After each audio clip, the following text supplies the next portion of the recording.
Hello Capricorn, welcome to your January reading and a happy birthday to all of you Capricorn suns out there. I hope you guys get to do something fun for yourselves with your family, get to do something to celebrate your life a little bit.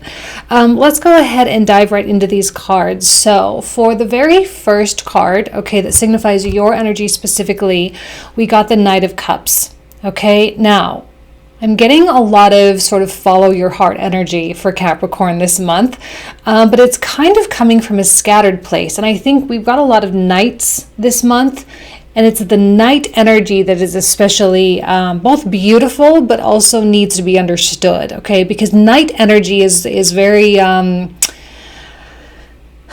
it's very fluid, and it can change and adapt, and it can be really romantic in a lot of ways as well.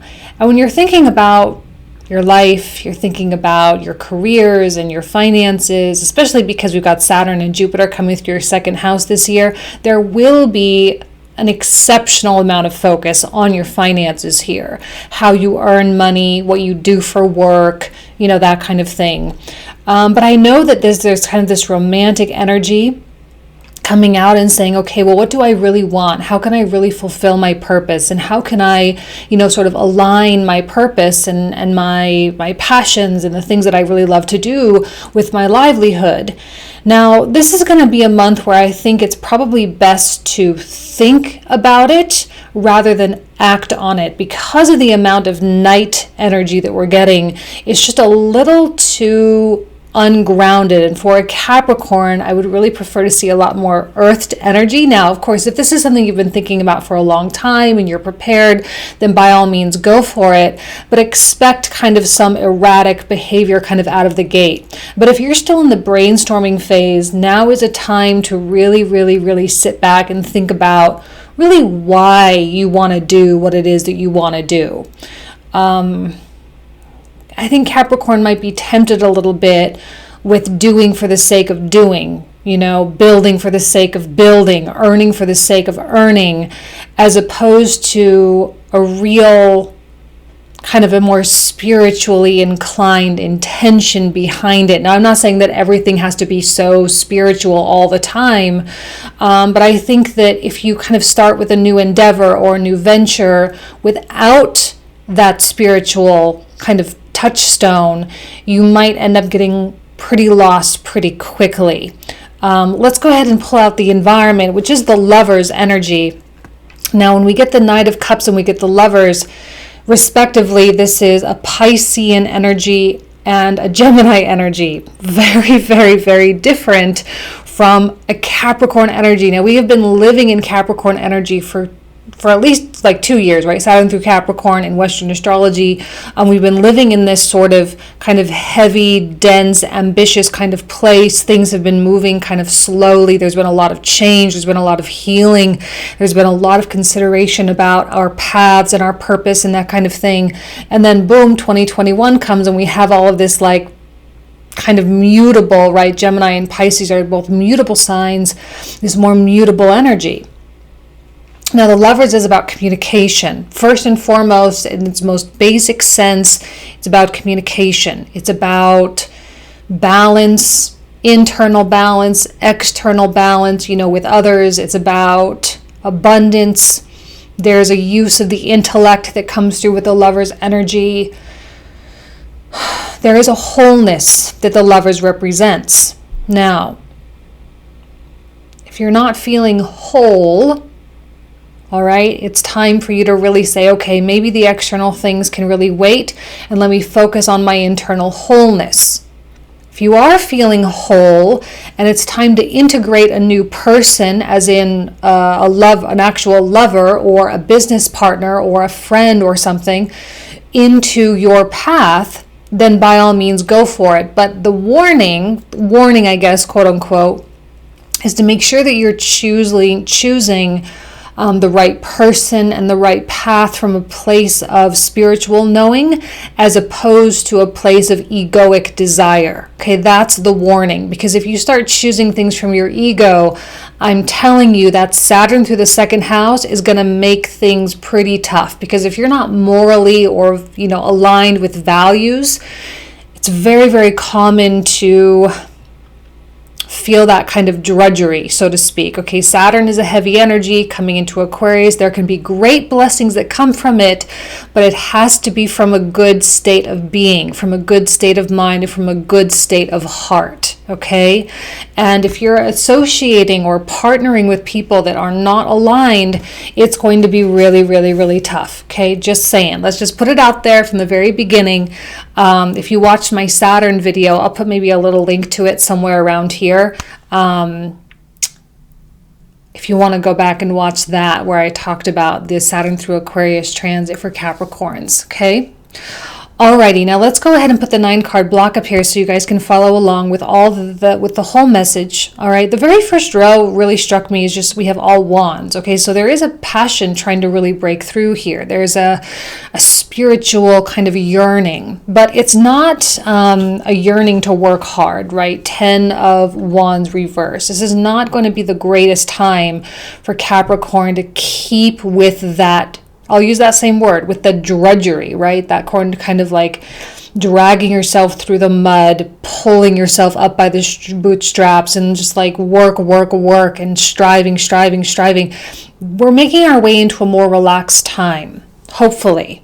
For you as an individual. I'm not going to say that that's a national or a global thing, but I will say for you as an individual, you have an opportunity here to be more relaxed. You have an opportunity here to lighten your load.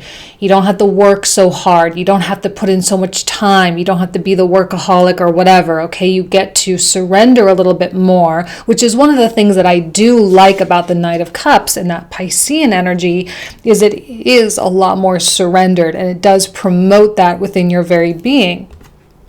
So you get to really determine, okay, when you're thinking about your vision of your life. And this is a grand vision, 2 of Wands. This is a big vision. You get to think big here. And you get to really ask yourself, okay, if this is my grand vision, then what in my life today is not in alignment with that? And you get to choose which things you get to pluck out. You get to take out the wrong people. You get to take out the wrong locations. You get to take out the wrong, ways you spend your time. And you get to simplify and clarify with the universe this path. I think a lot of people get confused about the path, right? We talk so much about what our path and our purpose and our mission and all of these things. And to be honest, we overcomplicate it. I think our path is really just what our heart is really yearning for. And mostly it's the same for all of us to some extent. We all want some level of freedom. We all want to contribute in some way. We all want to be able to do the things that we care about while also helping people. So we're not trying to overcomplicate this whole thing. And it doesn't need to be this whole big soul searching mission of what is my path and what is my purpose. It's more about like, who am I already? What have I already been doing this whole time? And how can I really nurture the things that I'm already good at and create some alignment within my livelihood here? Okay? It's about making it easier on yourself. Everything from your finances to your family dynamics, to your relationships, to your career path, to, your friends. It's about reducing complications and just finding some sense of like excitement about what is yet to come. Some excitement about what you get to do today, even. What you get to do today because of what is yet to come. The Ace of Wands is something to be excited about. It's something to be, truly passionate about. This is an opportunity for self-expression. Right, we do have Uranus in your 5th house. We've got Mars coming into the 5th house this month in Taurus. And when Mars and Uranus come together, there's no doubt in my mind that you are going to have some kind of stroke of brilliance of some kind, some idea that's going to come to, at least into your mind. It might not fully get pushed out into the world yet, but you're going to be like, okay, I'm starting to feel that those creative juices really coming to surface. And I think it's going to feel refreshing. I know Mars is not in his best position in Taurus, but who cares, right? When he connects with Uranus, there's going to be a kind of a shock value here. Let's go Vedic, right? Mars is in Aries in Vedic astrology. Okay, great. So it's a great Mars placement in Vedic astrology. So Mars and Uranus, strong Mars, strong Uranus, and we get to create change, and we get to really obliterate the obstacles and obliterate those heavy, outmoded, super out of date things that we were doing, because it no longer is going to serve what we are going to be doing. Now, in the second row, I feel like there's kind of like multiple layers of your story going on. In this second row, I do get a little bit concerned about the dynamics with the Queen of Cups reversed and the Knight of Swords. This Queen of Cups reversed, I feel, is someone important in your life, right? A lover, friend, whatever. And when we're talking about partnerships, this is most definitely not the person you should be, doing the partnership stuff with. If this is a lover, please do not go into business with your lover. Okay, I'm feeling with that Three of Swords there, makes me really nervous about introducing other people into your missions. Okay, hiring people. I'm not saying you can't go work for someone else, but when it comes to you pulling someone into your vision, that's when it can get complicated, because I guarantee you, no one is going to have the same vision that you have. Okay, your vision is yours. It belongs to you. What you see for your life and your family and your financial situation, right? That's something that only you can really deal with. And if you're sitting here trying to get someone on board or trying to get someone to see it the way you see it, or, I'm just getting a really hyper energy from this Knight of Swords. And this is one of the reasons why when I held up that Knight of Cups in the very beginning, it's kind of like a very erratic, kind of shaky kind of place. It's not that traditional Capricorn, super sturdy, stable kind of energy. It's all like kind of all over the place. I'm going to chalk this up to Mars conjunct Uranus, and also Saturn being in Uranus ruled Aquarius as well. And it feels different. And I think you're going to need some time to really adjust. And I think it might feel especially more different, let's say it like that. It's more different for you because Saturn being in Aquarius, affects you as your ruling planet, if I can say the words. So you're feeling a little bit more erratic, a little bit more impatient, a little bit more ready perhaps than most, because thank God finally all that heaviness is out of your sign, right? But not everyone feels that. Okay, Queen of Cups reversed. Clearly there are two totally different approaches here in terms of how you tackle a problem, in terms of how you see life panning out. All right. Hopefully this Queen of Cups is not a passive aggressive type of person. I honestly don't see Capricorn dealing with passive aggressive people very well right now. I don't see you putting up with the minimum very well right now. I think you are going to be someone that not only is really pushing yourself, but also pushing others, and others people do not want to be pushed right now. There are a lot of people that are really tired, and they're needing kind of some space to sort of acclimate to this new environment, this new astrological environment. You are ready, right? Mars is a really important planet for Capricorn as well, because Mars is exalted in Capricorn. So when Mars comes conjunct Uranus this month, there's going to be that really active, let's go, create, make it happen. But remember, not everyone is going through that in such a creative house. You have it through your 5th house. Someone else might be having it through their 12th house. So you have to have compassion for maybe how someone else is being impacted by the astrological environment. Because if not, it could lead to some difficult energy that you're going to have to really deal with. The more compassionate you can be, the better, all right? That's something you can control. Like, don't get me wrong, we want this passion from you. Ace of Wands, Two of Wands. We want you to have that beautiful vision. We want you to work for it. We want you to be able to achieve all the things that you're wanting for yourself and for your life, like by all means. But you cannot expect other people to be on board. And the Three of Swords is the signification that there's going to probably be some level of disappointment for somebody.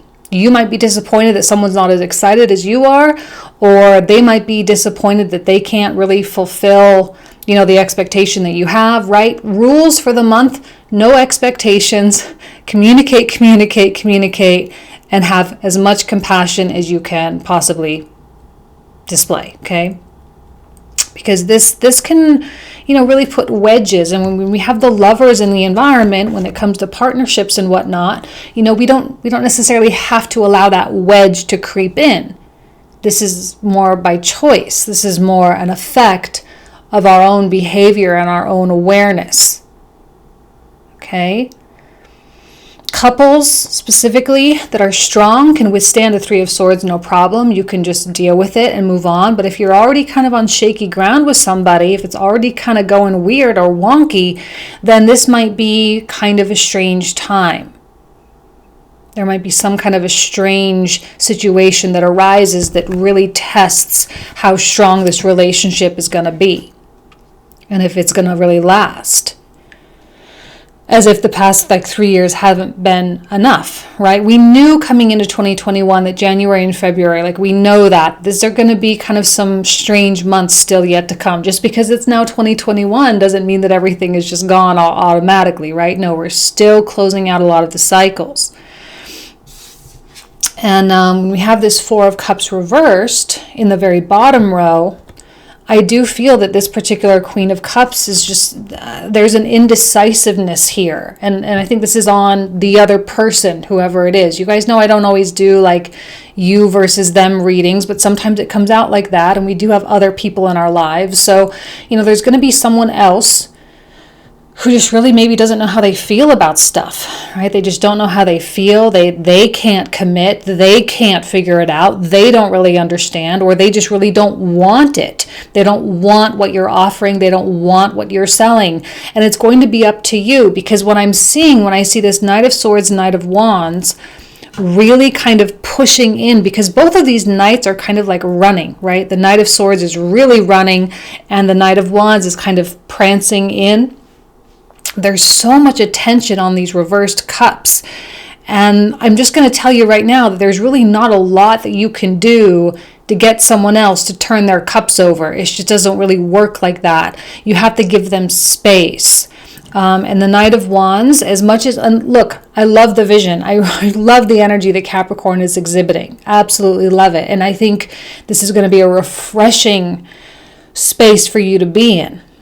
It's going to be more productive. You're going to feel less hunkered down. You're going to feel less stagnant. All right?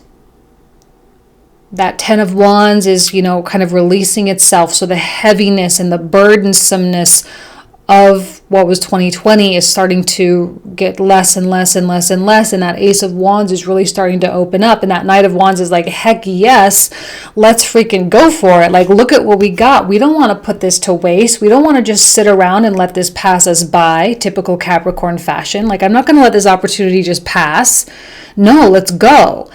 But you might need to get on board with the idea that this might just be a solo journey for you right now, because not everyone is really ready to get up on that horse and just start prancing after everything, okay? Your creative juices are flowing, not everybody else's. Your energy to create and to build, strong, maybe not for everybody else, okay? You're going to have a lot of attention on getting to work with Saturn in the second house. In a good way, right? Let's get to work, let's earn the money, let's build the foundation, let's get everything, really, really going. But some people are finishing out cycles depending on which house the Saturn-Jupiter transit is in. So that's why compassion is really, really, really important. And when I see the Queen of Swords with her back toward the Knight of Wands, it's even that much more of an indicator that there's two people going in two really different directions. And I'm almost kind of seeing a progression of this particular relationship where you might want someone to be really on board, or you might want to really hurry up and get this deal done, or hurry up and sign the paperwork, or let's get that commitment done. And someone could be really wavering and being oh, I don't know, I'm not really ready.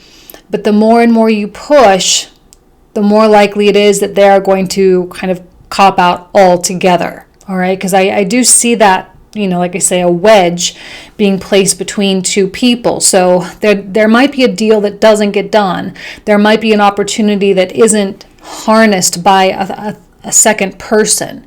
All right, so that's something to just be aware of. I'm not saying that's a forever and always kind of deal. Just maybe someone doesn't quite feel ready and they just need a little bit more time. And that's going to be a test for you as well. Are you going to go it solo? Are you going to do it on your own? Or are you going to allow this person space and time that they need to really come around to the idea? I'm not sure, okay? Every single one of you is going to do it a different way. I will tell you though, right, like I said in the beginning, be really, really, really careful of whom you choose to partner with, because, honestly, that Saturn through the second really could get weird. All right, especially if there's financial, like combining of finances in any way, shape, or form, it could get really, really, really weird. So we have this choose wisely card that came out. Choose the right person, choose the right time. Don't bang your head against the wall trying to get someone to do something or to commit to something. If they're hesitant, that's a sign. All right, this is not an obstacle that you're supposed to bang down, right? Knight of Cups, you're just supposed to go around in the way that a river just goes around the big boulders in its path. It doesn't try to push over the rocks. It doesn't try to move anything. It just goes around. So if you are experiencing a lot of obstacles, it's not a time to try to blast through them or to try to get everyone on board, okay? Just saying. Take on the Piscean mutable energy. I know that cardinal energy just can plow through pretty much anything, but mutables just go around. That's what they do. So that's the thing. Just go around, go around, go around. The more relaxed, the more flexible with everyone, the better all of this is going to go. But your commitment is being tested. Your commitment to the vision, right? Your commitment to the vision, your commitment to the big picture, which is the reason why all of these things are starting to fall by the wayside, right? Because the path is clearing on its own without a lot of effort or energy from you, really. It's just happening. So your commitment is being tested 100%, and it's the commitment to your dream. But remember, doesn't matter who else is involved. This is about you. So we get this question: what passion am I ready to pursue?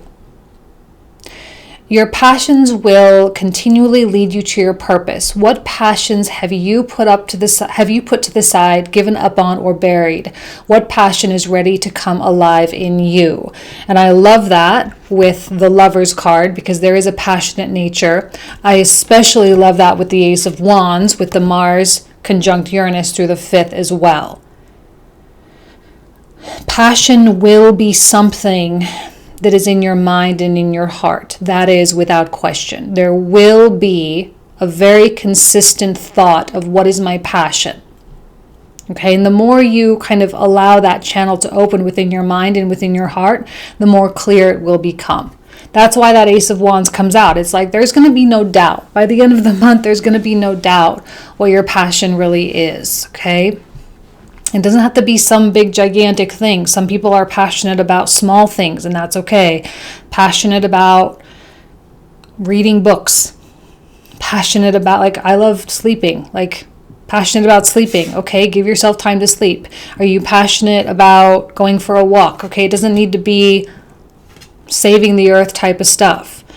Now, we also had, in this animal deck, the meerkat, which is associated with responsibility. And I love that for a Capricorn. I had to just kind of chuckle a little bit, because nowhere in this message do I see Capricorn, losing its grip on their responsibility, all right? So I don't see anything decreasing, all right? I just see simplification and maybe some modification and enhancement with that Ace of Wands.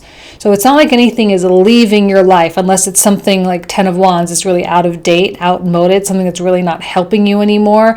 That's the only thing. But I still see you really upholding your place in terms of leadership or in terms of accomplishment, okay? Now in this deck we have the Breath card. Breath. I'm going to change it to breathe. All right, just allow yourself to just breathe. That Knight of Swords in the very center of the reading is very intense. It's very stressed. Wants to go, go, go, go, go, go, go. Remember, not everyone is going to have that. And the more you push, the more you're actually pushing people away. So just breathe. Give everyone some room, okay? Room to flap their wings, room to get to where they're going to. Now, one of the things, the last card, I have like a rune deck. We have the Berkano. I'm sorry, I may totally be mispronouncing that rune. But it's about fertility and growth. And I just love kind of the image on that deck, on that card there, of course, the pregnant woman, which is such a beautiful symbol of fertility and growth, especially when we have an Ace of Wands. Some of you might actually be bringing in children into this world, and that could be a very, not even so much a metaphor, but an actuality. This Ace of Wands has so much punch to it, right? It is fertile. And if you dedicate energy and love to it, that's actually the only place you should be dedicating your time and energy and attention to, is this new passion of yours. It's this new kind of heart space that you're in, this new direction that you're feeling like you really need to go. There's a lot of solo energy, right? Doing it on your own, not so much partnership energy. All right, I'm really, really struggling. Even though we have the Lovers in the environment, I feel like there's a tendency to want to do it with other people, but the universe is like, no, you got to do it on your own. Second house is all about self-reliance. For the next 2 years, there's a lot of stuff you got to do on your own. I know that some Capricorns might get a little stressed out about that, but seriously, those are the lessons of the second house, self-reliance. And only asking for help when you really need it. But this means that you can build the businesses on your own, and you don't have to worry about accommodating for other partners and, silent partners and, people who have financial investments and all that kind of stuff when it comes to your choice of path in life. You get to do it on your own. You get to make your own decisions for yourself. You don't have to worry so much about what other people think and what they feel. And I think maybe that Knight of Swords with that Queen of Cups is that last kind of pulling apart of nope, Capricorn, you got to do it on your own. So let's get that wedge in there. Let's get that separation going. And there's a reason why those obstacles exist. It's not a bad thing. Please don't perceive it as a bad thing. Okay, let's put this camera down and pull out the comprehensive cards. All right, see you in just a sec. All right, Capricorn, let's pull out these comprehensive cards, starting with the Knight of Cups. For those of you who are new to my channel, the cards I'm about to pull out are the cards we will talk about in the comprehensive reading. The link for that will be in the description box or the comment thread down below. Usually we talk about 20 to 25 minutes about these cards, okay? All right, Seven of Cups. Seven of Cups. Seven of Wands.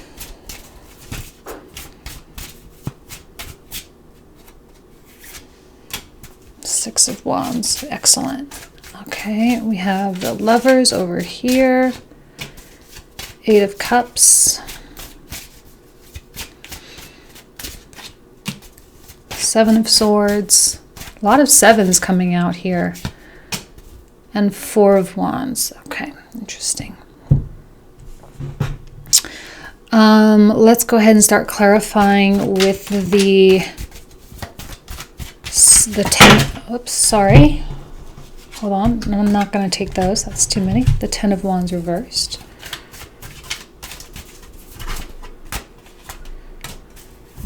Five of Wands reversed.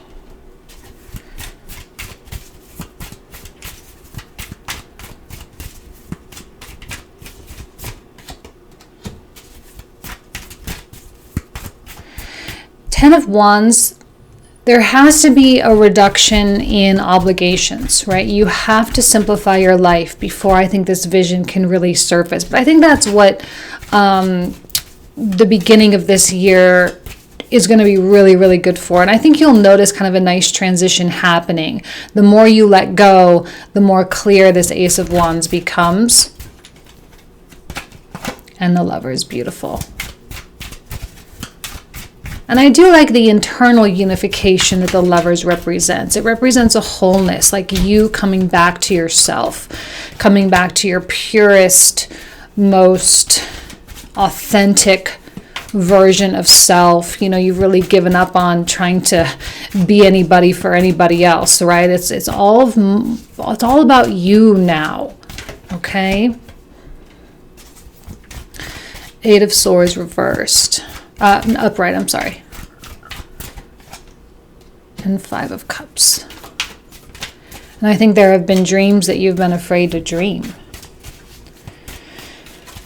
You've been afraid to think that big. Another Three of Swords and another Knight of Swords. So the trick is going to be patience for you. Because once that Ace of Wands hits, boom, once that hits, you're going to want to go after and you're going to want to bring everyone with you. And everyone is going to be like, no, we just got here, Capricorn. What the heck? You see, even that. Like, we just got here, Capricorn. What the heck are you talking about?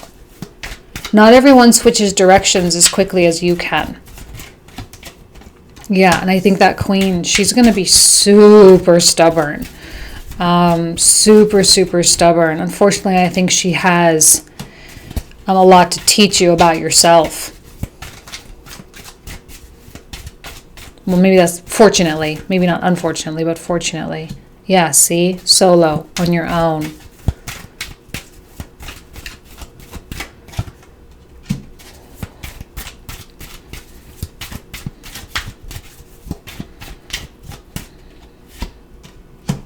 There's your Saturn. There we go. Activation of the second house, self-reliance. It also activates the eighth house, of course. So there will be some focus on like your resources versus other people's resources.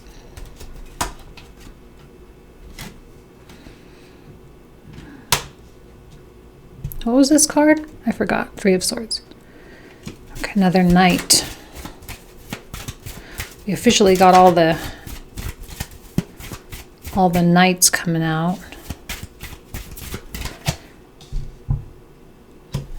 See all the Cups reversed.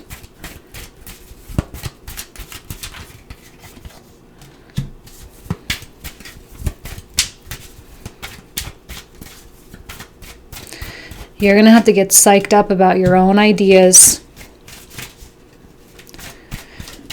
Not expect that level of excitement from other people.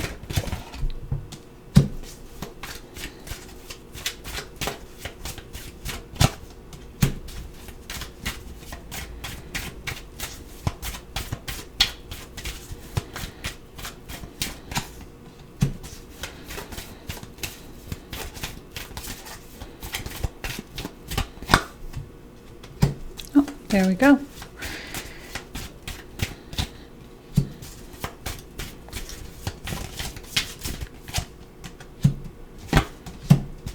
Okay, and Ten of Swords at the bottom of the deck. So we're going to talk all about what these cards mean in the comprehensive. So again, if you want to visit me there, the link will be in the description box and the comment thread down below. I think this will take some interesting turns, so we'll see you there.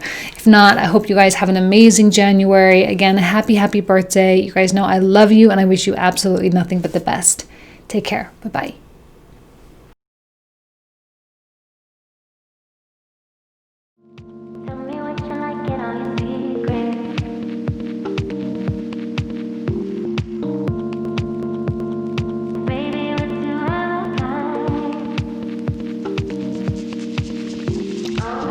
Hello, Aquarius. Welcome to your January readings. Thank you guys so much for being here. happy birthday. I just want to start off. Happy birthday to all of the January Aquarians out there as well. I hope you guys get to do something fun. I hope your Christmas and all holidays and all New Year stuff went well. So here we are, 2021. We're beginning this new year. And I love the energy that you're really coming into this with, because you guys have been through a lot. I think, we've really talked about how Aquarians, given all the 12th house Capricorn stuff, like 12th house is a no joke kind of house. And you guys got just slammed back there. Now there's still activity, right? Capricorn season, there's stuff going on back there still, but I think you can feel things cleaning out, right? Saturn and Jupiter are now officially in Aquarius now, so they're going to be doing what they need to do there. And I love this King of Cups. Now I just want to point out that in this particular deck, the kings are associated with the cardinals, and we can see the little crab down here indicating the zodiac sign of Cancer. So there's a strong Cancerian vibe coming through here. Mars through the 4th. That makes a lot of sense. Plus, you still have a little bit of Capricorn stuff in the 12th going on through the rest of the season. And I just feel that you are this rock in the middle of this ocean because of how much learning you've had to do, right? You've been pushed into wisdom. You've been really forced to go really deep within yourself. You've been forced to really heal, and you've been forced to really let go of a lot of things that simply do not serve. And I think you're very aware that this turnover of energy is happening, that this astrological environment is evolving. And I think we're in this weird limbo right now of, okay, great that I did all that, great that I accomplished all of that, but also what now? Where do we go now? In the environment, we have the Fool, which is a perfect indicator of a new beginning, as we always like to say. And yeah, it is a very real new beginning, but it's not going to start like that. This is an excellent month to sit still, to sit calmly like a rock in the middle of the ocean and let the ocean just do what it's got to do.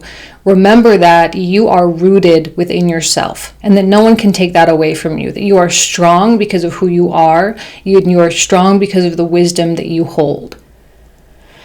Because there's going to be stuff. Let's actually put the 9 cards up here so you guys can follow along. I mean, just kind of quick overview. Devil in the Tower at the very bottom of the reading. But we have the angels, right? Temperance, we have the angel with the red wings. Judgment, the angels with the red wings. I kind of feel like it's the same angel. A lot of people think this is an Archangel Gabriel kind of energy. But there is this kind of giving it up to the guides, giving it up to the angels, allowing the guardian angels to do the work and to keep faith in how solid you actually really are. Your ability, let's call it that, your ability to remain calm, to remain still at this time is really going to prove helpful for a lot of people. I'm going to tell you right now that if you sit and try to figure things out, it's going to go terribly for you. It's simply not going to work. Nobody is going to be able to fully understand the full breadth of what really is happening, quote unquote, out there. I do think there's going to be, I'm not trying to sit here and do all these predictions or whatever. That's not really what I do. It's not my talent. But, I do think there are going to be some pretty significant global or national things, especially if you are located in the United States with the election stuff going on. There's going to be a few surprises. And a lot of people are going to try to wrap their head around it. They're going to try to understand it. They're going to try to listen to all the people, and they're going to feel very nervous and very anxious. Now is not a time to try to understand things by sort of piecing together a lot of, random bits of information. Remember, Mercury, I think it's on the 8th. Mercury comes into Aquarius, your sign, collides with Saturn, collides with Jupiter, makes his way through shadow phase. I think it's 26 degrees if I remember correctly. I could be wrong on that. 26 degrees on the 30th of January is going to be doing a retrograde. So when it comes to connection and connectivity and connecting the dots and understanding the full breadth of the information. We just simply don't have it. I think right now your strength, Aquarius, really, really, really is found in your ability to stay strong and still and to remain in that witness chair. Okay, that's what this chair really can be sometimes, is you just sitting back and witnessing everything happening and really understanding your own power versus powerlessness. Where do you have power and where do you not have power? Okay, I think it's going to be important for all of us, you know, especially when we have friends and people who are frenzied, who are indecisive, people who are being thrown left and right and, you know, into a state of confusion.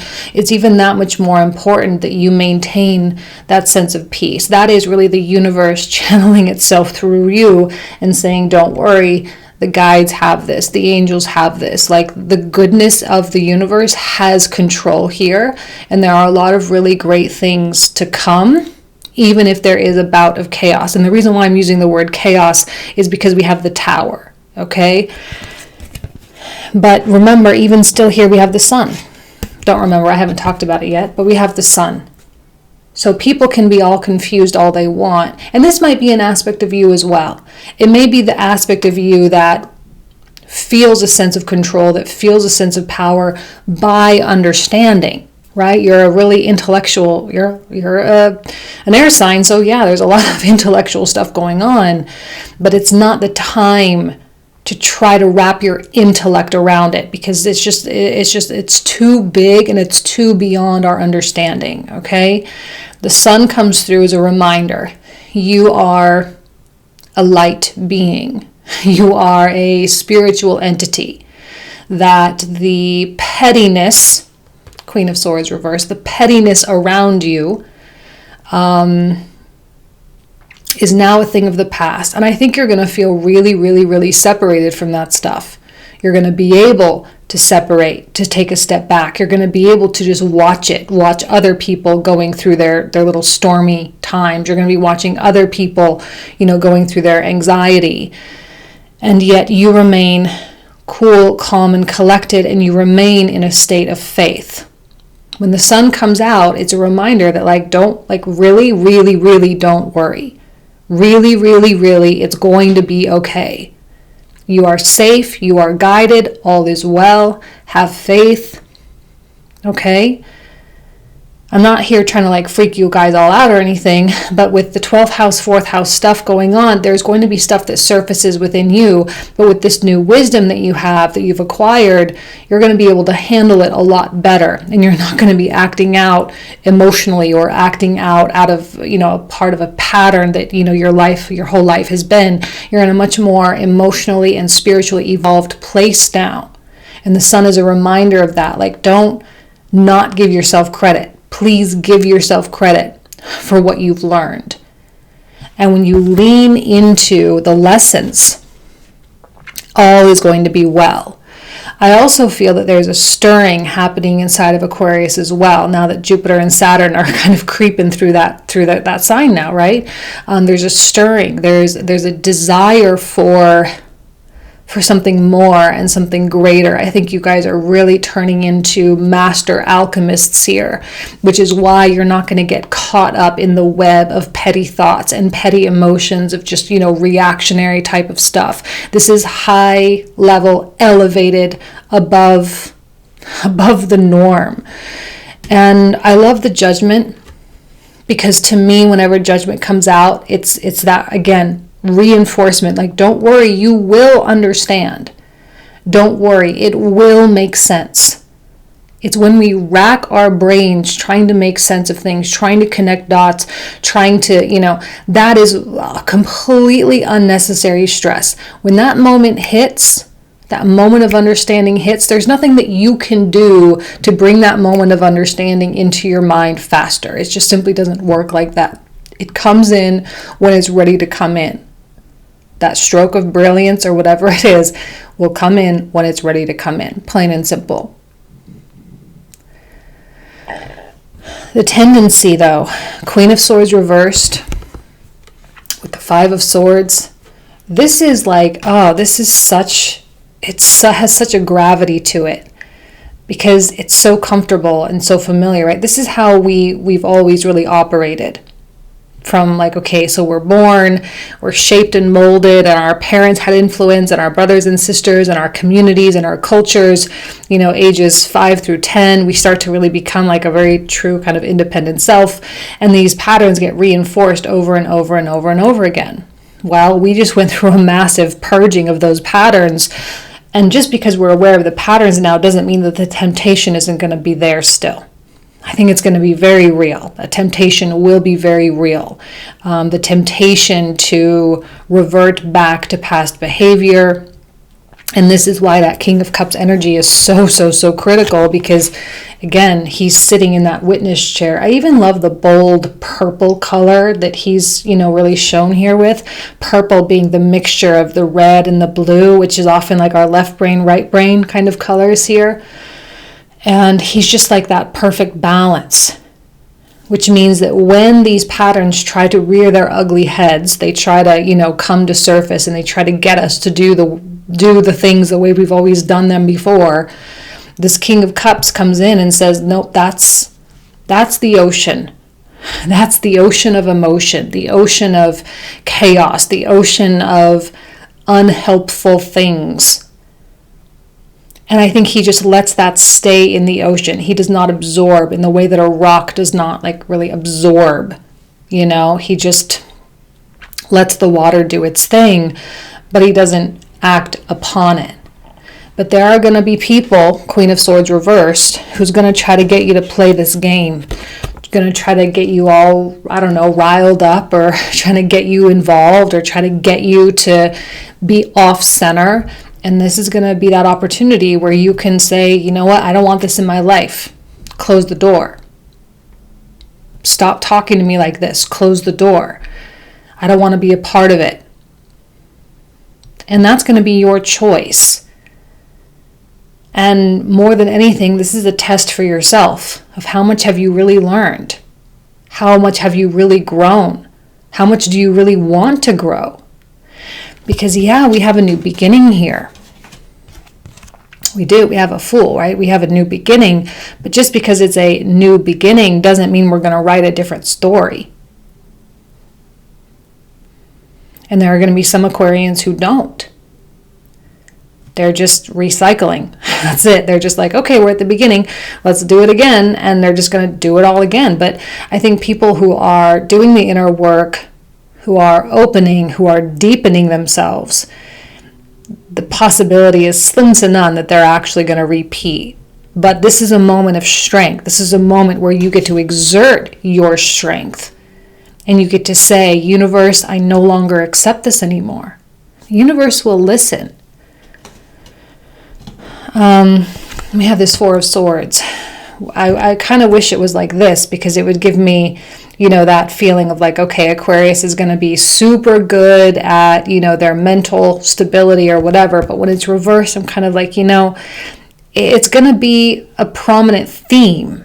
Mercury in your sign. What can we expect?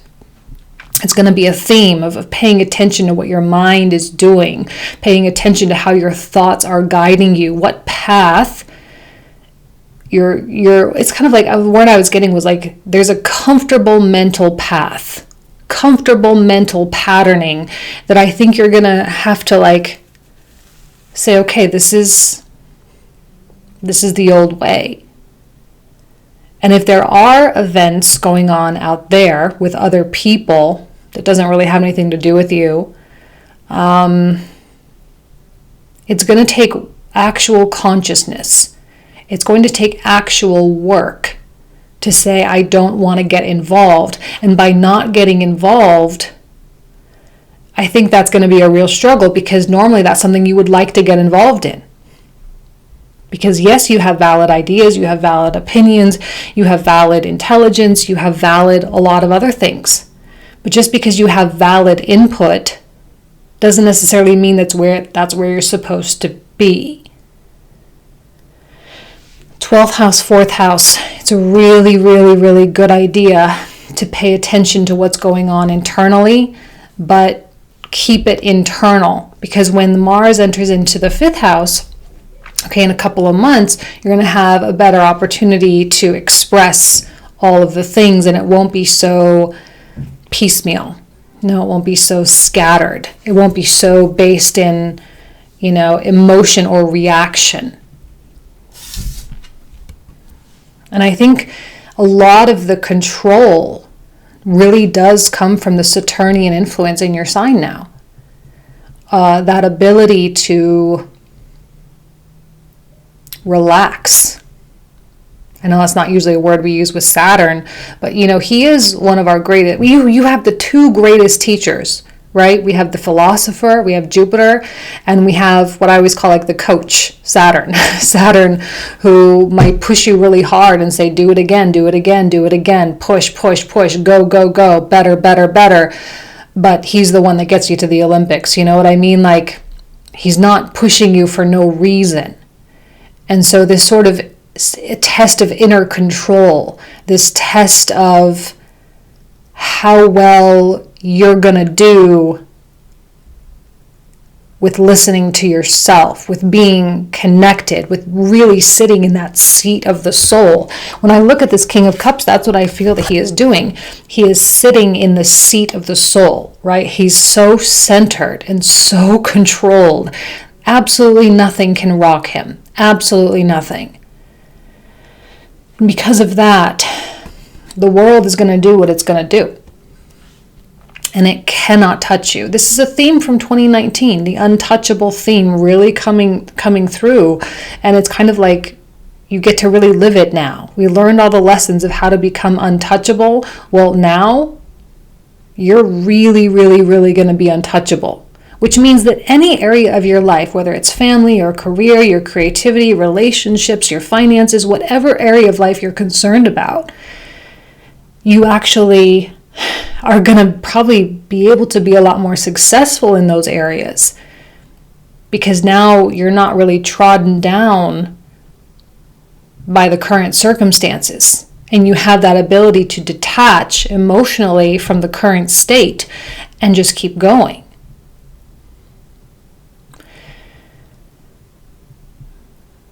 I think this is a really positive manifestation of the detachment aspect of the Aquarius archetype. You guys know that detachment, like Aquarius rules detachment. It's a very important part of our life journey to learn how to detach. And as much as we would like to say this has a lot to do with attachment, I think it's the awareness of this that proves to me that you are detaching in a healthy, good way, not in a run away because I don't want to commit kind of childish way, but it's a healthy detachment. And in a way, I also really love the Six of Cups here. There's something very sweet about what's happening. I think your heart is opening during this time as well in terms of your caring. But because you are controlled, you can care in a more real way, in a detached, loving, compassionate kind of way. I do feel that there will be people who will lean upon you. Right? They will find comfort in your empowerment. They will feel comfort in your stability. And I think that's one of the sweetest gifts that you can offer. Right? That's one of the sweetest things that you can do. That's one of the best forms of service that you can give. Being stable, being strong, being self-aware. Because simply by being those things, you are also in turn teaching people how to be those things for themselves. And creating space for that safety. A lot going on with safety for you guys, I feel. So when this goes down, whatever this is, the change, the change of course, you are completely unfazed, completely unshaken. Other people will be shaken by this. That is a guarantee. Other people are going to freak out. Other people are going to have a hard time. They're not going to understand, but you will not be shaken. Because you're in a position now. Expect powerful change. Okay? Just expect it. Expect powerful change, whether it's in January or February, at some point in the next couple of months. I think it's going to have a lot to do with Mars connecting with Uranus, but that's just me. That something on your course, or the course of something going on out there that has nothing to do with you, is going to veer left or right, and it's going to have, some kind of a weird impact. And, if you're like, okay, yep, that happened. What else could we have expected? If you're like that, then all the more power to you. Then when there's no surprise, if you're not surprised by it, it doesn't have power over you. Transformation. Expect powerful change and transformation. This also is your own internal change. It's not just external. There will be external stuff, but it's internal as well. Inner revolution. Transformation. We love that card. We love that word. It's a constant process, never ending. Sometimes it's more prominent. Certain times of our lives, it's more of a theme. And right now, it's really showing you, it's really pushing you through that gate. It's really rebirthing you, the Fool, right? You're having that opportunity. I always feel like this is a very Plutonic energy. I know a lot of people always say, oh, that's, Uranus energy. Okay, yeah, maybe. I think it's more Plutonic because I think it has that, rebirth aspect. Transformation, number 13, which is actually kind of like the death card in the traditional tarot, number 13. And then we have the Fool, death, rebirth. You've got the whole cycle manifesting here. Indirectly manifesting. What am I looking for outside myself that is already within me? I love these question cards. Let me read the back of it. Are you looking for more guidance, confidence, peace, wisdom, love, or something else? When we search outside ourselves, we can become overwhelmed, frustrated, and never feel quite good enough. It's time to go inward to find everything you seek. All the answers you need already lie within you. That's a reminder. Before you react to anything, check in. Okay, and I'm going to skip ahead here. We do have this, I have these rune cards. Can't quite see it, but it's the Isa rune. Introspection and ego has a lot to do with the I in, your sense of identity. The thing that I love about this is that you actually have a very powerful I in this moment, not in a negative way. I don't think Aquarius is in a position where the world can ever tell them who they are. Your sense of self is so deeply rooted in understanding of your soul, more so than it has at any other time before this in your life, that it's actually very strong. And this is why you are such a comforting presence in the world right now. We also have this other card of balance. Okay, balance. And I like that. The rooted. You're very well rooted, grounded. And then we also have, I wanted to save this one for last, the honeybee. Because for an Aquarius energy, this is just all Aquarius vibes right here. The honeybee is a very Aquarian energy, right? The hive, the community, working together, building something together, teamwork, all that stuff is all very Aquarian in nature, like the collective consciousness kind of energy. And I feel like you are finally coming into a very real understanding that your individual consciousness actually does have an impact in the collective, that there is no difference between your vibration and the collective vibration. That whole be the change you want to see in the world, right? That whole thing, I think it's taking on new layers of meaning.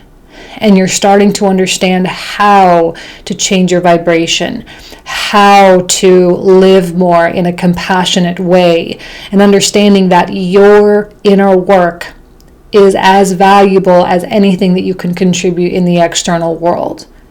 Okay, and I really, really love that for you guys. We may come back to that during the comprehensive. We'll see what comes out. All right, so let's put the camera down, pull out the comprehensive cards, and we'll see what comes out. All right, see you in just a sec.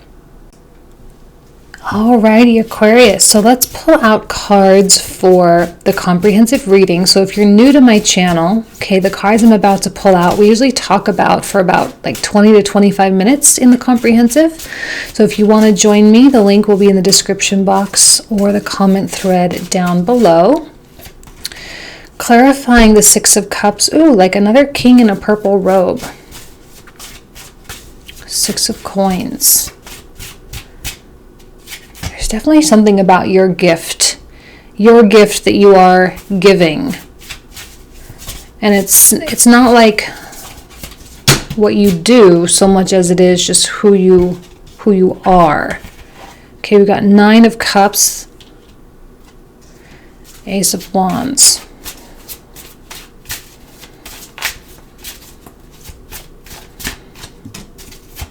Five of Cups for the Fool. I love the Nine of Coins, Nine of Cups. That's a really, really beautiful energy. Tells me that generally speaking, you're in a good place. Even if it doesn't feel like it, you're in a good place. You're in a good place to invite change. You're in a good place to deal with stuff. Even again, I don't know that anything's necessarily like at you. I don't know that this is going to impact you specifically as an individual so much as I feel that it's going to be more around you.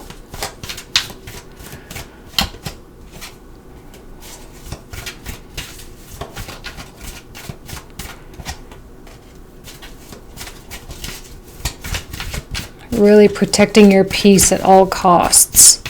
People are going to try to push you off that throne though. They're going to try to knock you off of that seat of power. And this is, again, it's that test. You have to show yourself that you are worthy of sitting on that throne.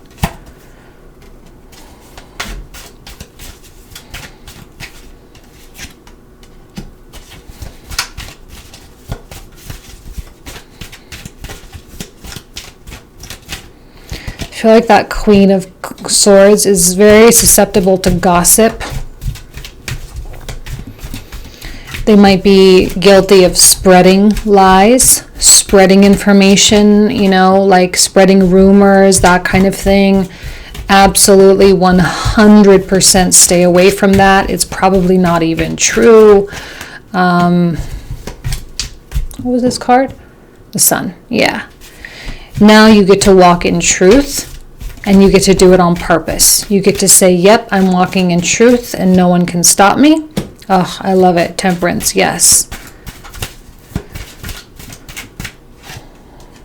Another Nine of Cups, beautiful. Same as over there.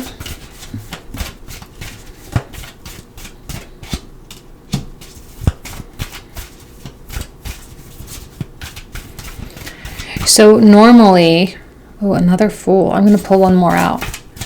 Normally the kings, they have a little bit of a stroke of stubbornness to them. Although I think your stubbornness in this particular instance is actually a good thing, because you're stubbornly walking in truth. Ooh, 5 on 5, okay. You're stubbornly walking in truth. Walking in, not wanting to spread lies or pass on lies or to absorb lies.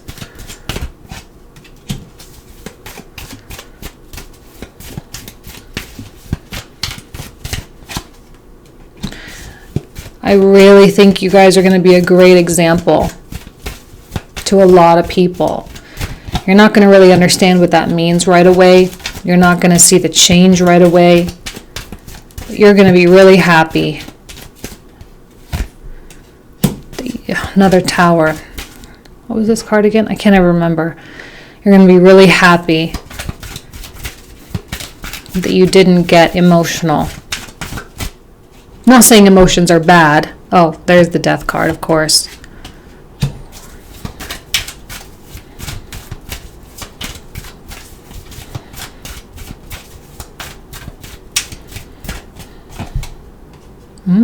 The World. I don't know, guys. Something's brewing. I don't know if you can feel it, but something is brewing. The Ace of Coins. Queen of Wands. I'm really happy the Queen of Swords turned over. And we're getting really positive queens coming out. You're going to actually do a really good job with helping someone else to align. In a way, you're going to be kind of putting other people in check.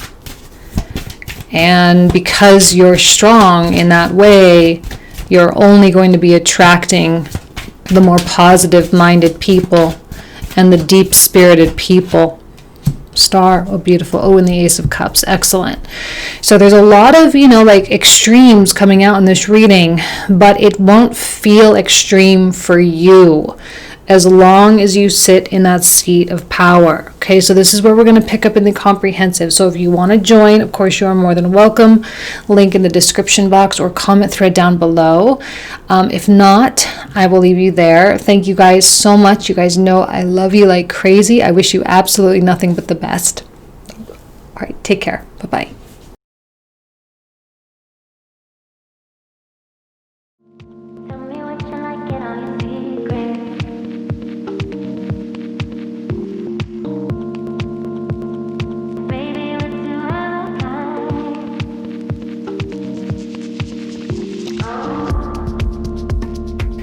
Hello Pisces, welcome to your January reading. Thank you guys so much for being here. Let's go ahead and dive right into these cards. The very first one signifies your energy, specifically Pisces, is the King of Swords. Now, we like this energy a lot. Okay, in this particular deck, the kings signify the cardinal of their element. So this is like a cardinal air or a Libra energy, which I really like for Pisces, since you both share that duality, right? You have the two fish, Libra has the two sides of the scale.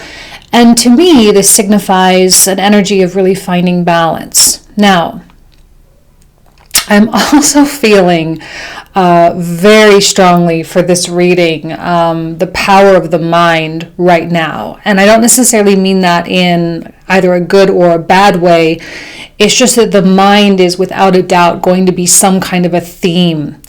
And you're going to have to determine on your own when to listen to what your mind is saying versus when to listen to what your intuition is saying. The goal is, of course, to listen to both.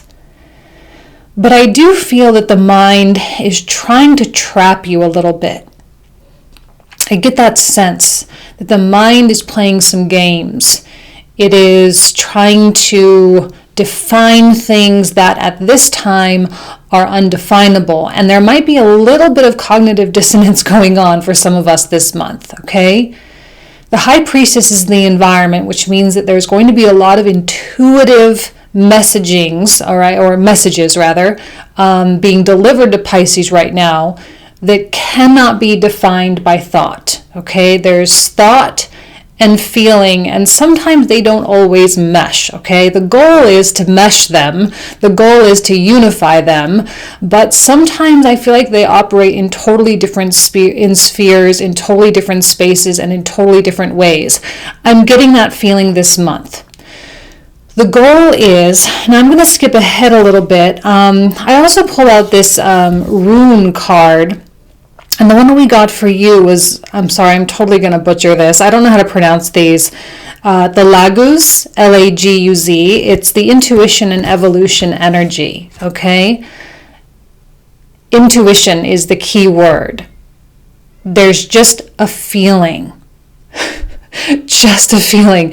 Your mind is going to be really active. For whatever reason, this Mercury moving into Aquarius on the 8th and then working into Mercury shadow throughout most of January seems to be one of the prominent transits. Normally Mercury retrogrades is kind of like, yeah, okay, it is what it is, and we work with it, we deal with it. It doesn't always seem to be the primary force, but right now I think it is. And because that's going to be operating in your 12th house in the sign of in the sign of Aquarius, intuition is running real deep, okay? Cannot be defined by words. There are going to be things that you're just going to have a knowing, you're going to have a feeling, you're going to have an inkling, and people are going to be like, well, why do you think that? Why do you feel that? And you're just going to be like, I don't know. I just do. And that's the best you can give. That's going to be the best you can offer. All right, let's go ahead and put the 9-card block over here so you guys can follow along. The point of all of this intuition, is to ultimately get you to move forward in some way, shape, or form, right? With the Chariot, it's to evolve your process. It's to progress you in some way. There's always a quality of ascension or growth, or, getting promoted, if you will, when the Chariot comes out. Really positive stuff with the Chariot. But the Chariot, again, is not run by logic. This is a card of Cancer. Okay, so we have the Cancerian energy, we have the High Priestess energy, and being a Pisces, right, this is kind of your realm here, but the mind is going to be active because of Mercury and Aquarius. Not to mention Capricorn in the 11th house as well, being illuminated by the sun. You're trying to put things in boxes is ultimately going to limit you. By trying to define what something is or who someone is going to limit you. The definitions themselves seem to be projections. When you define someone else or something or some situation, it just is going to kind of smack back on you. Remember, all projections, most projections, maybe not all of them, but most projections are reflections of how we feel about ourselves. So the more you limit other things with definitions and labels, the more you limit yourself. And neither one of these energies wants any limitations whatsoever, especially not the Chariot here. Okay? Especially not the Chariot. Now I have a feeling, okay, we've got the Queen of Coins reversed, we've got the Knight of Coins reversed, and in between them is that Four of Coins, kind of like at that squaring angle. There's a lot on your mind about your money, your career paths, what you're doing in this life. I think there's been a lot of questions for Pisces about their purpose, their ultimate destiny, that kind of thing. And that's all very well and good, and it's good to kind of open yourself up to those things. But I think what's more meaningful than that is that the searching for that thing that is greater is probably symptomatic of dissatisfaction with where you currently are. And yet, somehow, there are all these justifications and rationalizations to stay where you are. And I think that's the dangerous part, right? That's the mind coming in, trying to preserve itself, of saying, well, no, you got to stay where you are because it's safe, because financially it makes sense, because you have certain goals you want to achieve, because you have this, you need that, you want that. And we're going to be, going around in circles trying to preserve without realizing that by preserving, we are in some way, shape, or form limiting. Right now with the 12th house Saturn for you guys, we can talk about all the Capricorn stuff all we want that happened in 2020. We can do that. But most importantly, 2021, 2022, the next upcoming 2 years for Pisces, Saturn is in the 12th, which means you are the ones who are going through a massive, massive undoing. And it's time to let stuff go. It really is. It's time to let go of all the ideas of what you thought your life was supposed to be, and to really open yourself up to what you actually want it to be.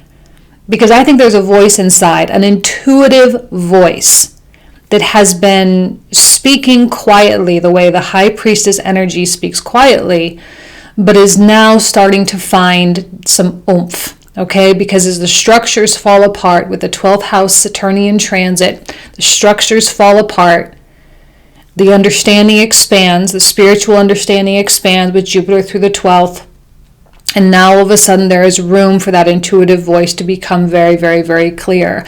But what's going to become clear first is all the ways that you are holding yourself back, and all the feelings, the emotions, and the insecurities that are the reason for you holding yourself back.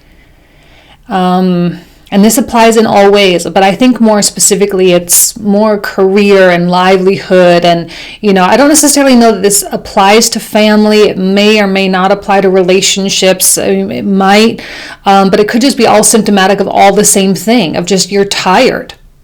You're tired of all of the effort that it takes to consistently uphold this Four of Coins, like little, illusion that you've got going for yourself. And because the 12th house is involved, the words illusion and delusion are going to be pretty significant. And that question of, well, what is real and what is not? And you'll find that very, very, very few things are actually real during a 12th house Saturn transit. And that most things are being propped up by your projections.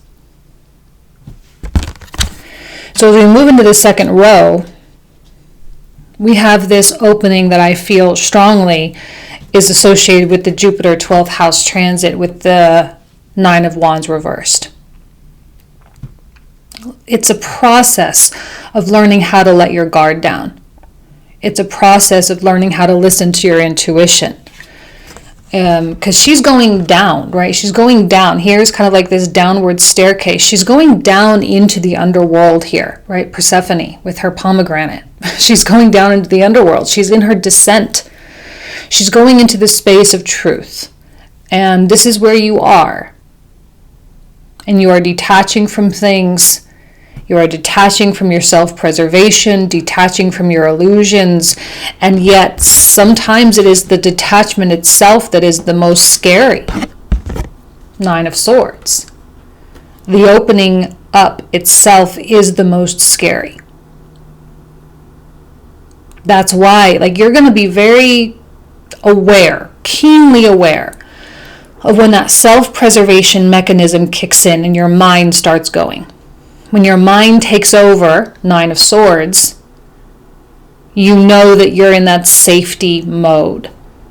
Now, sometimes that's okay, but we're talking about spiritual lessons here, right? We're talking about spiritual evolution and spiritual growth, which means the attachment to the material is baseless. I mean, this is why the Queen of Coins and the Knight of Coins and the Four of Coins came out. Queen and Knight both reversed.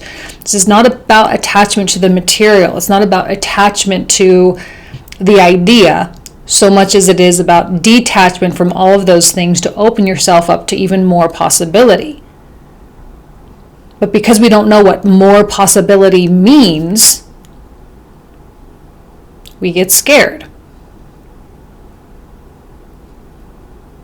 Nine of Swords. And if the universe were to give us something unexpected, or something that doesn't fit in that idea, you might not even see it.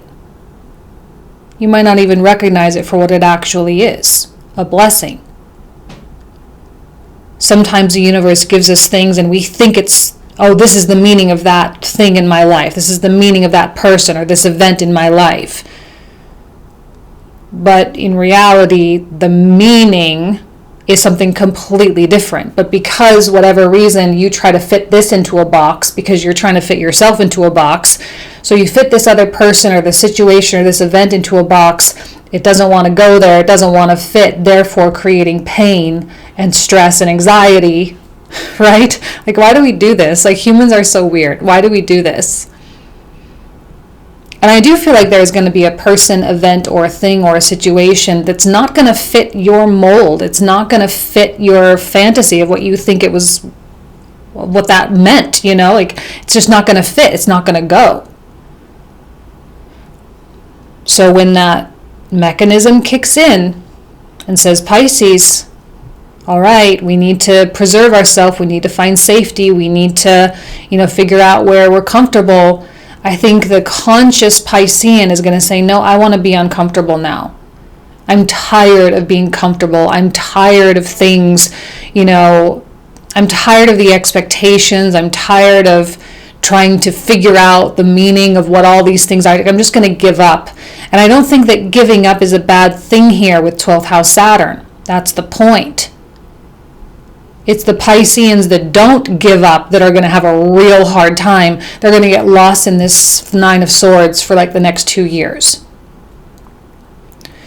This is kind of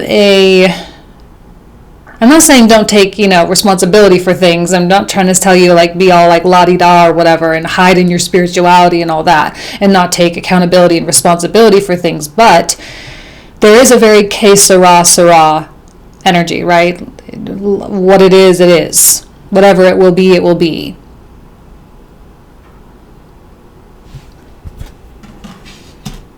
When you understand this is time to let go, it can make letting go a lot easier. Like I have a hair in my mouth or something.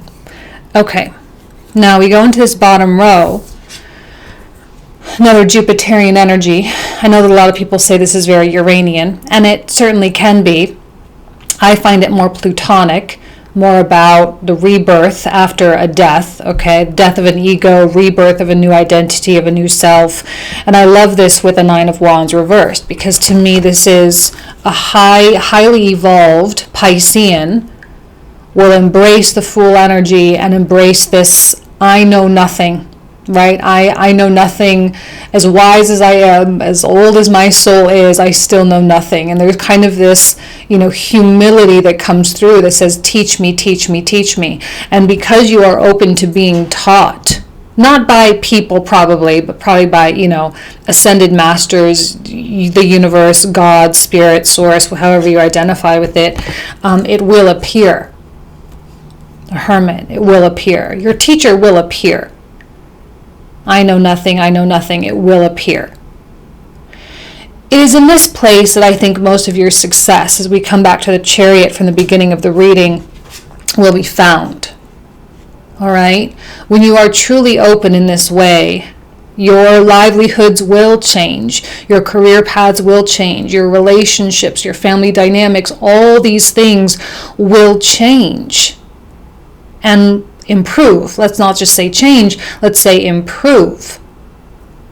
Okay? They will improve because you are more and more open, more and more compassionate, less and less judgmental, less and less restricted.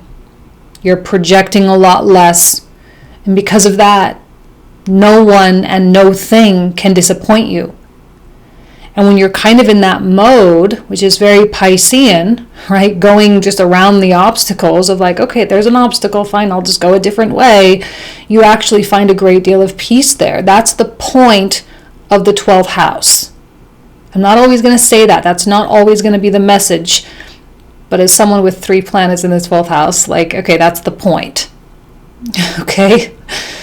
And achievement will happen on its own. Success will happen on its own. It's a fruit of a labor of love. It's a fruit of self-challenging. You get to challenge yourself to be more open. You get to challenge yourself to be more relaxed. You get to challenge yourself to be less in control. Success blossoms from that. You get beautiful results when you take on that energy. And I do feel that this hermit is going to come through in a surprising way, an in and out kind of energy, something that will appear and then disappear. A moment, a glimpse of wisdom, a glimpse of the guru inside of you. If this is a person, great. If it's a spirit, great. If it's a vision that you have, great. A dream, great, or whatever. However this hermit appears to you, okay? This is not something to be searched for, by the way. I know now some places are like, oh, bring me my hermit. Okay. It's not to be searched for.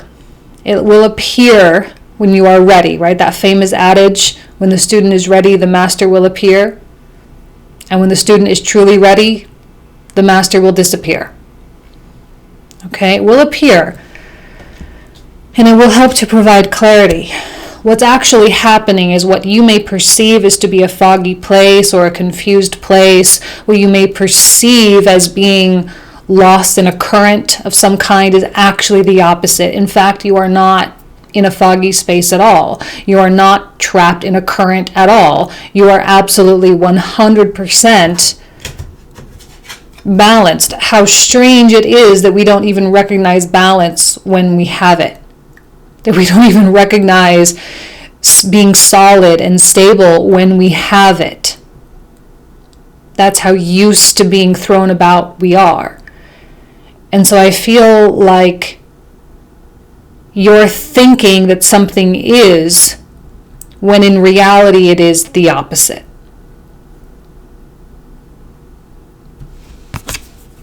The universe wants nothing more than to see you triumph. It wants nothing more than to see you succeed in all aspects, in every department of life, okay? In every relationship, in every career endeavor, in every financial goal. The end of a tough cycle approaches.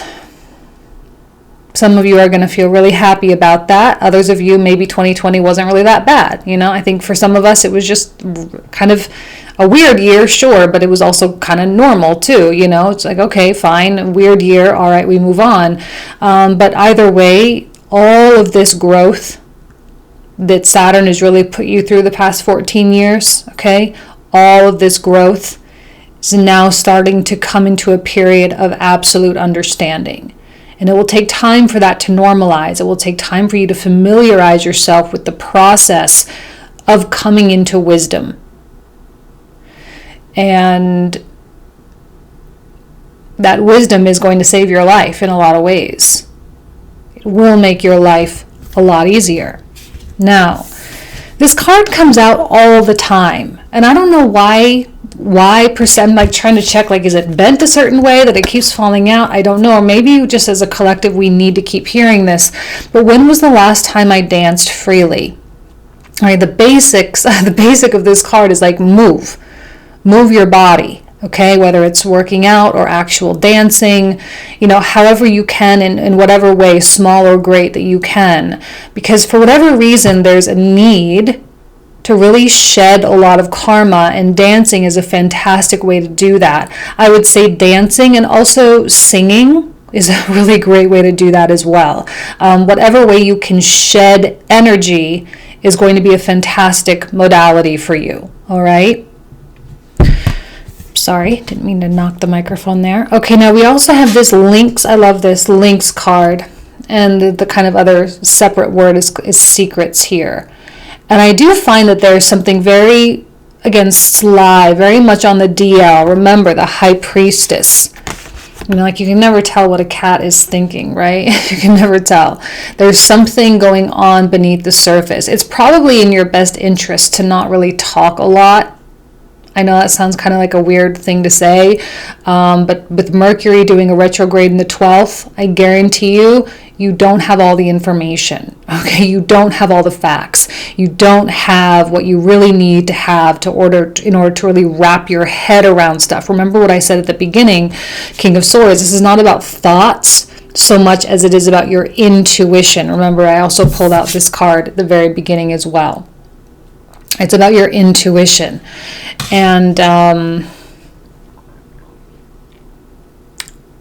allow yourself to communicate with yourself, with your intuition, instead of this mind that is just like forming all sorts of words, jumping to all sorts of conclusions, and is wrong about a lot of stuff, okay?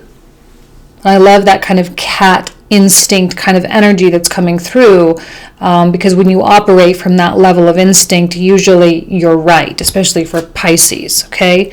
We also have death, and I would say that death is a big word for you guys, because as Saturn and Jupiter come through the 12th, this is like a real death of a huge cycle, right? The 28, 29-year cycle, huge death of a cycle.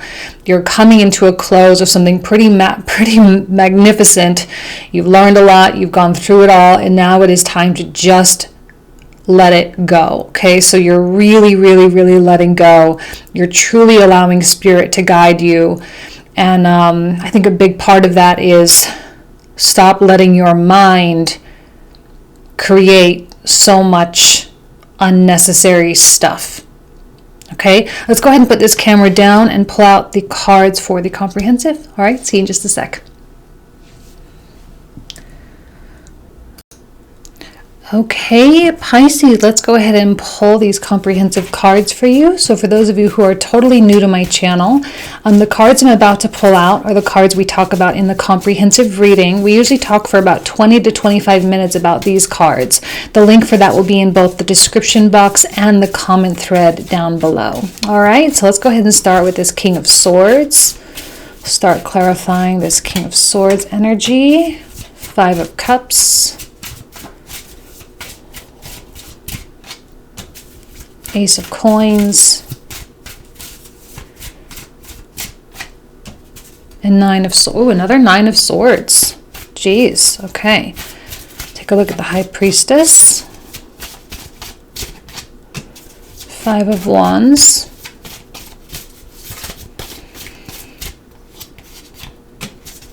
Two of Cups. And 6 of Coins. Beautiful. Okay. Let's start with the Chariot. Clarifying this Chariot energy. Yeah, see, the universe is really pushing you towards something pretty fantastic. Probably like everything you ever wanted. It's just not happening the way you thought it would happen. And that's, again, yeah, exactly. It's not the way you thought it would happen. That's why, like, putting stuff in boxes and labeling things and judging things and projecting all over things, it's not healthy for you right now. You have to let things just be without judgment, without defining everything. I'm like even getting like tired like talking about it. We've got 2 of Coins, we've got 10 of Coins, beautiful.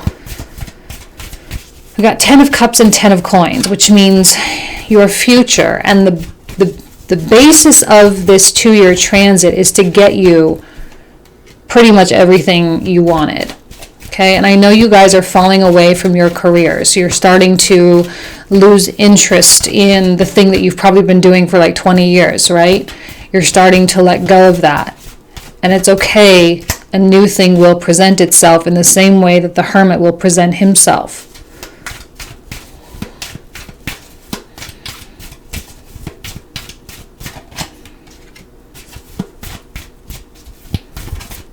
What was this card again? I forgot. Hold on. Oh, 4 of Coins. That's right.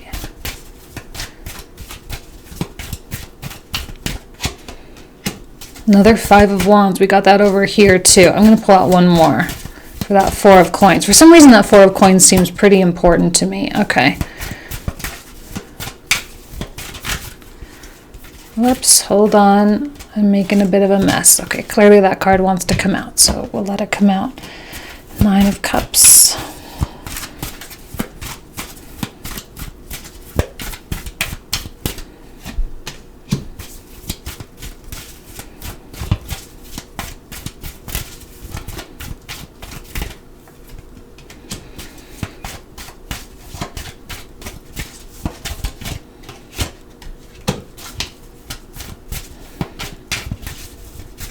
I feel like the universe is going to like sideswipe you. You're so busy looking at one thing. You're so busy casting these thoughts, right? 9 of Swords. You're so busy casting thoughts in one direction that you're not even going to know that the current is taking you in a different direction.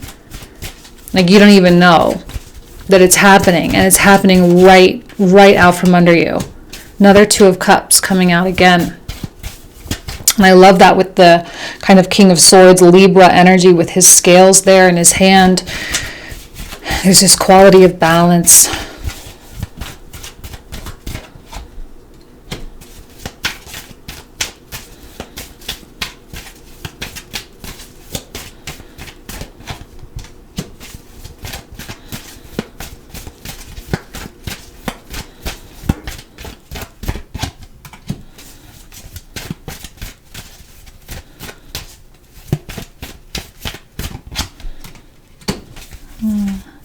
Another 6 of Coins. A lot of coins coming out.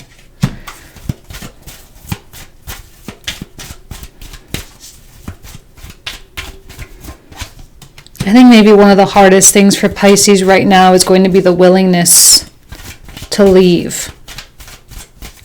I feel strongly this has a lot to do with also that South Node in the 10th house. A lot of it has to do with career. The willingness to leave a career. I'm not saying all of you are going to be completely, changing your whole livelihoods and all that, but I just find it hard to hang on right now. at the very least, there needs to be an incorporation of something else or something new. High Priestess again.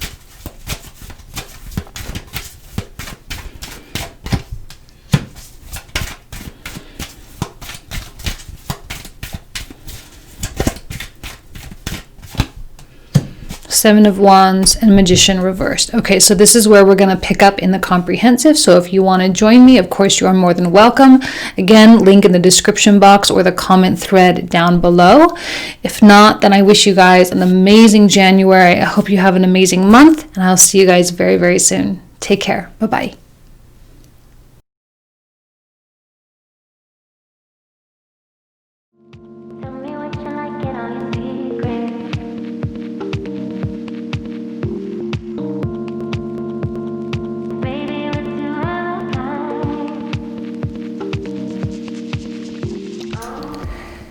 Hello, Aries. How are you? Welcome to your January reading. Thank you guys so much for being here.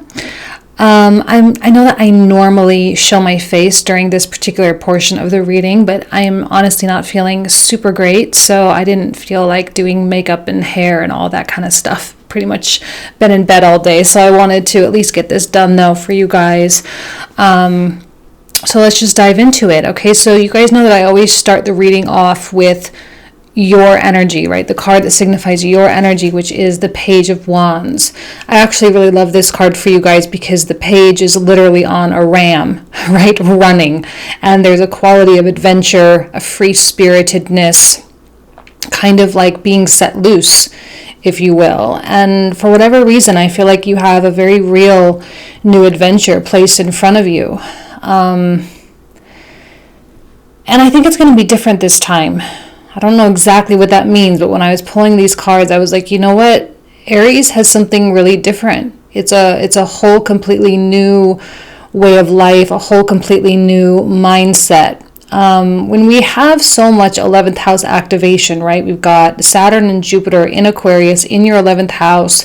There is a lot to do, not only with friends and your groups and your networks and the people that you really associate with, but there's a lot to do with money as well. And with Mars coming into Taurus on the 6th, sorry, I have to keep remembering what day that is. On the 8th, Mars enters into Taurus, really activates Uranus in your second house as well. And I think 2021 is going to be a lot about money for you guys. Money, there's a substantial focus on your career, and in general, your just sort of place in society. Now, I don't necessarily feel that you guys are going to be making huge changes in your career, although that could be the case for some of you. I just think there's going to be a lot of enhancements, and because of the environment card coming out as the Empress, I think the enhancements are going to be quite lucrative for you. The Empress is a card of creativity. Yes, pregnancy. I have seen a lot of pregnancy energies around the Aries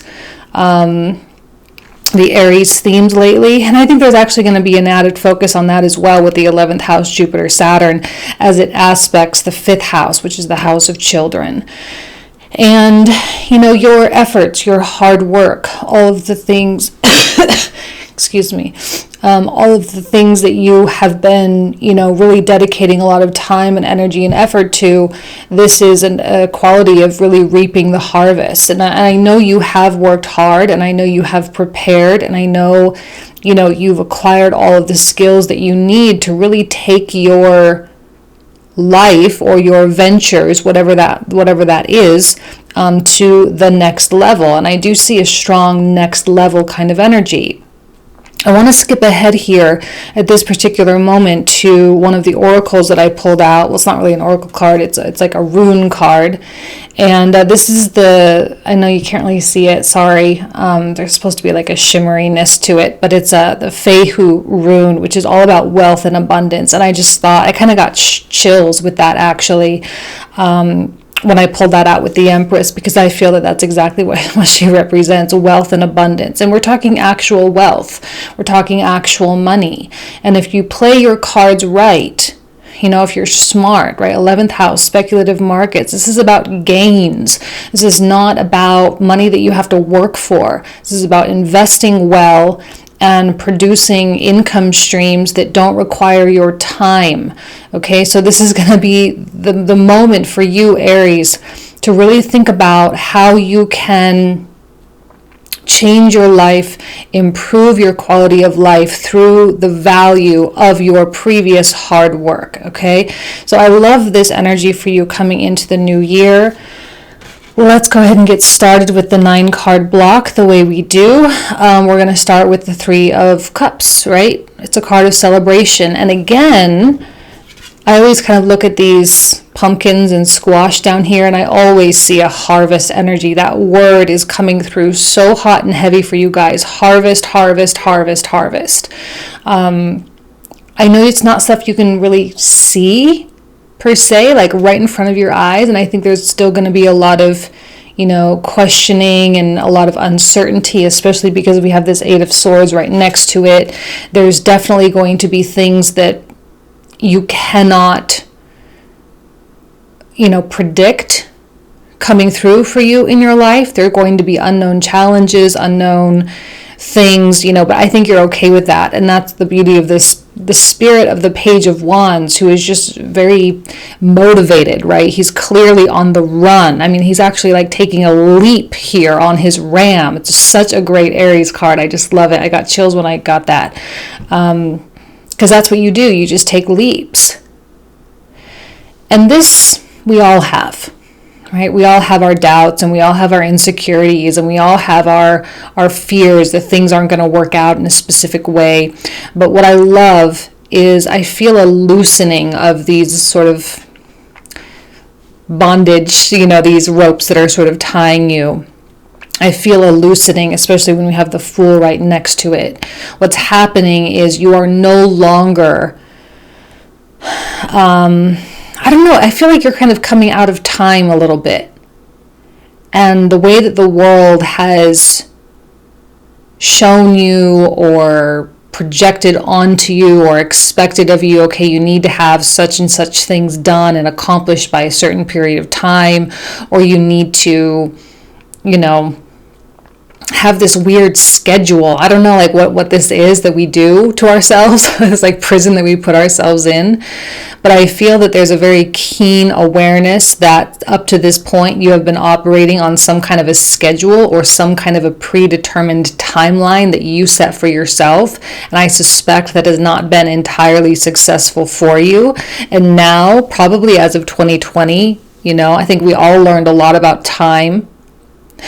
Slowed way down, right? We all lost track of what day it was. We all lost track of what time it was. It got a little bit weird there for a minute, but I think that was preparatory. It was here specifically to prepare you for 2021, because now you've sort of elevated yourself from this time frame expectation, and maybe things got rushed up ahead of schedule. Maybe you had a few surprises your way. Maybe things are delayed even that much more.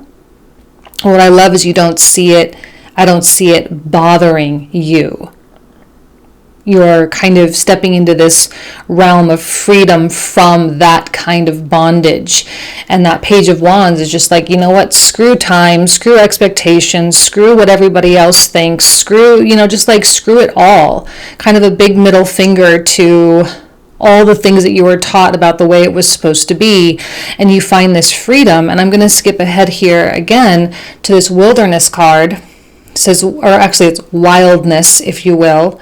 And I do feel a wildness, okay, when I look at these two. In fact, this card, he's even like running away from the whole reading, right? He's running in that direction, running away from all the cards. He's just setting himself free.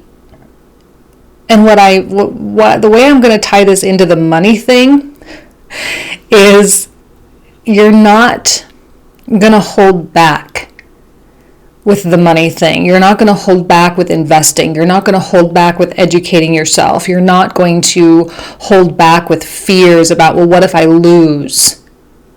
Because maybe up to this point, loss is kind of a silly even notion at this point. I think what life has taught you, Aries, is how out of control you are.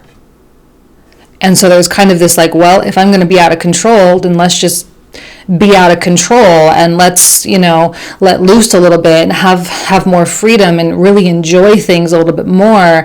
And because of this relaxation, because these bondages, whatever they kind of look like zombie, like gauze, if you will, because they're starting to loosen and you seem to be breaking free from those things. That is why things are going to start becoming a little bit more attractive to you. You're becoming more magnetic, which is why the harvest energy is really coming out to play here as well. Saturn, by the way, does really, really, really well in Aquarius, right? It's one of the ruling planets of Aquarius. So this transition is actually quite positive for you. It's in a house of wealth. So when Saturn is powerful in a house of wealth, and not only, I know I'm really focusing on the money because we got this card down here, but it's also about friends and belonging to the right groups. Now, when Saturn comes to the 11th, you can tend to isolate a little bit. And I think we're all still, not all of it, I'm not going to blanket statement this, but I do think there's a large sector of people who are going through a Saturn and Aquarius transit where it is still a continued isolating kind of energy. Now, of course, I'm not going to say that that's going to be like government mandated or anything, but just the tendency or the desire to be more indoors is going to be a little bit stronger. 11th house Saturn can make those types of connections difficult, but what it will do is make them good, right? So you're going to have good friends, good professional connections, good professional networking, kind of situations happening. And again, here we have this Queen of Coins, which of course she is all about creation. I'm sorry, I have to keep using these words. Wealth and abundance and creation and harvest. We even have this snake spirit here, and the snake is associated with creation as well. And I love that we have like two serpents kind of around a golden heart. The color gold is actually quite prominent in this reading, you guys. We have the golden of the wheat. We have the gold, the gold, the gold.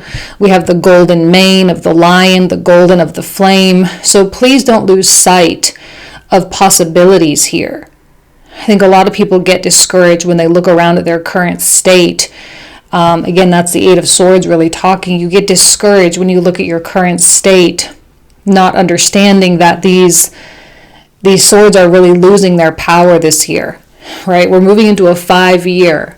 Shout out to all of the fellow life path number 5s. This is definitely going to be a kick-ass year for us, right?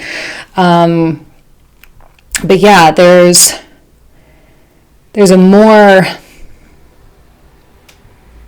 devil may care type of attitude. Can I say that? More devil may care. It sounds a little cheesy, but this Queen of Coins knows, and the thing I love about her is how she has faith. I love how she has faith in the process. Faith in the process that every seed that you have ever planted will come back around. And Saturn in Aquarius, huge harvest energy. Reaping of the rewards. That's why Aquarius, 11th house, is associated with great wealth and abundance, because of good choices that you made coming back around.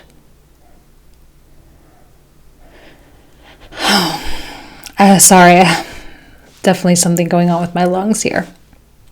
But we have what I feel is a steadiness, and with the Empress here, there's a beauty with this divine feminine, and it's almost as though you're abiding by not so much the law of attraction, if you will, but more the law of expectation.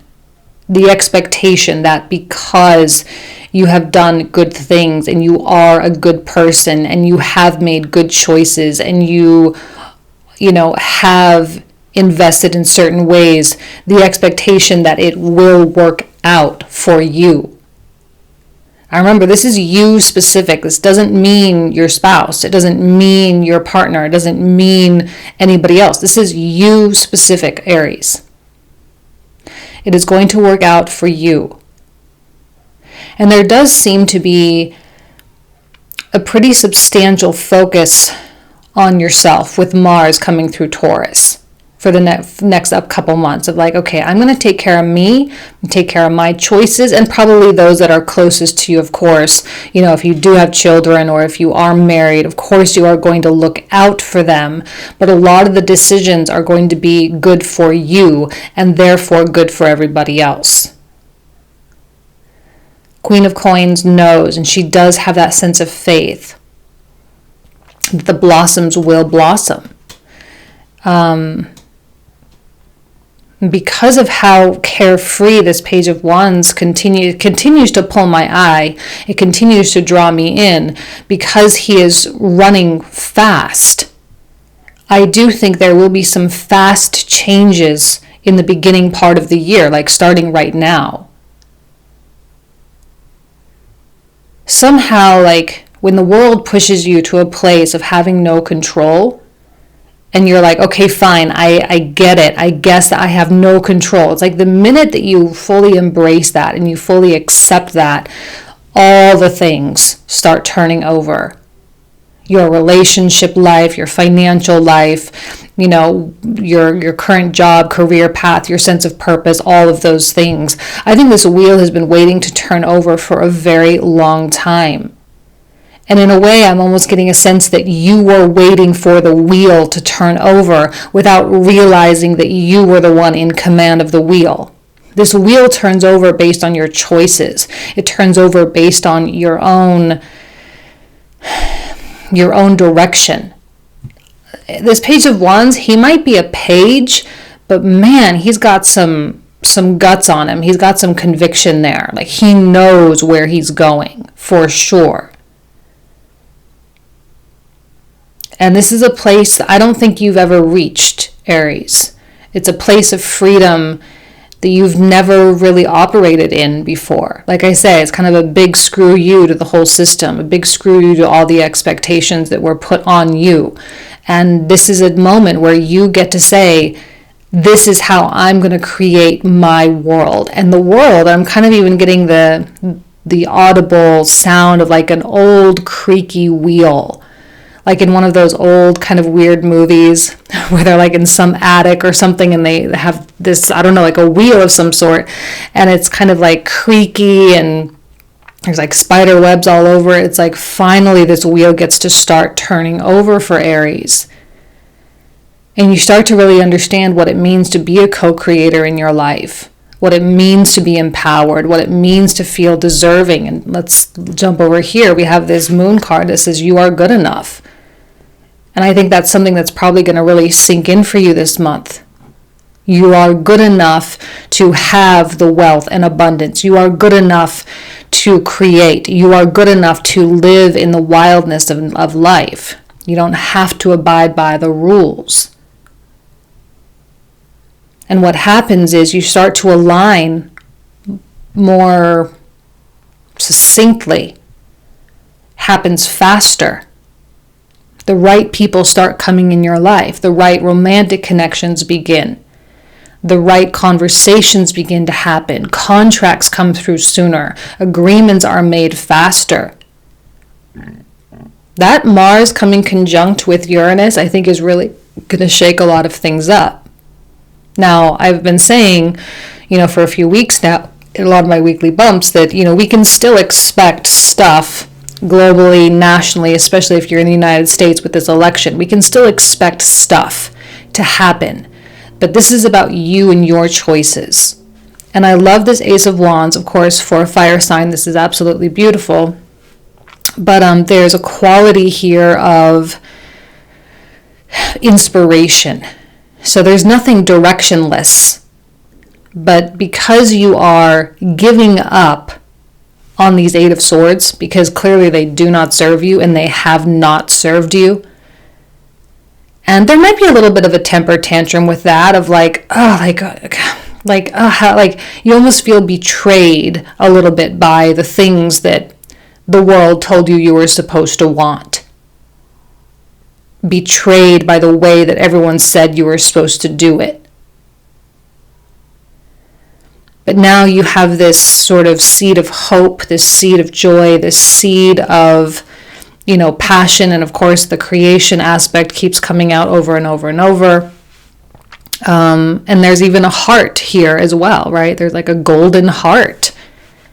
This is the time when the gold of you, that is you, the very essence of your soul, starts to express itself. And it will probably do so in kind of mundane types of ways, especially when we have the Queen of Coins involved. You know, it will come out in just the way you respond to your emails. It will come out in how you have conversations with people. It will come out in your first date conversation. Okay, all of those things. It will come out in regular ways, but it's like there's something different about you that maybe people can't quite put their finger on. They can't quite wrap their head around, like, why is Aries different? Like, it's the same person, but you're just different now. Because when your heart is set free and you kind of have that anti-establishment kind of vibe, and you take deeper and more substantial risks, and you start pushing yourself and pushing yourself and pushing yourself, and this magician is like kind of in a hyper creation mode, like, let's get after it, let's make it happen. And even the Page of Swords here is a very free-spirited energy as well, kind of running around in an open pasture with nothing but blue skies and big fluffy clouds. Like, there's kind of this quality of just being able to just breathe. To be able to breathe for once, because here you were never able to breathe. You couldn't see, you couldn't move, you were being suffocated by the things that never really belonged to you in the first place. And I love the Power card coming through, because that's exactly what's needed. And something probably drove you to a place. Maybe it was 2020, an event that happened at that time, but an event or an occurrence or a situation that drove you to this point of like not caring. And by not caring, that is when everything just can really start flooding in. It's the not caring so much that this power really comes from. You got pushed to the brink of something. It's almost as like something happened and it was beyond your control, and now it's kind of like you're kind of being forced to change here. And now we have this card. Where am I being called to use my voice right now? Okay, and it says on the back, you have a soul script that was written to be spoken. Your story matters, and it's time for you to share it with the world. That's what I was saying at the beginning. Now, your story could be anything from an actual story, a survival story, a dark night of the soul story, or it could just be your experience, right? Like if you're in some kind of a skilled trade, your story is all the jobs you've ever had, all the contracts you've gone through, all of the things you've built. And that knowledge is really, really valuable.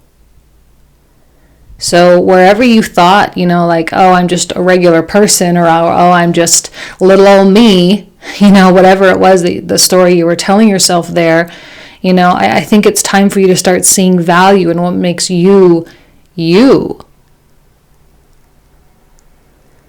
And the more and more value you see in yourself, the more and more value the world sees in you, and the more and more abundance you attract into your life.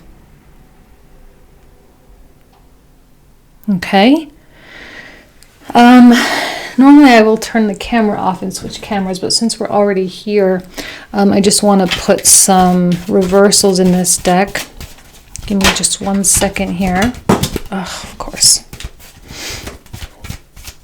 I've already been shuffling this quite a bit. Not quite ready for cards yet, though.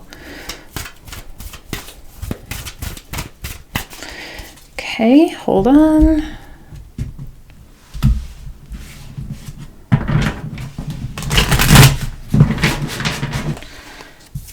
Now let's grab this one. So let's go ahead and clarify and pull out the cards for the comprehensive reading. So for those of you who are new to my channel, the cards I'm about to pull out are the cards that we will talk about in the comprehensive. The link for that will be in the description box or the comment thread down below. We usually speak for about 20 to 25 minutes about these cards, okay? Let's start with the Page of Wands here. Nine of Wands.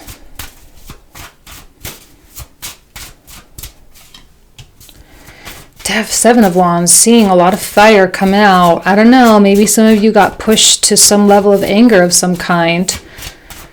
You're feeling, Ace of Cups, you're feeling that fire, that warrior spirit really come alive, which is great. The Empress, Eight of Coins.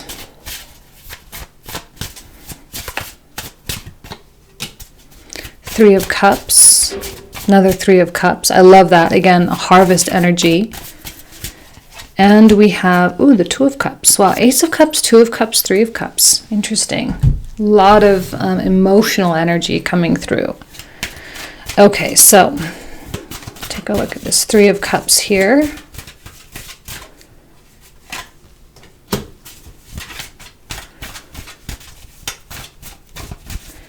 Some of you might be really afraid of, well, like, what happens if it actually works out? What happens if I actually succeed, or if I actually make the money, or what happens if, you know, because I do think that there were circumstances really pushed on you that you probably didn't have control over. Ooh, there's another Empress. Maybe you lost somebody or had a breakup, or you know, you were forced to change jobs or something, so you're like, oh, well, yep, here I am. Maybe it's not exactly what you thought you wanted. But again, remember, it's like the more control you think you have, the universe will continually show you that you're really not in control at all. And that life will always find a way. And so you might as well not worry about it so much. I feel like this one also wanted to come out. Ten of Cups reversed. The Fool.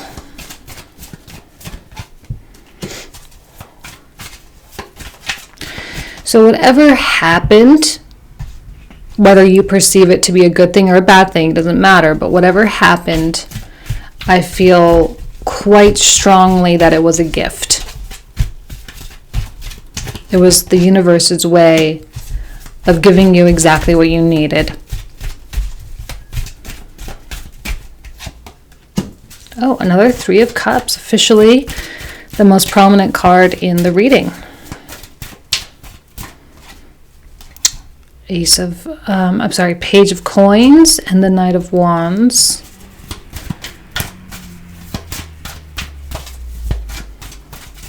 Really, something just, oh, another Queen. It really feels different this time. Like there's another Two of Cups. Okay, so Two of Cups, Three of Cups, the most important cards of the reading. It really feels like, Aries, there's no way you can repeat a pattern again. There's no way you can go through it again. The next time, or the next phase, the next chapter, it really is going to be different. I think you've learned all the lessons that you've been needing to learn.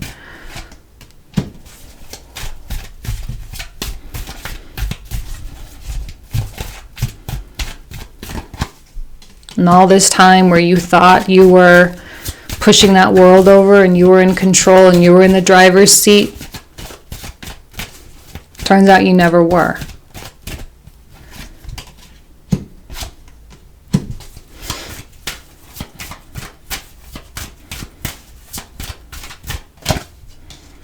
Magician reversed.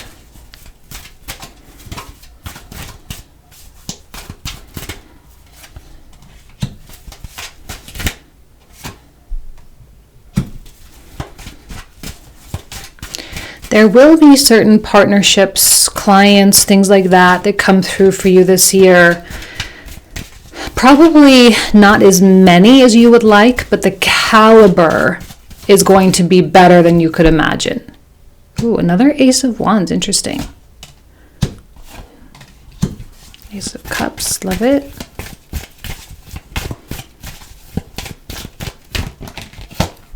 Two of Coins. Five of Coins reversed, the Hermit, and the moon on the bottom of the deck. Okay, so you guys, this is where we will pick up for the comprehensive. If you want to join, we're going to talk about all of these cards. If not, then I will leave you guys there. All right, thank you guys so much. I hope you have an amazing January. Talk to you soon. Take care. Bye-bye.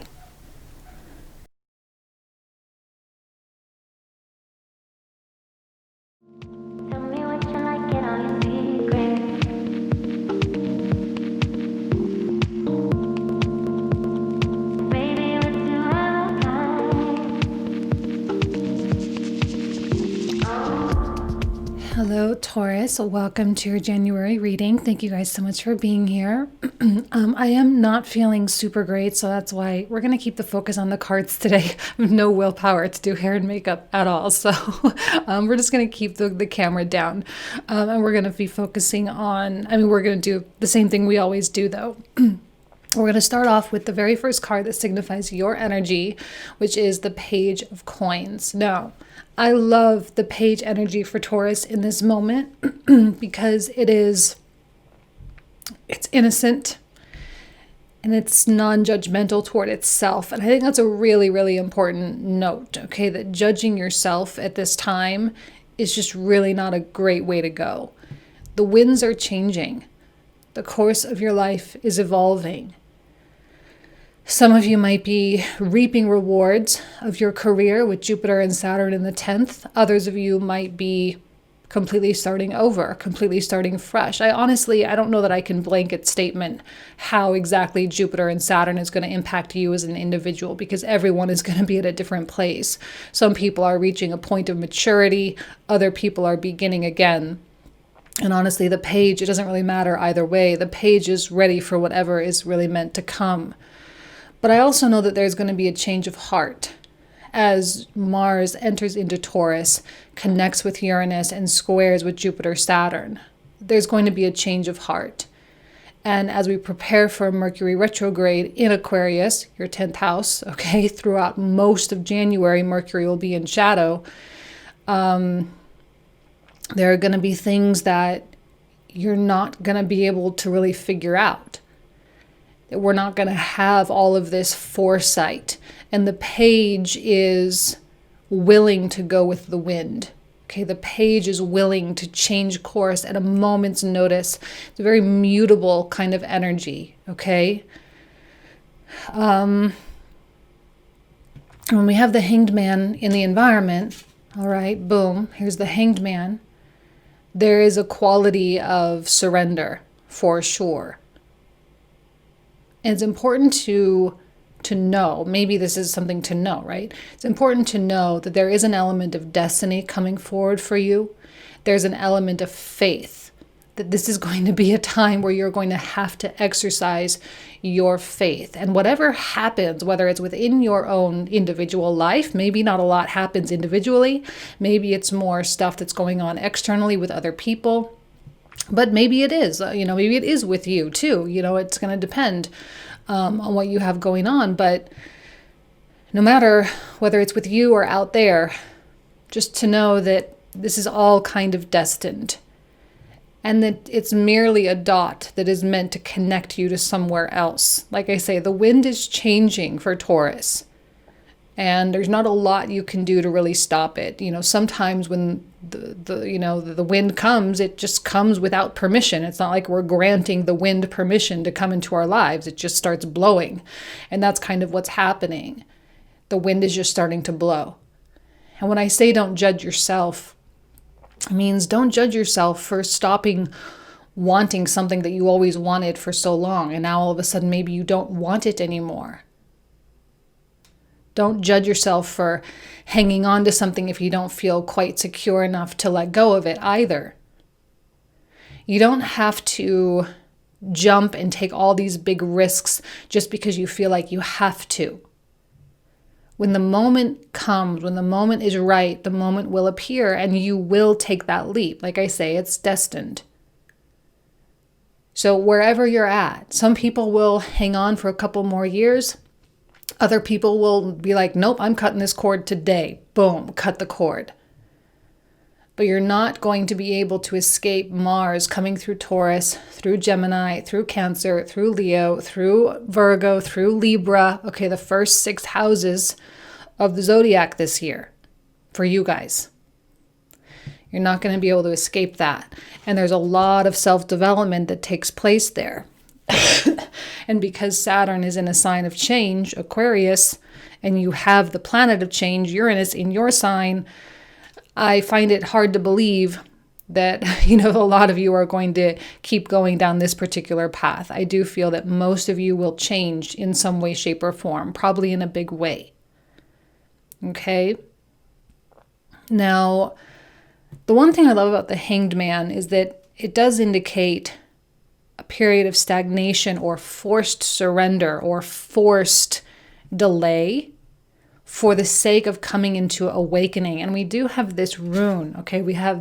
I'm so sorry, I'm going to totally butcher this pronunciation. Dagaz? Oh my God, I can't even say it. I don't even know. But it stands for awakening and breakthrough. And we can have kind of like the image of a girl kind of meditating here. Okay? And I think you're building up to a pretty substantial breakthrough, if you will.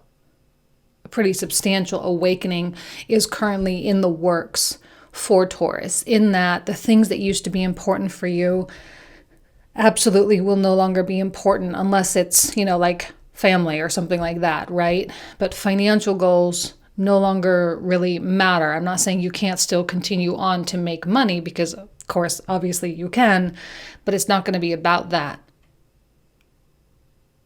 Okay? North Node in Gemini kind of mixing you up a little bit with the relationship with finances as well. And as the North Node continues through Gemini through all of 2021, makes his way into Taurus, you're going to have to have a moment of working on your relationship with the material, working on your relationship with your self-worth, your sense of self-respect, and your sense of just self as a whole, just your sense of self. Okay? Now, as we look to the 9-card block here, we have the the 2 of Wands reversed, okay? The vision might be a little hazy, but we have this card of stability here. We have this sea turtle. Like, the thing is that even though the wind is changing or the current is changing, you're still very safe. And I think that's something maybe I need to kind of hit home a little bit, is you're safe, you're safe, you're safe, you are okay. And no matter what your decision is, whether you decide to make a change today or whether you decide to wait 2 years for that, it really does not matter. You might not necessarily know what the ultimate course of action is, right? You might not ultimately know the point of why you're needing to make this change right now. Okay, or why you're making such a decision. You might not have that full clarity of vision, but again, even here, 4 of Wands, you're safe. Now, I do think you're going to be finding a lot of security in your home environment, and maybe even many of you are going to even feel compelled to be in your home environment. Even pandemic stuff, regardless, doesn't even matter. Like, there's going to be that tendency to want to be at home. Saturn and Jupiter in the 10th aspecting the 4th. And the meaning of your home becomes something maybe a little bit more sacred, a little bit more special. Now I look at this 8 of Cups reversed. I'm getting a feeling that there's somewhere that you think you want to go, but you also aren't quite ready to really fight for it yet either. Which is why the delay, perhaps. There's something you want to expand into, Jupiter in the 10th. But that Mercury retrograde coming through Aquarius is kind of like, I'm not sure. I can't really see this far ahead. I don't really know how this is going to work out. I'm just going to stay put. And even if you do, like, let's say, for example, quit your job like this week, let's say you are feeling compelled to do that as Mars moves into Taurus. even then there could still be like, okay, great. Well, that's step one done. Now what? Like the foresight, the vision is just a little bit like, well, I don't really know what to do. But I don't know that that's a bad thing either, because it forces you to really rely on faith. At the end of the day, this Hanged Man is forcing Taurus to rely on faith. And I think that's what this month is really all about. And you have these opportunities, we always call it like a come to Jesus moment. You have multiple moments or opportunities to come to Jesus, if you will. Okay, now that could be through powers of meditation. If you are a Christian, it could be an actual come to Jesus moment, or it could be your connection with, your Buddhas or whatever you have, whatever practice you do. Coming back to self, coming back to source, coming back to spirit over and over and over again, because that's really all you got. And I don't see Taurus having the energy, right? We have this conflict and defeat card over here. I don't see Taurus having the energy to try to fight, to keep an outmoded way of life going. Mars to Taurus may feel a little scattered, 7 of Cups. It may feel a little all over the place. You may feel a lack of focus. Like I say, you might not necessarily have that vision super crystal clear. You may be feeling like I want to go left, right, up and down and all around, and yet also not want to do anything at the same time. It's like you're feeling both. And sometimes that can be very taxing on a person. You feel the agitation, you feel the energy surging with no clue of really where to put it. And even if you're a dedicated professional in your life, I don't even know that you're going to want to really put that energy into your career. In a way, I'm almost feeling like all of you are wanting to break free from any kind of shackles that you have. So unless your career, your livelihood is 100% your passion, and you love, love, love every second of it, some of you are going to really want to break free from that. Although I do think that energy is kind of temporary. It's in and out as Mars makes its way through the first. So if you're not ready to up and go, but you're still feeling that anxiousness to kind of break free from something, 8 of Cups reversed, it's likely that you'll still just stay put and just allow time to pass so that you can think more clearly in the future. Because I do sense that some of you are still a little bit afraid of cutting cords here. You're afraid of stepping out full and clean and, without any attachment or any safety net. That's okay. As Mars moves to Gemini, and specifically through Cancer, but really when it steps into Leo this summer, I think you'll feel a little bit more like, okay, now I can actually really start to play this game and start organizing things just a little bit better. If you can acknowledge that you don't have clarity, and if you can have patience and faith while you don't have clarity, and you can let the Mercury Retrograde come and go and do its whole thing, you'll be better off for it. Because let's not forget too, as the sun comes to Aquarius, then it makes its way through Pisces, and then Aries. And when the sun comes through Pisces and the sun comes through Aries, it's going to connect with Neptune in the 11th. It's going to connect with Chiron in the 12th. And then I think during May is when you're starting to feel, right, sun connects with Uranus. You're going to start feeling this sort of haziness really like fade away. And you'll be like, okay, I'm starting to live, like the fog is lifting here. And I think this Ace of Coins, it's something that's like, what I'm feeling, it's a breadcrumb that the universe is using. And as long as you accept things from the universe, when your neighbors or your coworkers or your boss or whomever is being especially gracious, especially kind, if you accept those things, I almost feel like it's a token of the universe, or a gesture that the universe needs you to know, like, okay, you're ready. And I like that there's kind of a display of stability with Taurus at this moment as well, even though the agitation is so strong.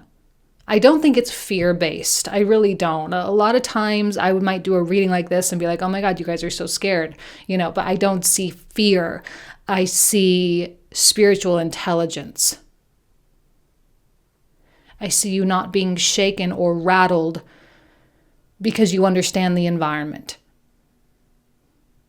And you seem to be using the environment to your benefit.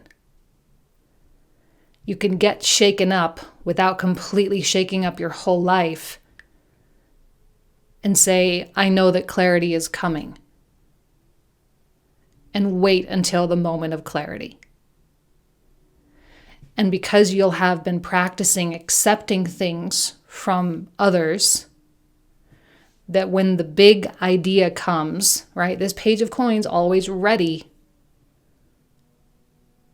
When the big idea comes, or the big opportunity to make the move comes, there will be absolutely zero hesitation. And it will come. It's not a fantasy. Six of Cups reverse. It's not a fantasy. I'm not like, trying to feed into your, the things that you think will never happen for yourself. These are the things that I think are inevitable for you. That your new lifestyle, whatever that is, your new lifestyle, your new job, your new livelihood, your new passion, your new pursuit, that all of those are inevitable. I think we need to all start operating with a sense of inevitability, like if we have something come into our heart from a pure place, not from an egoic place, but from a pure place,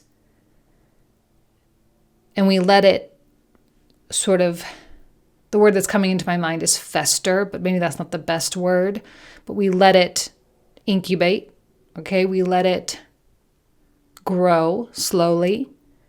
Then the inevitability that seed will sprout, right? It's inevitable. It will sprout.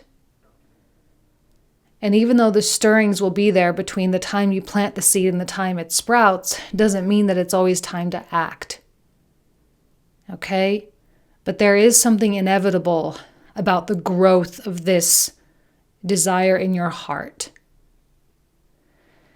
It may or may not have financial implications, and maybe that's one of the reasons why there seems to be a little bit of a stagnation or a little bit of a lack of foresight. Again, I'm not saying all of you are just going to remain still. I think a lot of you are going to be making some pretty big moves, and that's cool, just so long as you just keep putting one foot in front of the other, accepting opportunities and all of that, This Chariot is ultimately, inevitably, going to take you where you're supposed to go, which is a state of freedom, liberation, your destiny. A lot of destiny coming through here. When Saturn hits that 10th house, yeah, destiny's a thing. Destiny is definitely a thing. And there's just not a lot that you have to do. In fact, I think the world is kind of pushing you to this period of exhaustion, specifically so you don't do stuff, specifically so you do just kind of stay in this state of acceptance and surrender and listening and faith and connection. And one day that Chariot's going to show up and be like, what's that meme? Like, get in, loser, from like Mean Girls, right? Get in, loser. We're going. We're going to your destiny. Come on, get in. And like I said, there's nothing fantastical about this. This isn't a fantasy thing. So if you're feeling hung up, stuck, out of control, I love this energy for you, a time to give rather than take. Because it is going to be a time to give. Now, you will have an opportunity to accept things. What I'm seeing with these two cards, this one in the very center and this one coming out as an oracle, there's a it's like you're working with the flow. You're getting used to the flow. You're getting used to how things come in and how things go out. And when you start really understanding that what you give is ultimately what you're going to get, and you start operating in that space without like that whole like, well, then I'll give in order to get, right? That's ego stuff. But you start understanding the flow, it will work in your favor. And maybe one of the reasons why you're in this state of hung upness is because this flow is something that you're needing to understand. That in order to get, you have to give. I just backtrack on that. I'm not trying to make that about the ego thing, but that's how it works.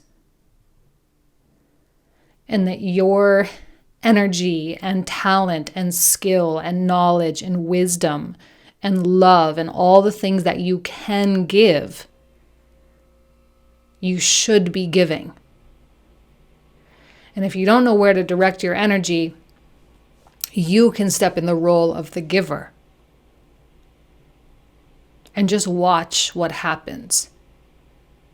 Share your talent, share your voice, your stories, right? These are all the things that are like our purpose, right? Our stories, our creativity, our writing, our voice, our artisticness. Share. Because you don't even know what the universe has in store for you. It's pretty big. And it's a whole new life. Has the potential to be a whole new life. How can I be more kind to myself and offer more grace in this very moment? That's always a beautiful card, especially when, that Uranus energy is involved. It can get, like I say, exhausting, conflict and defeat. Growing our self-love, North Node in the second house, growing our self-love is medicine to this world's broken heart. When you heal, we all heal. When you give yourself more grace, you are able to give the world more grace. What you give to yourself, you ultimately do give to the world. I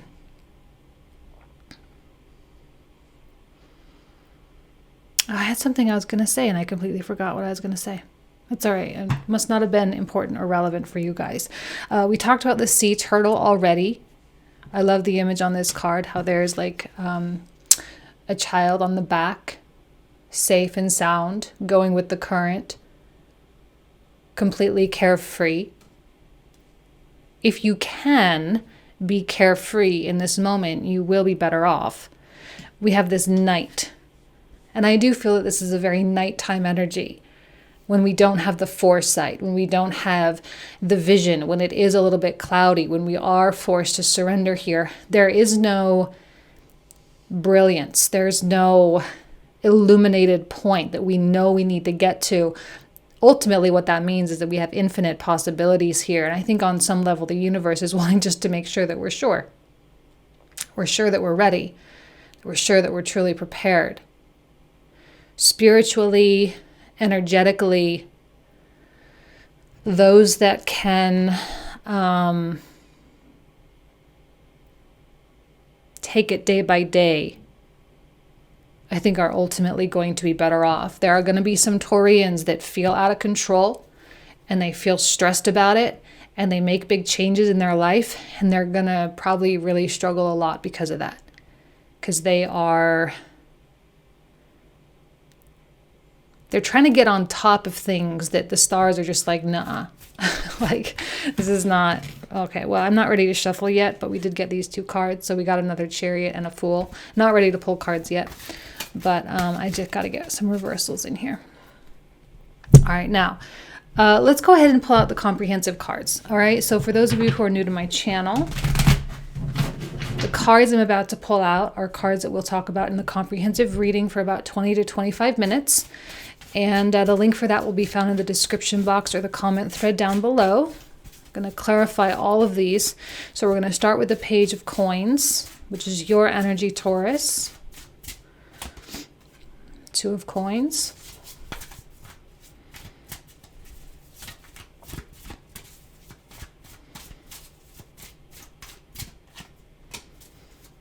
Three of Cups. I've been kind of sloppy with these shuffling. Not quite there. Hold on. Just do one more. And Two of Wands. Interesting. Two of Cups, Two of Wands. Two of Wands is a repeat here.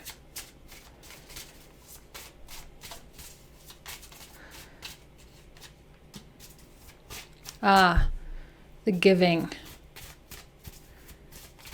But it's both. On some levels, we are the king giving to those in need, and sometimes we are those in need, and we need, kings to give to us. This is what I mean with the flow. The in and out, the masculine and feminine, the receiving and the giving. That's going to be important in your future somehow. I don't quite know why, but that's going to be an important aspect of your life. Six of Wands, Four of Wands. Strong energies of celebration, a lot of reason to be excited about the chapters that are yet to come, excited about the changes that are happening in your world and in the world around you.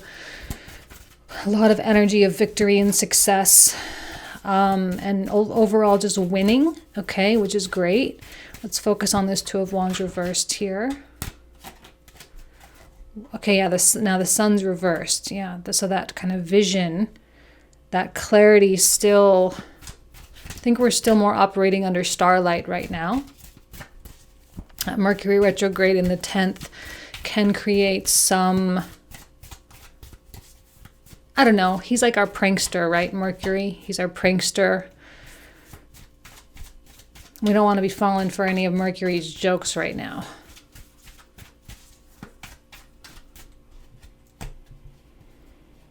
Okay. Oh, another Page of Coins, same as your energy with the Empress. Empress is obviously you as well, obviously, given the Venus symbol there. Nine of Wands. I almost see you being skeptical of your own excitement about stuff. Skeptical of your own decisions and your own desires to really leap.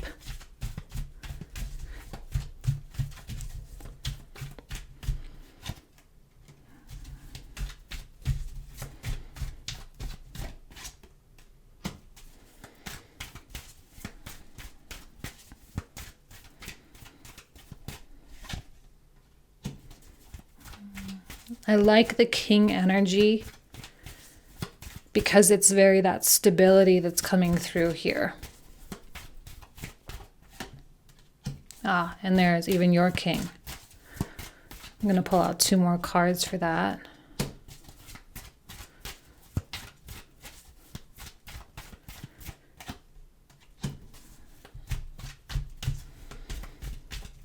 I feel involvement from another person with certain decisions. Another page, beautiful. Ooh, another page.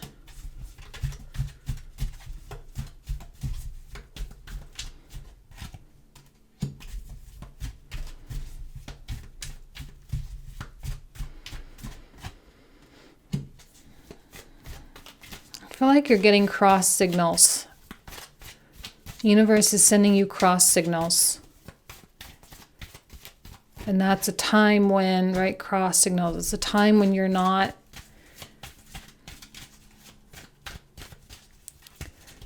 when you're trying to use your brain to figure things out, you're trying to use logic and common sense for things. And then the universe comes and shows you something else. It's just not the time to act.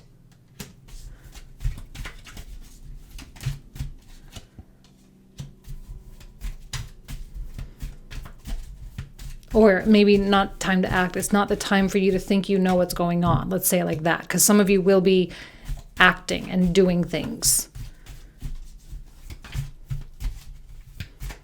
You really, really, really don't have all the information. That's a very important notion. We have all these angels here. They're in the upright position, which means they're really looking out. I feel that this sea turtle is very much a guardian angel as well.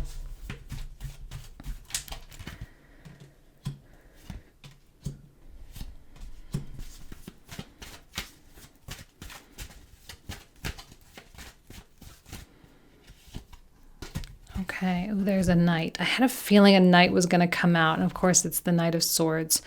Okay, so let's pull out one more since we got the Six of Cups twice.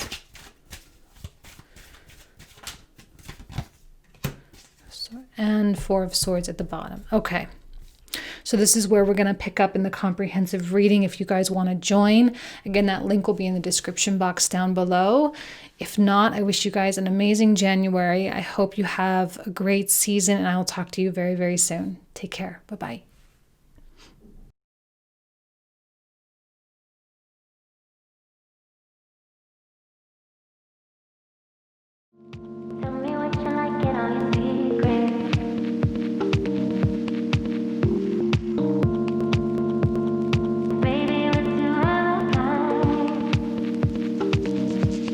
Hello, Gemini. Welcome to your January reading. I hope you guys are doing well. Doing this reading just a little different than normally. I'm just not feeling my best. So hair and makeup totally out of the question. Not even an option for me. So we're just going to be doing showing the cards this month. Not that you guys really care, but just FYI. That's what we're going to be doing. So let's go ahead and jump right in. Very first card that comes through, which signifies your energy, specifically Gemini, is the Page of Cups. Now, I really, really, really like this energy for you because it's youthful. It is curious, and there's a quality of openness and really just sort of following your heart, wanting to learn, wanting to understand. I know you guys, we're not going to sit here and hash out all the 8th house stuff that you guys just went through the past couple years, but it's maybe nice to remember that you guys are out of that now, okay, as the sun finishes out through Capricorn near the end of the month, as Mercury finishes out on the 8th. The only thing you got left is a Venus transit, and then Pluto's just going to be in there for the next few years. But other than that, like, that 8th house stuff is pretty done. And you're kind of in this place of, I don't know, the word aftermath is kind of coming to my mind. And when you go through such tumultuous change, like ravenous change, really, I mean, it really is like 8th house is really, really, really powerful. And when you come out on the other side of that, sometimes it's not recognizable right away. I'm not saying that like, oh, here we are a few weeks later after Saturn and Jupiter move into Aquarius and boom, all your life is perfect again. Obviously not the case. But, you know, there's kind of this, it's almost like finding your sea legs, you know, or like you've been on the ocean for so long and now you're on land, I guess, your land legs, trying to figure out how to really establish that stability again. Air sign energy is comfortable for you, right? Jupiter, Saturn, and Aquarius, this is a comfortable transit for you. And because you've got that north node in your sign, there is going to be substantial opportunity to really, really, really focus on yourself. Now, we have the Hermit in the environment. And I do feel like you guys are really pulling it in. Now, Hermit is a Virgo card. Virgo, the other zodiac sign that is ruled by Mercury, rules your 4th house. 4th house is a really, really, you know, at home, being with your comfortable place kind of sign, all right? You're pulling it in. And I know that Geminis can be, you know, both introverted and extroverted. I'm not trying to lock you guys into a box here, but this is a really introverted time. And I think it really is just like getting your legs stable. I don't know, is it called sea legs or your land legs? I don't know what the difference is, but like you're on land now. Let's just say it like that. You're on land now, and it's working on getting the stability, breathing, kind of like not worrying so much about thinking so hard. You know, I've been saying this to every zodiac sign. Thinking is not really our best friend right now. Our intuition and our actions, these are the things that really, really, really matter, because chances are we can't really foresee things. Chances are we're not really able to predict a lot. Chances are we can't really, you know, wrap our head around a lot of stuff. There will be some cognitive dissonance this month to some extent, and we need to just not worry about that so much, okay? Pull it in. Your inner Hermit, which is a very, very wise energy, knows that the mind is not the primary source of information, okay? He's kind of stepping into a more alchemical place, especially since we have the Magician and the 9-card block, okay? He's focused on changing circumstances. He's focused on creation. He's focused on the things that are within his control and not getting worked up at all by things that are beyond his control. Okay? So now as we get into this 9-card block, we start off with the 8 of Coins. Now the 8 of Coins is a great card. It's productive. And I feel like that's one of the only places where you're going to feel really comfortable.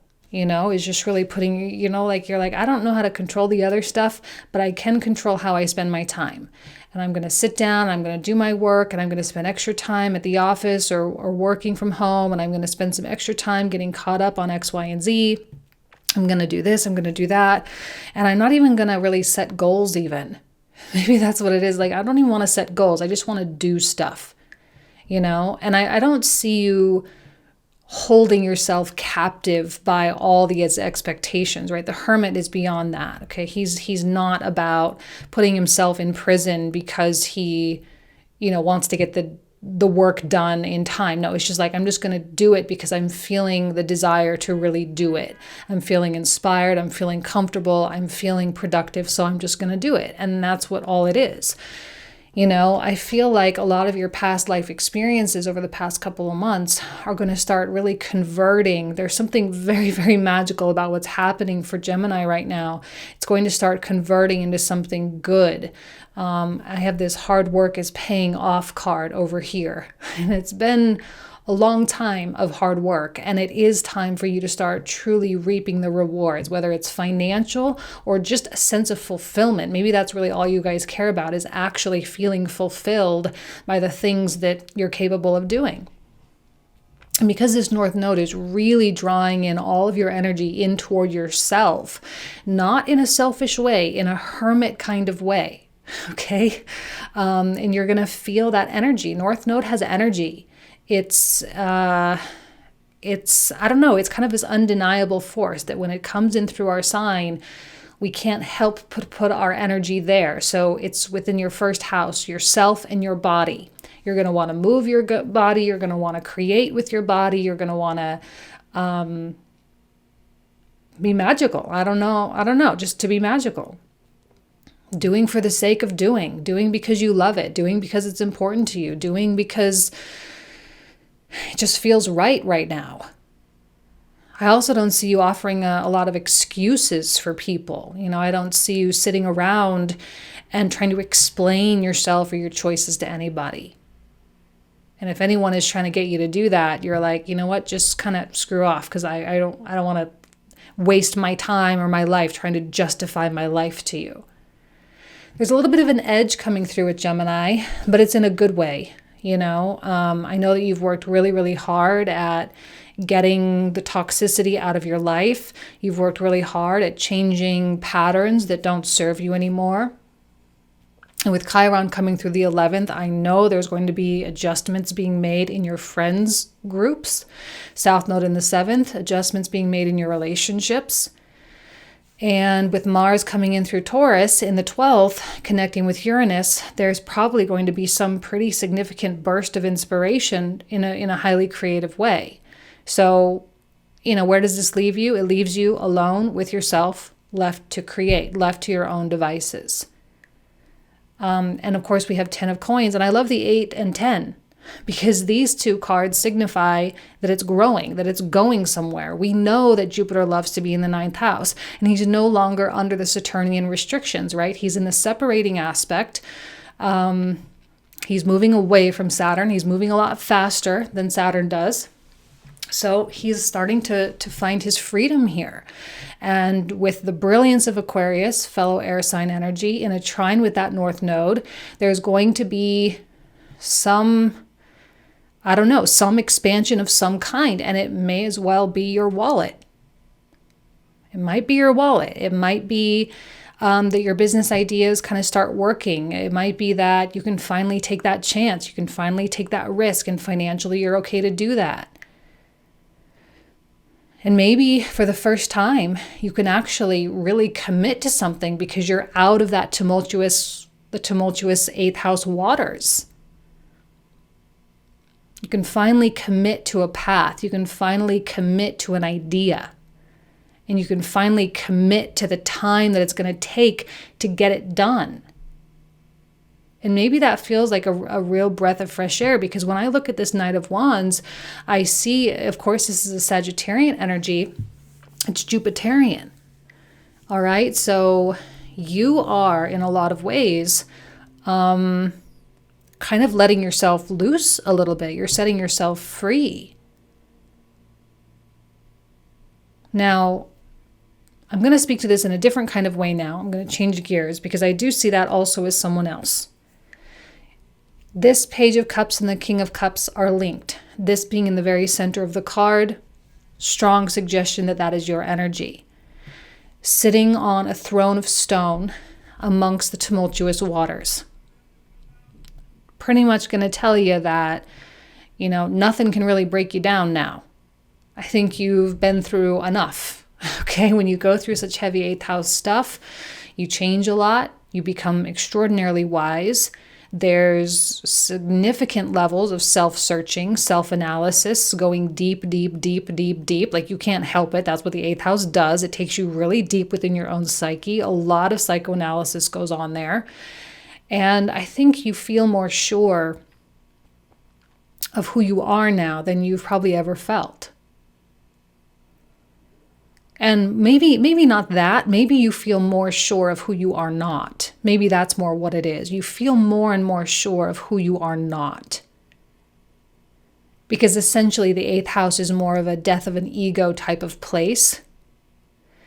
And the 9th house is where you find freedom, right? Because your whole life you have been sort of trapped by this identity, trapped by this ego, trapped by this conception of self. And when that gets broken down and stripped away, that's actually what freedom is.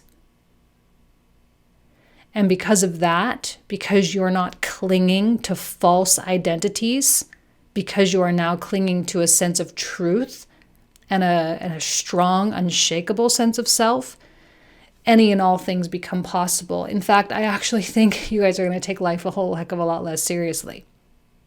And you're a more playful sign energy anyway, right? You're Gemini. It's more playful. And this is kind of you getting back to that more playful spirit, but wise. Life forces wisdom. It always finds a way. So now when I look at this Knight of Wands sort of prancing away, as much as I love the Jupiterian quality for you, I also see that this is someone, who clearly does not vibe with the King of Cups and is kind of prancing in the opposite direction, sort of leaping out of your life. And I think because of this level of strength that you're really perpetuating out there, this strong sense of self, it's impossible for people who are not at that wavelength to really stick. And I know you have been noticing that people have been falling away. You've been noticing that friends have been leaving, or you feel less compelled to hang out with them or to listen to them complain and whine about their lives, right? Or your partner who, might not have been the best person, or your partnership patterning that you have, right? You're like, oh my God, I am so tired. I don't want to play that game anymore. And when you sink in and you truly surrender, hermit style, those people fall away. And new people show up. But see, the thing that's really lovely about the Fool, and I liken it to the Page, is there's a sense of readiness. And I don't necessarily want to say like, okay, now you're ready to go after it. You're ready to live your best life, and all these like New Year slogans that we just douse ourselves in. It's like so ridiculous, right? I just feel like it's a readiness for just today. Just a readiness for tomorrow. And a readiness to allow the flow to really flow through you.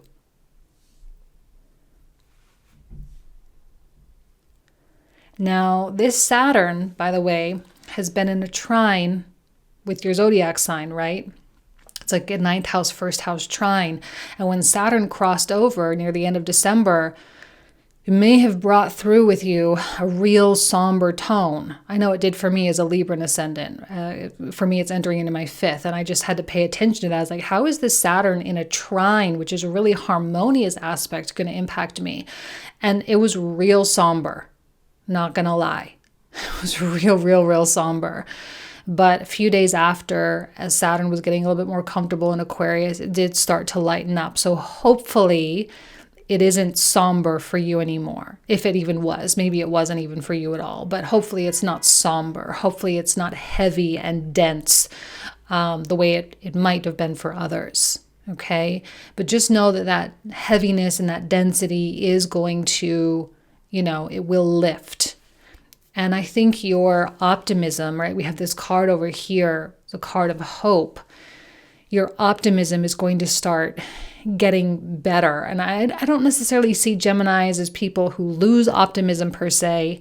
I think that's something that's always kind of with you, wired in. Of course, your natural chart or your natal chart will really determine that a little bit more, and your upbringing and just your choices that you make. But your natural optimism will start to get more and more bright.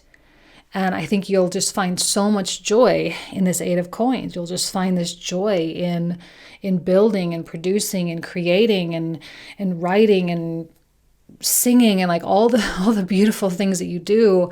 It's a new level of joy, and the things that you create have deeper and deeper levels of meaning because it's coming from this deep place.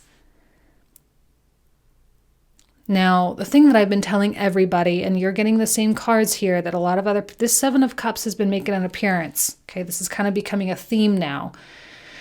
7 of Cups does indicate a cloudiness. Okay, now it's okay because there's a lot of possibilities, and the positive spin to the 7 of Cups is that anything could really happen. And so you can keep your mind open, you can keep your heart open, and you can say to yourself, you know what, I'm really ready. So if the universe has something kind of cool for me, I'll listen, I'll pay attention.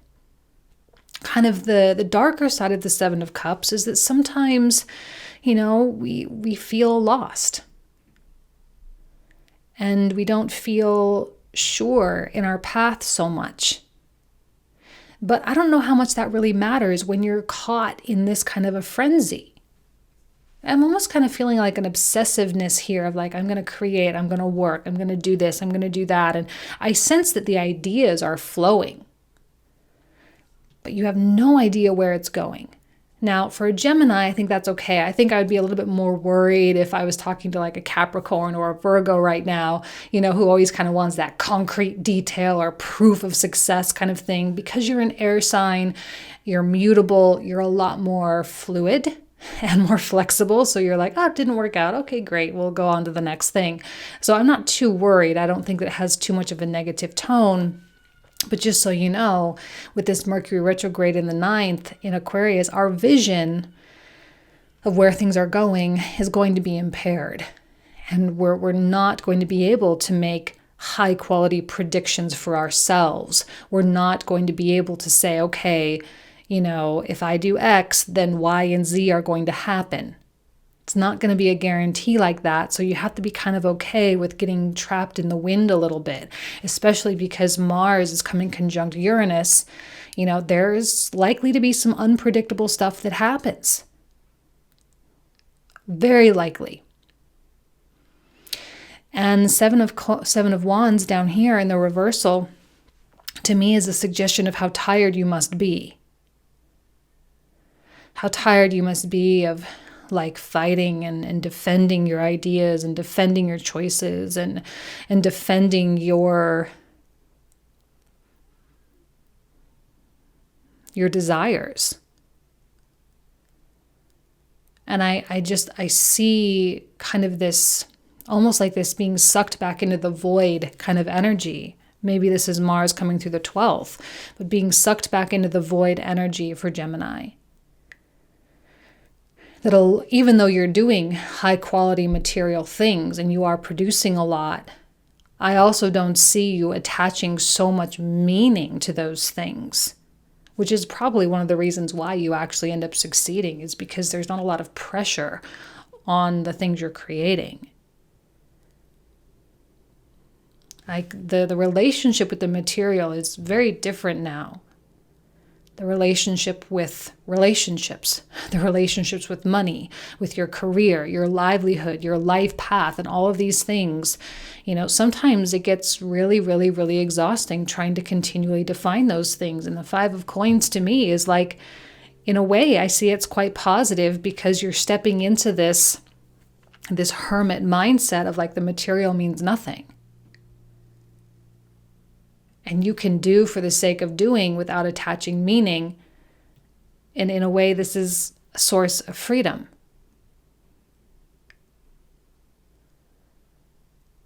Because I'm just getting like really pulled into this King of Cups here in the center. There's a lot of focus on that energy. You're being constantly reminded at how meaningless so many things are. And I don't mean meaningless in a Debbie Downer kind of way, okay? I mean meaningless in a liberation kind of way. That you can want or not want, and it doesn't matter. You can do or not do, and it doesn't matter. You can give or take, and it doesn't matter. And when things stop mattering so much, you do become more and more and more liberated from meaning. I see you becoming less results oriented and more passion driven.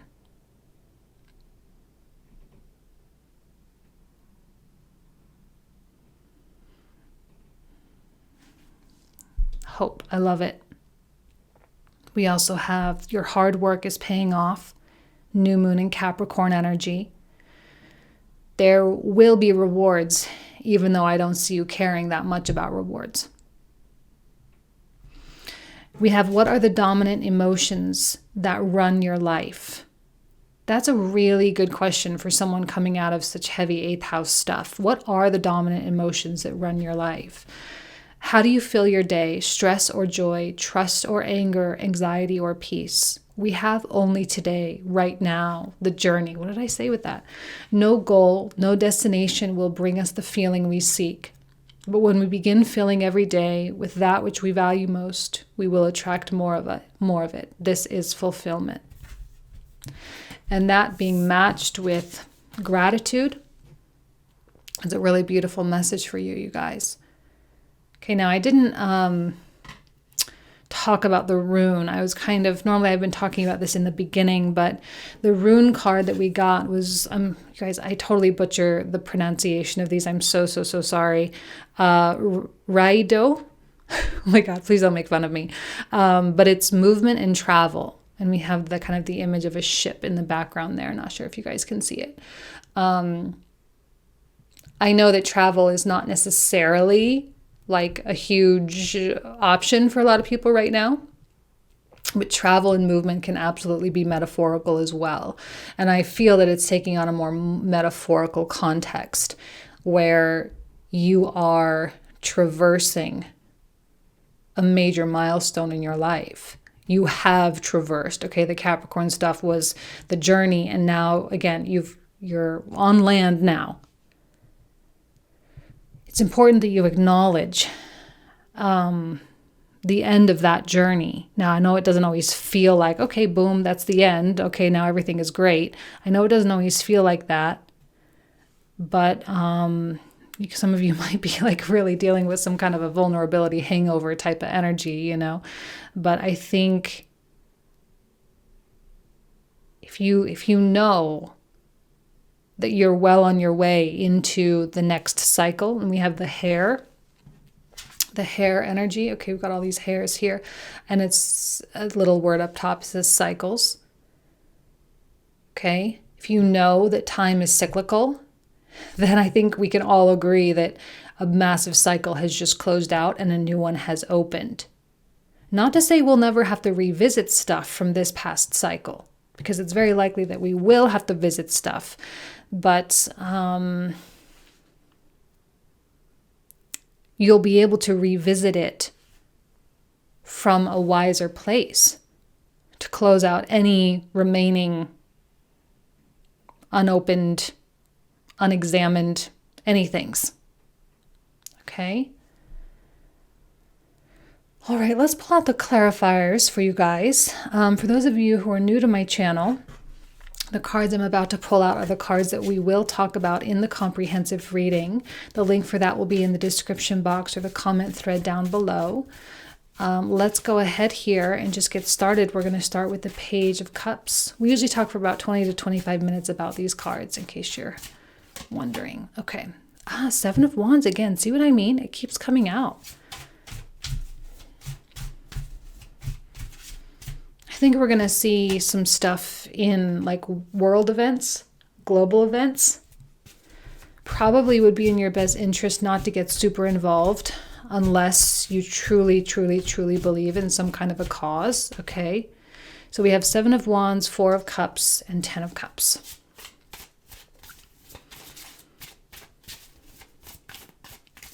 I do think we have some surprises in store for us in January. Okay, so we have Four of Wands in the environment. And I like that the Hermit is a Virgo card, which rules your fourth house. And then we have I always say the Four of Wands is my fourth house card. Another Five of Wands.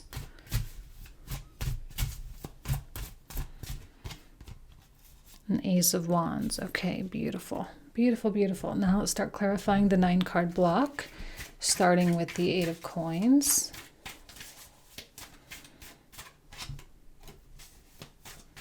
Love that Gemini energy. Beautiful.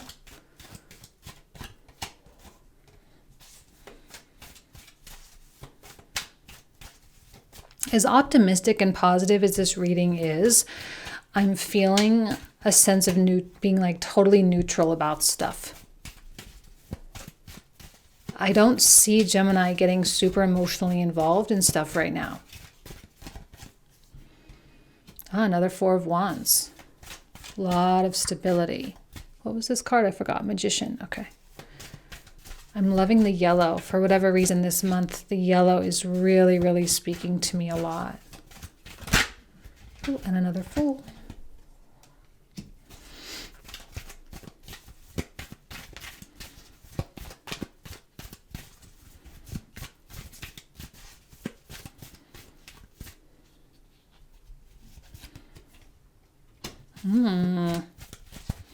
Ten of Cups, 10 of Coins, 10 of Swords.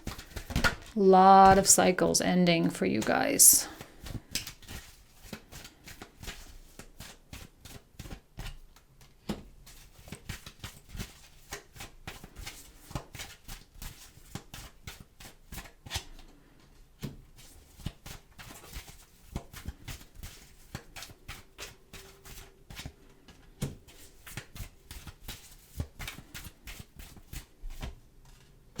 Oh, let's do one more.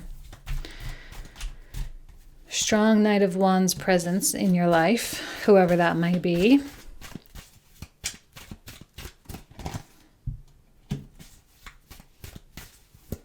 Clearly, that Knight of Wands is creating some level of stress.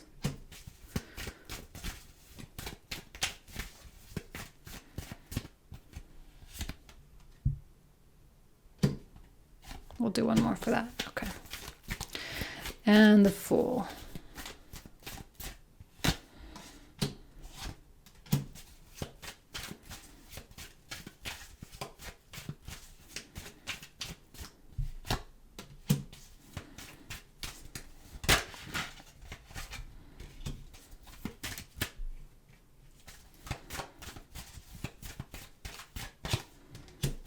Another Five of Wands coming out again. Wheel of Fortune reversed.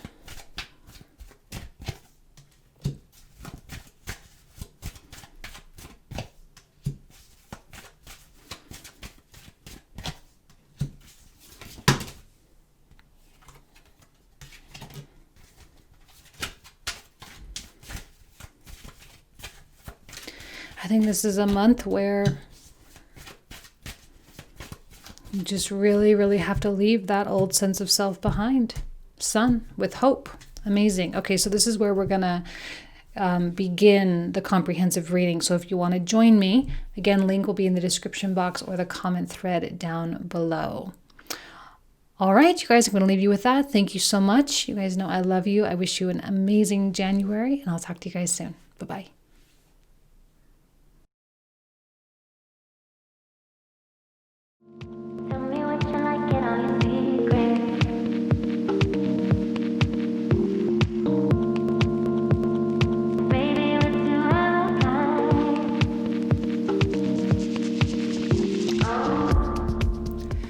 Hello, Cancer. Welcome to your January reading. Thank you guys so much for being here.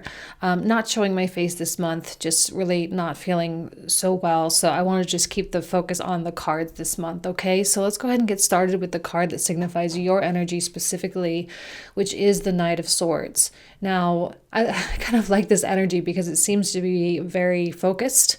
We have two, again, this is kind of like a Gemini energy. So we have the twins on the back of the horse here, both swords pointing in the same direction. We got the storm clouds in the background there. And there's kind of like, I don't know, there's like this storm that's coming inside of you. I don't think this is necessarily like external stuff. I think this is something is rising, something is brewing inside of you, and there's something that you're clearly determined to accomplish. And I feel that you're taking on an air of leadership here, okay? Whether it's just you holding yourself accountable, or you might be in an actual position of leadership, okay? Through family or through your work, stepping into a management role, stepping into some kind of position where people really look to you for guidance. And I see that you're really ready to tackle anything that comes your way. And there's no conversation you're not willing to have. There's no negotiation you're not willing to have. There's no, frontier that you are not willing to explore. You seem to be very open to options in your life right now. And to be honest, with the environment being temperance, it seems to me like you have a green light. You have the determination, and the environment is very mild. It's like, okay, well, Cancer, if that's what you want, go for it. There's nothing going to hold you back. There's nothing going to stop you. There's nothing that's going to tell you otherwise. And what I love about the energy that I'm seeing throughout the whole is that I really don't, I don't see a lot of deceptive stuff. One of the big messages this month was that just, with this North Node in Gemini, with Mars coming in contact with Uranus, there's a lot of, kind of unpredictable stuff that might happen. And with the Mercury Retrograde building, we just might not have the mental clarity that we think we have. But I don't really see that with you. I see you actually being one of the Zodiac signs that actually is clear, that you actually can think things through and not feel so completely lost. Because what I'm sensing is that your thought processes is more coming from the soul, right? 12th house North Node. It's coming from the soul. And it's coming from a place of sort of divine knowingness rather than ego. You're willing to fight for what's good for you, what's good for your family, what's good for your career, what's good for your finances. And it's not even just the willingness part of it. As we move into the 9-card block here, it's the willingness to actually take action. And I think you really do have your sights set on something pretty high. Like 10 of coins is about the best of the best job, the best financial situation, the best relationship, and I just see you giving it your all. Now, some of you may feel tired, okay, but with this Knight of Swords, it seems to be some kind of a burst of energy for you. This is probably Mars conjunct Uranus right here. And, Saturn and Jupiter in the 8th. There's a lot of, internal processes going on here as well, deep transformation and understanding of your own depth, which means this is likely an opportunity where you are going to see what you're really capable of over the next year. what you're capable of creating, what you are capable of building and designing. And I feel like you're taking some risks. You are stepping outside of the box. Because I think you've played it by certain rules for so long. And I think you're tired of those rules. And don't get me wrong, like, you're going to have your head down producing a lot of stuff. So whether it's in the office or just at home getting stuff done, or, really making way or strategizing, right? We have this red fox card, we have the fox up there, and the word that's associated with it is strategy. And normally this card would make me a little bit nervous because of the lack of clarity that we seem to have, just generally speaking, in the general consciousness right now. Like there's, I'm still kind of on the boat that there's going to be some pretty big surprises in January, especially in America with the election stuff. Could be wrong, falsifiable, but I'm kind of on that train a little bit. And yet you as an individual seem to be completely unbroken or unhinged from anything that you have going on. Because I see that you're taking, again, a lot of responsibility, holding yourself accountable for a lot. And, you might even be really bearing the obligation, or what's the right word? It's almost as though the success of your family depends on you at this moment. Success of your relationships, the success of your children, the success of your best friends. Like, for whatever reason, you seem to feel like you're at the front of the train here. And maybe you actually are, right? Knight of Swords. A lot of people are looking to you. And this is interesting energy for a cardinal sign, because you actually belong at the front of the train. This is where you're meant to be. And you're really stepping into that. And I know that your creative juices are flowing. I know that your minds are clicking and moving forward. And I know that your, production, like the desire to get things done, the desire to be productive is really strong. And I don't think that's just about, it's 2021, it's a new year. Like, okay, yada, yada, yada. Okay, fine, we get it. But I don't think it's just about that. I think it's about a yearning for things to be different, which Saturn through the 8th is absolutely going to amplify that desire for change, desire for transformation, right? 8th house, natural house of Scorpio, in a zodiac sign of Aquarius, right? Which is all about change and revolution. So you seem to be revolutionizing your life. Like, it begins now, like punch the clock, it's starting. Now, I don't know, as the sun connects with Pluto at the end of Capricorn season, so like the middle of January, I don't know that everyone's going to be super on board with what you've got, going on in your heart. Not everyone is going to be on board with this strategy of yours. But even here, we have a card that's the father.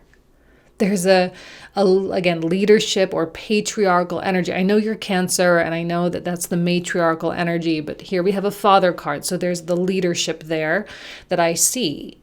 There's the strength and the prominence and the respect. And that's what people have toward you. You are taking on the father archetype. Even male, female, whatever, doesn't matter, okay? You're taking on that energy. And it might be a little bit disorienting, or some people really might not see eye to eye with you on that. And there could be some breakdowns in communication, sure. There could be a little arguments, sure. Mercury coming through Aquarius in the 8th. There could be, some conversations that really pack a punch, for sure. Okay. And yet still, I feel with this temperance, again, like I say, like green means go. You've got green lights all the way. The universe is not stopping you in any way, shape, or form. Even though there might be some little hangups here, it's still all green the whole way. And this is why this energy is so beautiful, because I don't necessarily foresee a lot of, issues or problems with getting the stuff that you need to get done. Just don't see it. It's just not there. I see a lot of smooth transactions, a lot of smooth creation, a lot of smooth production. Okay? Now, this Two of Cups here in reverse, I kind of am feeling like there's a Queen of Cups versus a Knight of Cups. This could be an internal breakdown here as well. There's the part of you that's being, accepting that responsibility, stepping up creatively in some capacity, people depending on you. There's the willingness to do that, the willingness to be that person in that role. And then this Knight of Cups over here, which is reversed, I feel is that part of you that just wants to kind of roam free. And to not have those obligations and to not have those expectations. But I don't see that that's the part of you that necessarily wins unless you can integrate it into this somehow. Now, keep in mind it's a temporary energy. It's not going to last all year. Right now, maybe you need to step up into that leadership role. For now, you need to take that throne and you need to, really wear that crown proudly and say, yes, I can do it. Yes, I can produce this. I can earn this money. I can lead this family in this way. And in time, I think this Knight of Cups is going to kind of wither its way into your heart and say, okay, but we also really need to make sure we're following our hearts too. And we need to make sure that we are, integrating passions and the things that we love, whether that's music or, whatever you love, just fill in the blanks, okay? We need to make sure that we integrate that somehow into our life as well.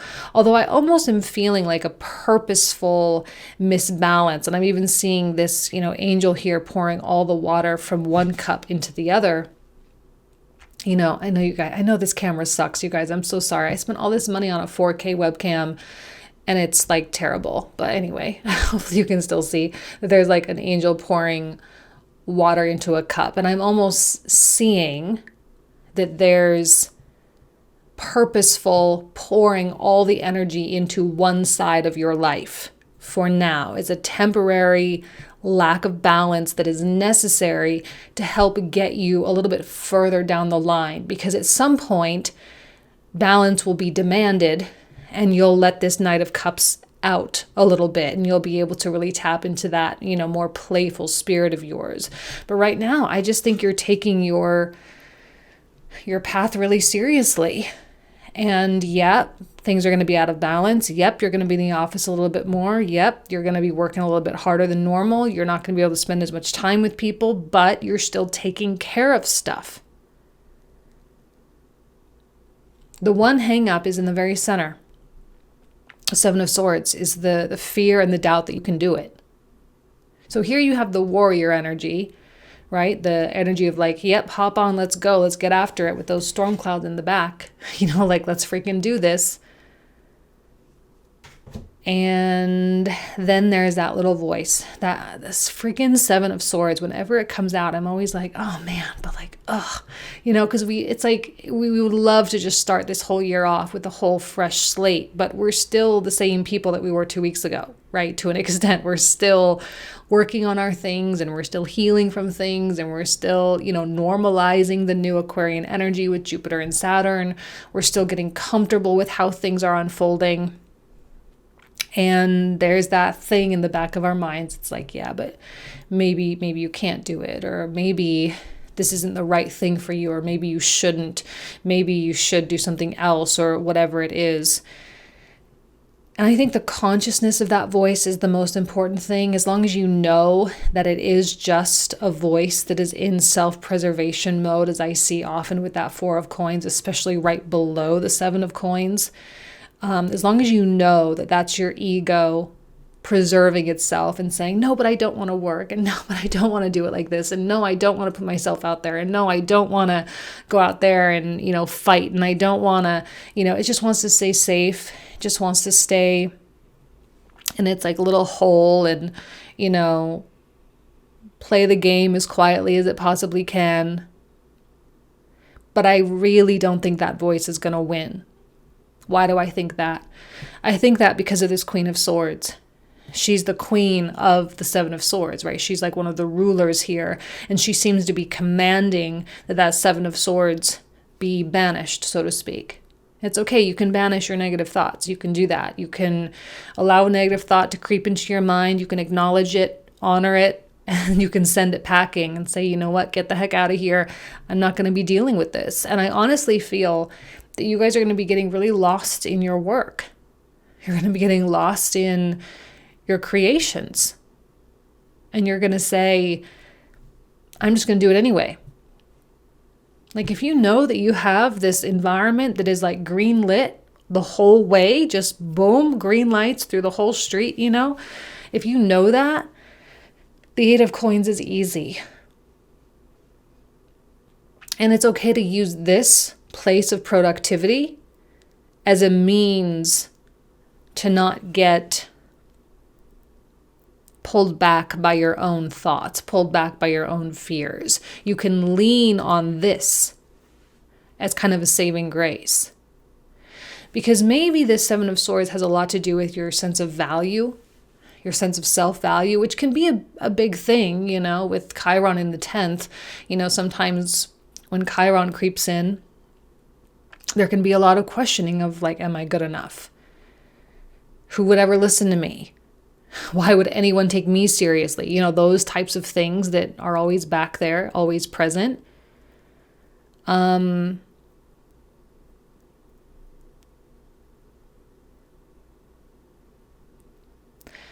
it's funny how this guy is like running away from this, but running smack dab into the queen. The queen's most definitely holding their obligations in very high regard. Holding your contracts, holding your agreements in high regard, which means this guy's just going to be bouncing back and forth between a dialogue of feeling good enough but still doing what you're going to do, which means this energy is useless. So any energy of anxiety or stress or embarrassment or shame or caring what people think or whatever it is, that is just going to be bouncing around back and forth. But I don't think it's going to have anywhere to land. I don't think it's going to have any impact whatsoever. It's there, but it doesn't have impact. So when we talk about the oracle cards, or when we move forward to the oracle cards, I see this fulfillment of wishes as a promise that, don't worry, Cancer, the changes that you are hoping to make in your life, this storm energy, this like, yes, let's do it energy, is without question going to be okay. That the new type of life that you are trying to create, whether it's with more money, more safety, more love, more friends, more pleasure, right? Does my life have room for more pleasure and play? Maybe sometimes you need to work a little bit in order to have more time for that, depending on your circumstances and your situations, okay? But you're going to have everything that you're working for. And I think that card comes out as a promise. And we even have a win-win outcome as forecast, which means there are no losers here. There are no people that are going to not benefit from all this work that you're doing. And the thing is that I don't necessarily know that it feels like work. It just feels like it's time for you to really start doing the things that you always planned on doing all along. And creating a life out of it, creating a new livelihood out of it. I see money. I see financial success. I see happiness. I see joy. This is also a card of fulfillment of wishes. So to me, like I said, all lights are green. Green means go. Okay. Does my life have room for more pleasure and play? In what area are you lacking pleasure right now? Maybe in certain relationships or with work. Is it possible to shift the seriousness of life to experiencing a more creative, wild, and playful side of you? And I think that's the Knight of Cups. That's that part of you that just wants to follow your heart and all of that. Like, I think it's okay to be out of balance right now. Not forever, but for right now. The time will come when it needs to balance. But I think your intuition is calling you into some place of purpose. Now, can you dedicate more time to the right people? Yes, absolutely. If you prioritize that, then maybe you don't have to get so out of whack, but in moderation, as is indicated with temperance here. And we have this final rune card. Oh my gosh, you guys, I've been butchering the names of these. I don't really know the names of these. The Anzus, which is wisdom and inspiration. Okay? You are operating from a place of wisdom. And even she's got a lantern here. You can kind of see this woman holding a lantern. You have the right voices in your heart right now. You have the right motivations, the right intentions. This storm, as is stirred up when we have 8th house transits, okay, we're going to have a Mercury retrograde in there, and then the sun is going to be moving through there. And then in February, Venus is going to be moving through there too. So a lot of Aquarian emphasis, a lot of stuff going on there. And I just feel like it's like a dust storm, like the wind is blowing and things are starting to get really, really kind of crazy, but like good crazy, right? Because it's the motivation to accomplish, the motivation to achieve, the motivation to create that change that you've always wanted. Okay? So let's go ahead here and pull out the comprehensive cards, okay? Let's start here. So for those of you who are new to my channel, the clarifiers that I'm about to pull out are the cards we're going to cover in the comprehensive reading. We usually talk for about 20 to 25 minutes about these cards. The link for that will be in the description box down below. Usually the story unfolds. We get a little bit more detail about everything. So let's take a look at this Knight of Swords here. 2 of Coins. 6 of Cups.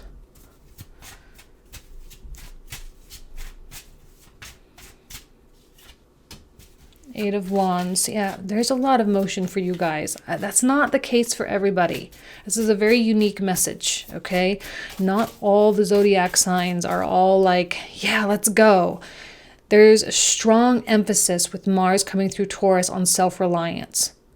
Huge. Doing things on your own and not depending on partnerships, not depending on romantic relationships, not depending on anyone, but really, really, really focusing on what you are capable of. 3 of Coins. There will be people that still help you, but it's not really about them. 8 of Coins, another 8 of Coins here. And 9 of Coins. So there's a lot about the physical work, the physical manifestations, the actual earnings, the going out there and making things happen. I don't know that it can be avoided. You've got a storm inside right now, and it's powerful, and the winds are changing. You have been greenlit. Another 8 of Wands.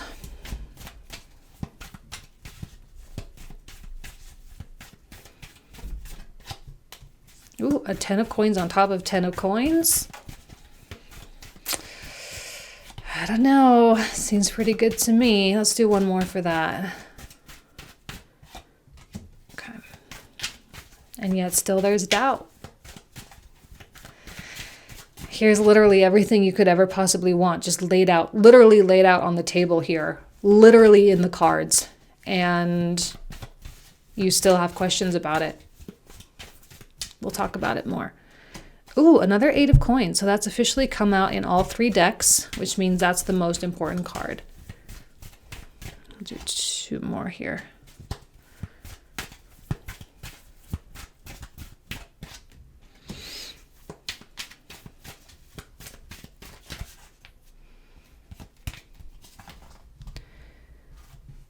Three of Coins, same as there. What was this card? I forgot. Oh, 2 of Cups.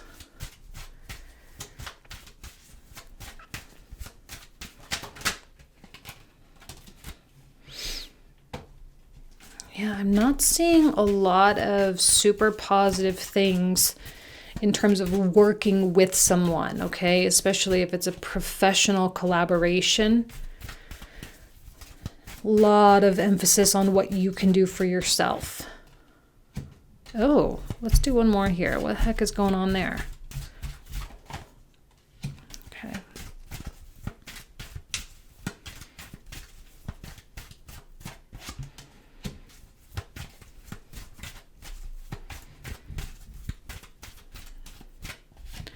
A lot of focus on money.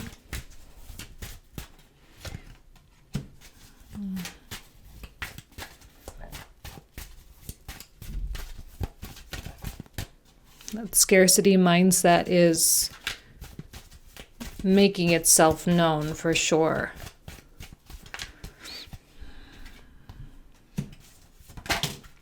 Okay. See, the thing with what's going on here is there's a lot with long-term results. And you have to have faith in, oh, there's another queen. See, she wins. She's the more powerful one here. Unfortunately, the Knight of Cups, which is, you know, the kind of la-di-da energy that we all would love to be in all day long, doesn't seem to be strong enough at this particular time. Star. Definitely no head in the clouds for you guys. I see a lot of determination here. A lot of challenging of yourself.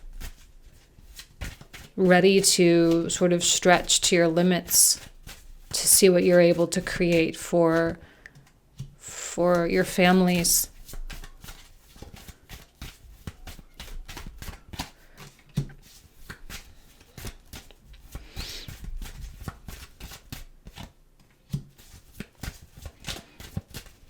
What was this card? I always forget what they are. Oh, Queen of Swords. Okay, and then we have, ooh, the Ten of Swords reversed. Okay, so this is where we are going to pick up for the comprehensive. So again, if you want to join me, the link for that will be in the description box down below.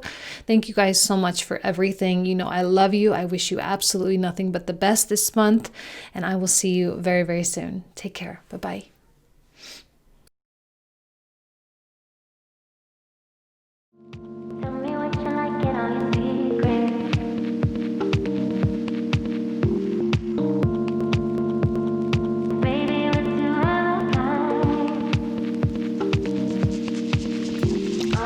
Hello, Leo. Welcome to your January readings. Thank you guys so much for being here.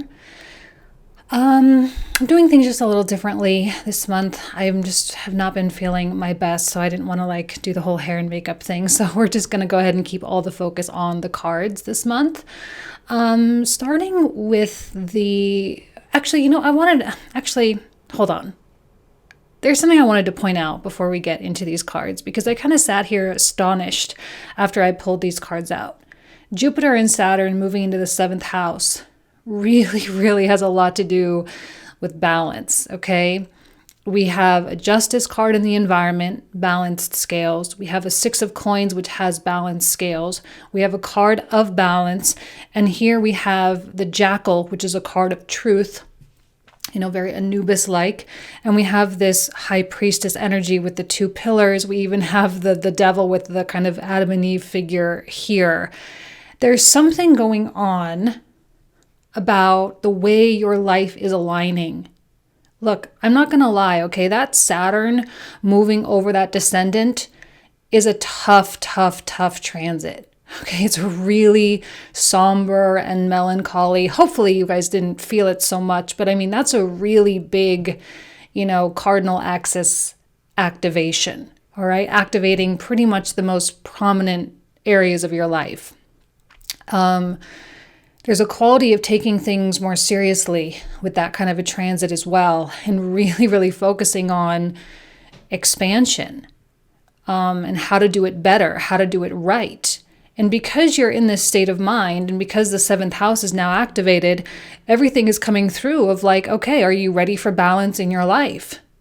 Are you ready for balance? Are you ready for alignment? Are you ready to stop kidding yourself and start taking things a little bit more seriously?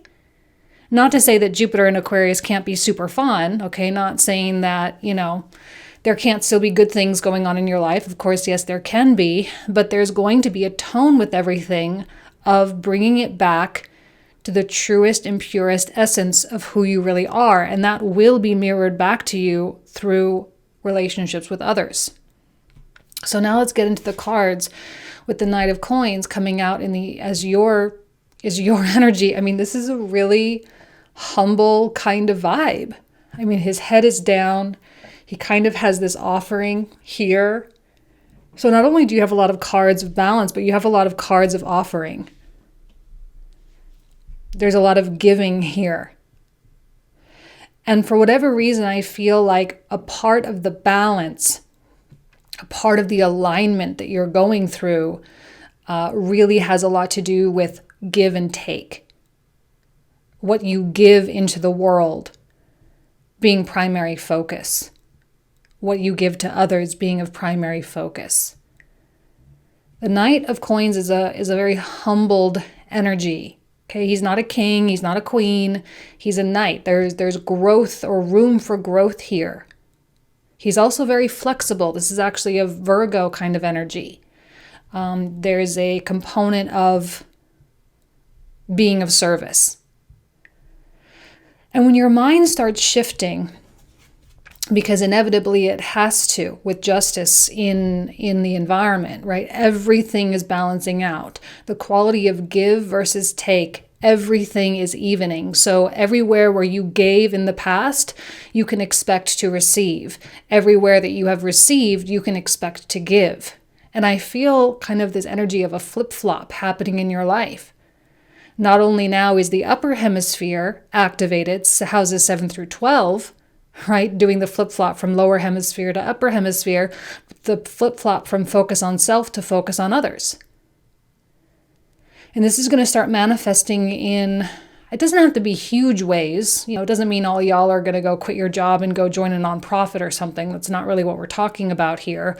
It's just more about the way you go about doing things or how you allow other people to help. I read a comment on my Saturn video that I did. I did read a comment at one point about someone who had just gone through a Saturn through the 7th transit. And they were like, I'm so happy. My husband has been doing everything for me lately. And I think that's a part of, receiving. Okay. So it could go either way. But I do feel that the way you live your life is going to be more oriented with this high consciousness of the dualities of all things, the high consciousness of the black and the white, the yin and the yang, the masculine and the feminine, and what that really means. Like, we can sit here all along and spout off all the new age spiritual jargon all we want, but it doesn't mean you really understand it. Right? I think the new word that's been popping up all over social media is the inner standing. Okay, I'll go trendy on you. Okay, we can do the trendy stuff. It's the inner standing. I say wisdom and applying that wisdom. Now, the old way is over though, right? With the 9-card block, we start off with the 5 of Cups reversed. There's a new approach. It's an approach of open-heartedness. It's an approach of generosity. One of the things with Saturn coming through the 6th and all the heavy 6th house stuff you guys had was that appreciation and being appreciated probably fell a little bit short. And yet the reason why appreciation may have been hard to come by or hard to get was so that you understood or so that you learned that you don't need it. And when you understand that you don't need it, you are free to then do what your heart calls you to do. And when you're free to do what your heart calls you to do, then you do it. And all the actions And all the choices then innately become an act of service, because when you are so aligned, so strongly, so heavily, so bountifully with your truest essence of self, that in and of itself is helping the world. I want to skip ahead. You guys know, if you've been watching any other zodiac signs, you know that I have been butchering the names of these runes. Manaz is what you guys got, okay? And it's associated with humanity and awareness. And there is an aspect of humanity, even if it's a one-on-one connection, or your own humanity, or humanity as a whole. It is Aquarius after all, right? Saturn and Jupiter in Aquarius, not to mention North Node in Gemini in the 11th and Mars coming through the 10th. There's a lot of focus on external, a focus on others, I guess we could say, on other selves. But it's really important that you understand that your greatest gift, your greatest purpose, is just you being who you are, without expectation of anything in return. But when Saturn comes through with Jupiter through the 7th, the return seems to be inevitable. But this is a point where now you don't necessarily need it. What happens when you stop needing something? You actually become a magnet for that very thing. And I feel that the universe is going to start showing you how appropriate all of your feelings and emotions and your actions are. Now, there are some people probably cross-watching who are dealing with a heavily, not aligned Leo. And they're going to have some, maybe you can rest assured, I don't know if this makes you feel better, some vindication maybe, but they're going to have some real harsh lessons of balance. Okay, balance is not a friendly energy. Justice is not friendly, it's neutral. And if something is so askew in one direction, the smack back to center is real tough. Justice doles out karma. So wherever their mindset is, wherever their frequency is at, it's going to try to get back to a neutral place. And that's not easy. Okay, so some people, you're going to be watching your friends and your family and your loved ones really go through some stuff. Okay, for those of you cross-watching. But for those of you who are doing the inner work and doing your piece, now is the question of how can you give without expectation of receipt,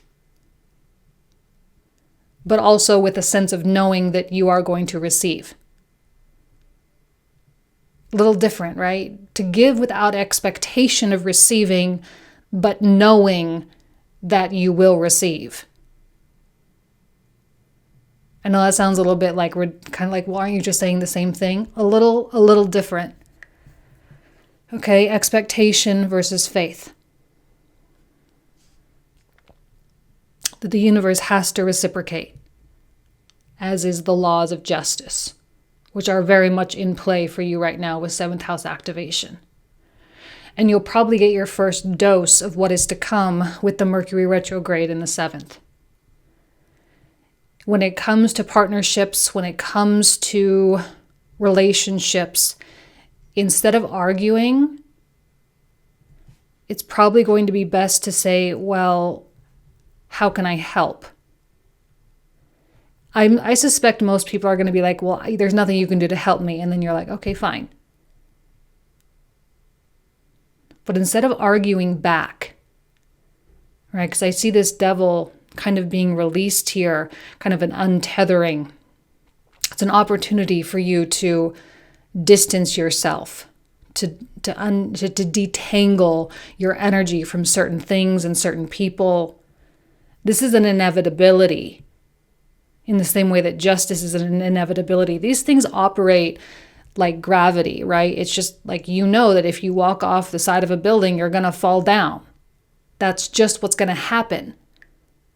The untethering is just what's going to happen when Saturn is at play. There is a destined component. Not fully, but there's a destined component. So circumstances and conversations and situations will arise specifically to help you get out of things.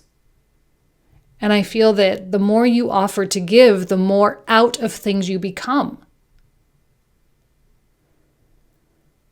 Because the truth, which is symbolized here with the jackal, is streamlined and simple. Everything about 2021 has the capacity to be extremely simple for you as an individual, okay? There might be some other big things that happen, especially through January, especially in the United States, but for you as an individual, let's just keep it there, okay? Truth is truth. There's no bending. There's no variation. We all have our own perspectives of truth. We have our own story, our own side of the story. But usually the truth is like, well, that person was projecting and that person was projecting and both people were completely misinformed. That's the truth. So I see you getting closer and closer in contact. So you disassociate from your projections. You disassociate from the things you want to be true. You disassociate from your ego's ideas. And life becomes simpler. And like I said, because of the 6th house stuff that you guys just went through, it's a very humbling house. It's a very humbling experience. I always say the 6th, 8th, and 12th are some of the hardest houses to go through stuff. You work really hard. You push yourself. You're forced to go deep. You're forced to really ask yourself the really, really, really hard questions for the sake of wholeness, for the sake of coming back to a truer version of soul. And I see this Page of Wands as like a humbled Leo. Knight of Coins, Page of Wands, even Page of Coins here right next to it. There's let's take it down a few notches. Let's make it be about the work. Let's make it be about the quality. Let's make it be about productivity. Let's make it be about, ease. Because you have the skill. You have the value. You're worth it. You have the right mindset. And I know that you're in a place of continually wanting to give.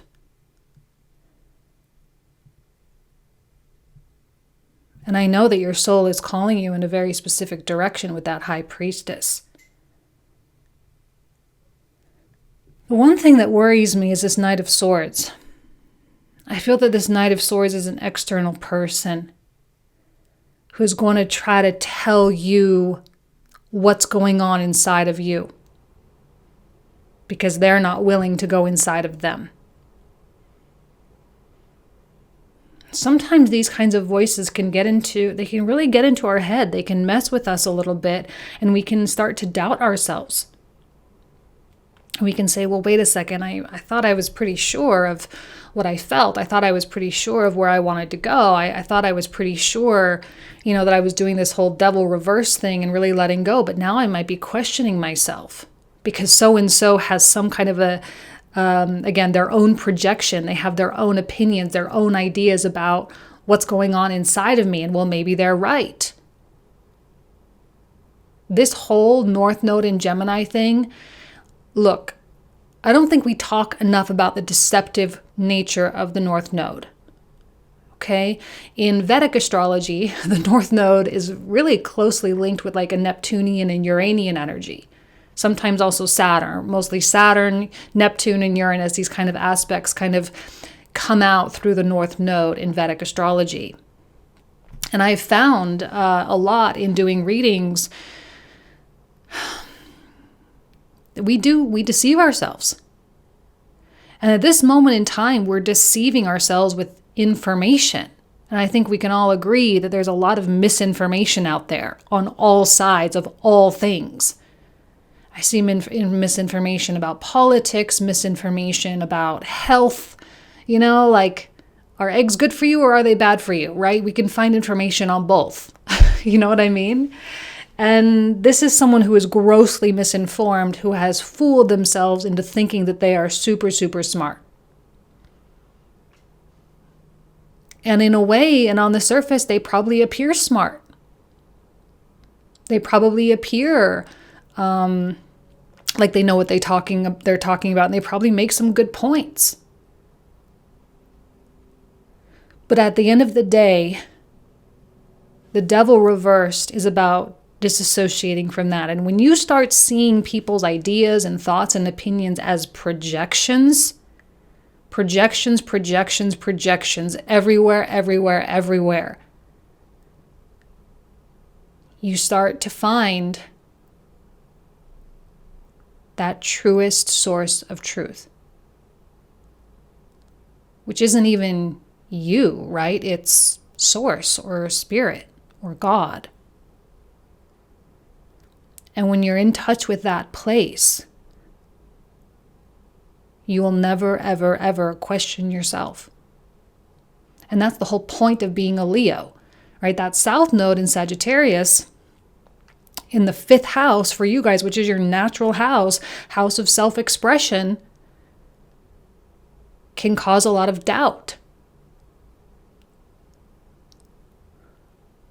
It can make you feel like you don't know yourself anymore. You don't know who you are. You don't know who you're becoming. You don't know like where this road is going. And for the first time, maybe in a long time, you're feeling not very much like a Leo.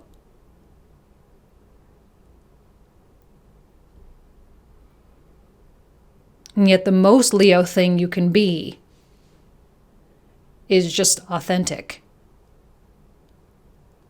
even in your unknowing. There are so many reasons here for you to have utmost faith in the process. But the minute that you start attaching to noise is the minute you get off track.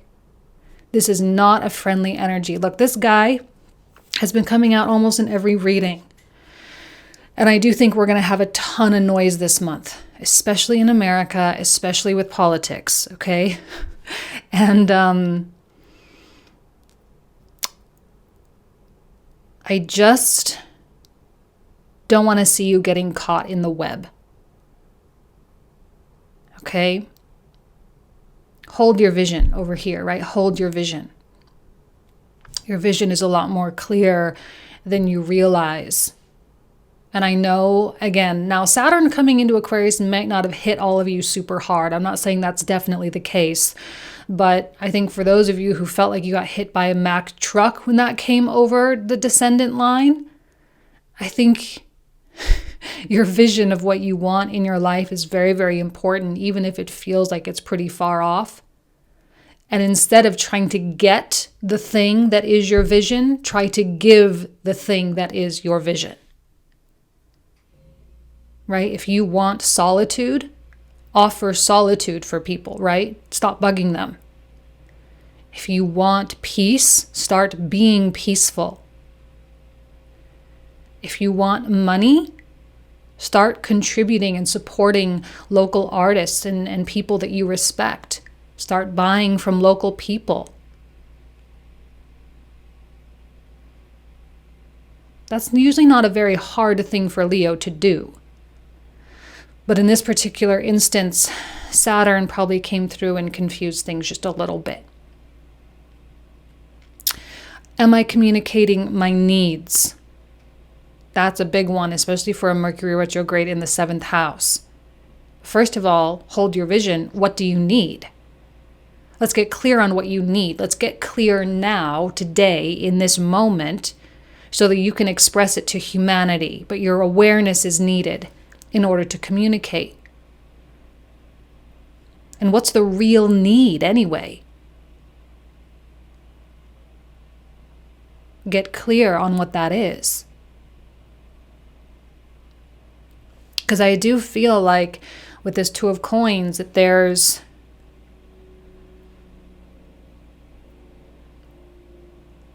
kind of I'm getting a seasickness. Kind of a seasickness of feeling like, do you have your land legs or your sea legs? Which are you operating from? I feel like you either have, I'm so sorry. I know this is not a real thing. I'm not a boat person by any stretch because of my own motion sickness problems. But, oh my God, I'm such a Virgo. But I have, like if you're getting on the boat for the first time, you need to like develop your sea legs. When you get back on land, you need to develop your land legs. And I feel like you have the crisscross, right? You've got your land legs on the boat or your boat legs on the land. And it's just an adjustment period. It will adjust. Balance and justice, please don't worry. It will adjust. That's a guarantee in time.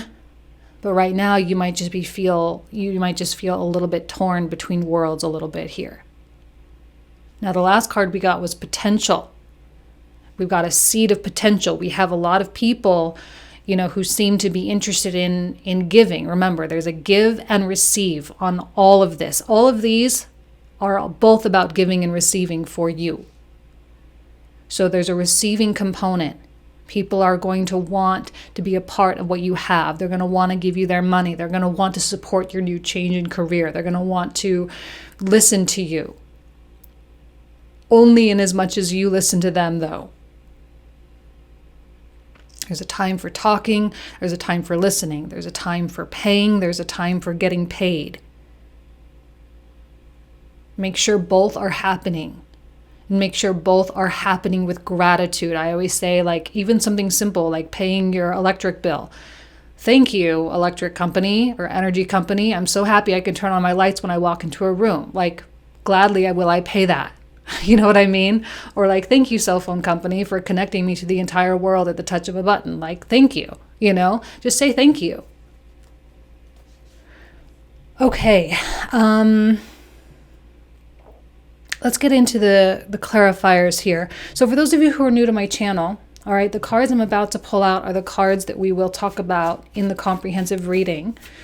We'll usually talk for about 20 to 25 minutes about these cards. The link for that will be found in the description box and the comment thread down below.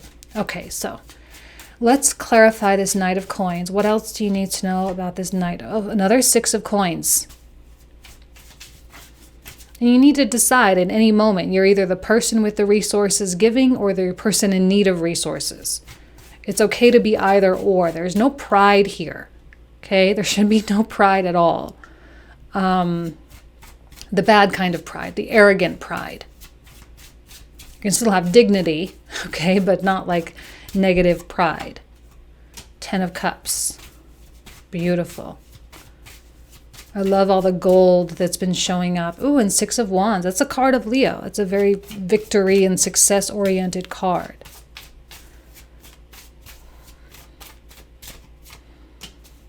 Nine of Cups. Extra beautiful.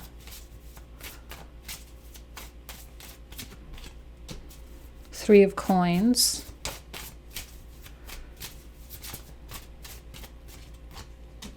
And Four of Swords. Lovely. Okay, we do have reversals in here. Excellent. Okay, so let's focus on this Five of Cups reversed. What else do you need? Okay, Strength reversed.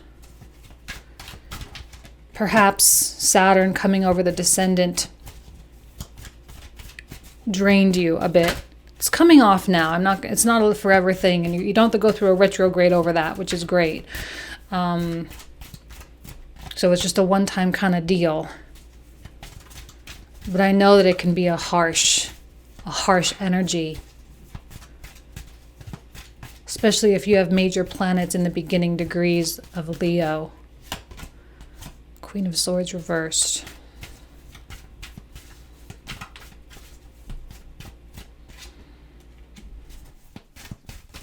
Who are these ungrateful people in your life?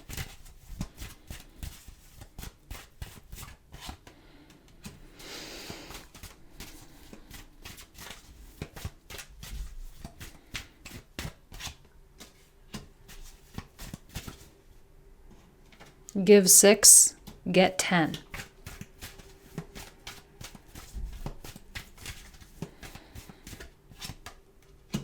Ooh, another Five of Cups reversed.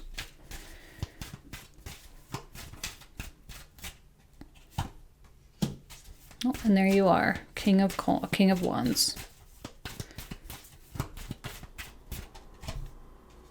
The Hierophant. Nine of Cups reversed.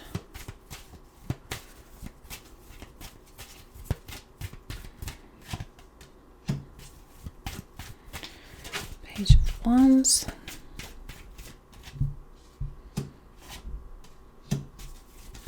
What's going on here?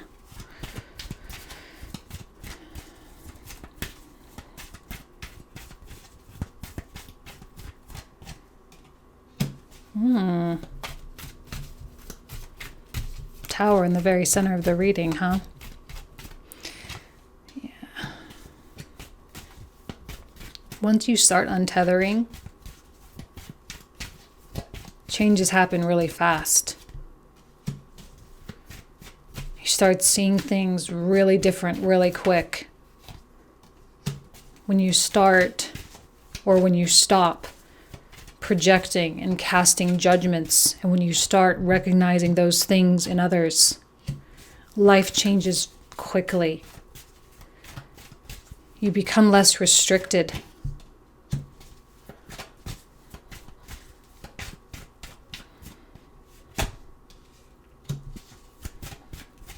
I feel that Knight of Swords is really, really confused.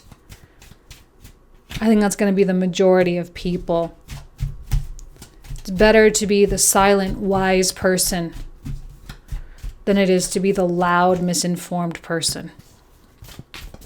If someone asks for your opinion, of course, you can offer, but recognizing that it is solely an opinion that is rooted in just the information that you have and that it is subject to change.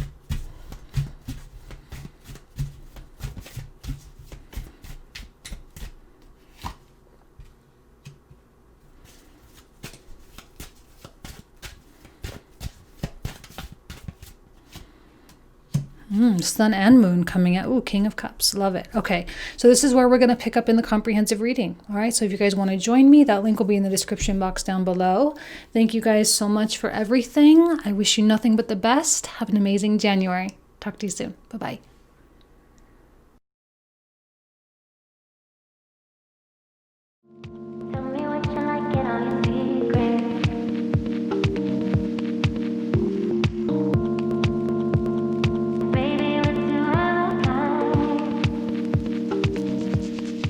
Hello, Virgo. Welcome to your January reading. Hope y'all are doing well. Happy New Year.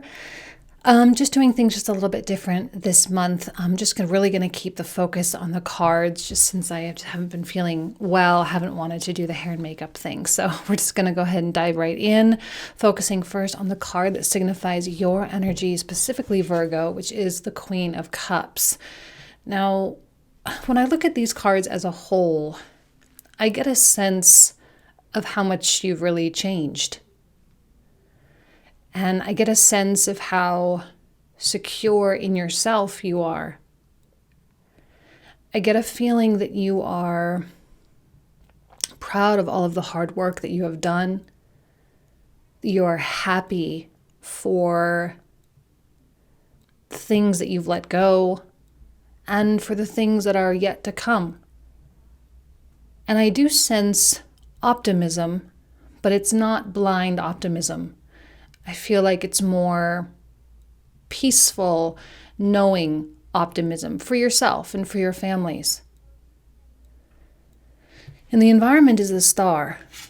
And again, it's beautiful, magical energy. Both of these, especially when they come out together. But it's not false or fantastical or, delusional in any way. It's very real. And I think you know that something is really stirring inside of you. And, I'm going to be honest, I actually like the Saturn-Jupiter transit for you guys right now because it's activating your natural 6th house. So it's really putting you in your element here. For the next year and 2 years with Saturn, you're going to have that opportunity to be really in your zone, to be in your hermit mode, to be learning a lot, to be, improving quietly behind the scenes, to pushing yourself, to making things happen, and kind of just like getting yourself back on track. Because I don't care what zodiac sign I'm talking to, that Capricorn stuff really, really, really threw us all out of whack, right? I mean, it was so unbalanced. It just was like, so heavy in that area. And now things seem to be giving us some breathing room here. And the star is always an indication of hope, optimism, and healing. And I feel like, there's like an open box here. We've really opened the box. And through this box, we have a whole bunch of butterflies and dragonflies and all symbols of transformation. You've opened the box of change for yourself. And the Queen of Cups is perfectly knowing in what she's doing. She's really conscious of what's happening. To be conscious of what's happening when it's happening is a very rare thing, and it's truly a gift. Okay, so as we move forward into this 9-card block here, we start with the 3 of Coins.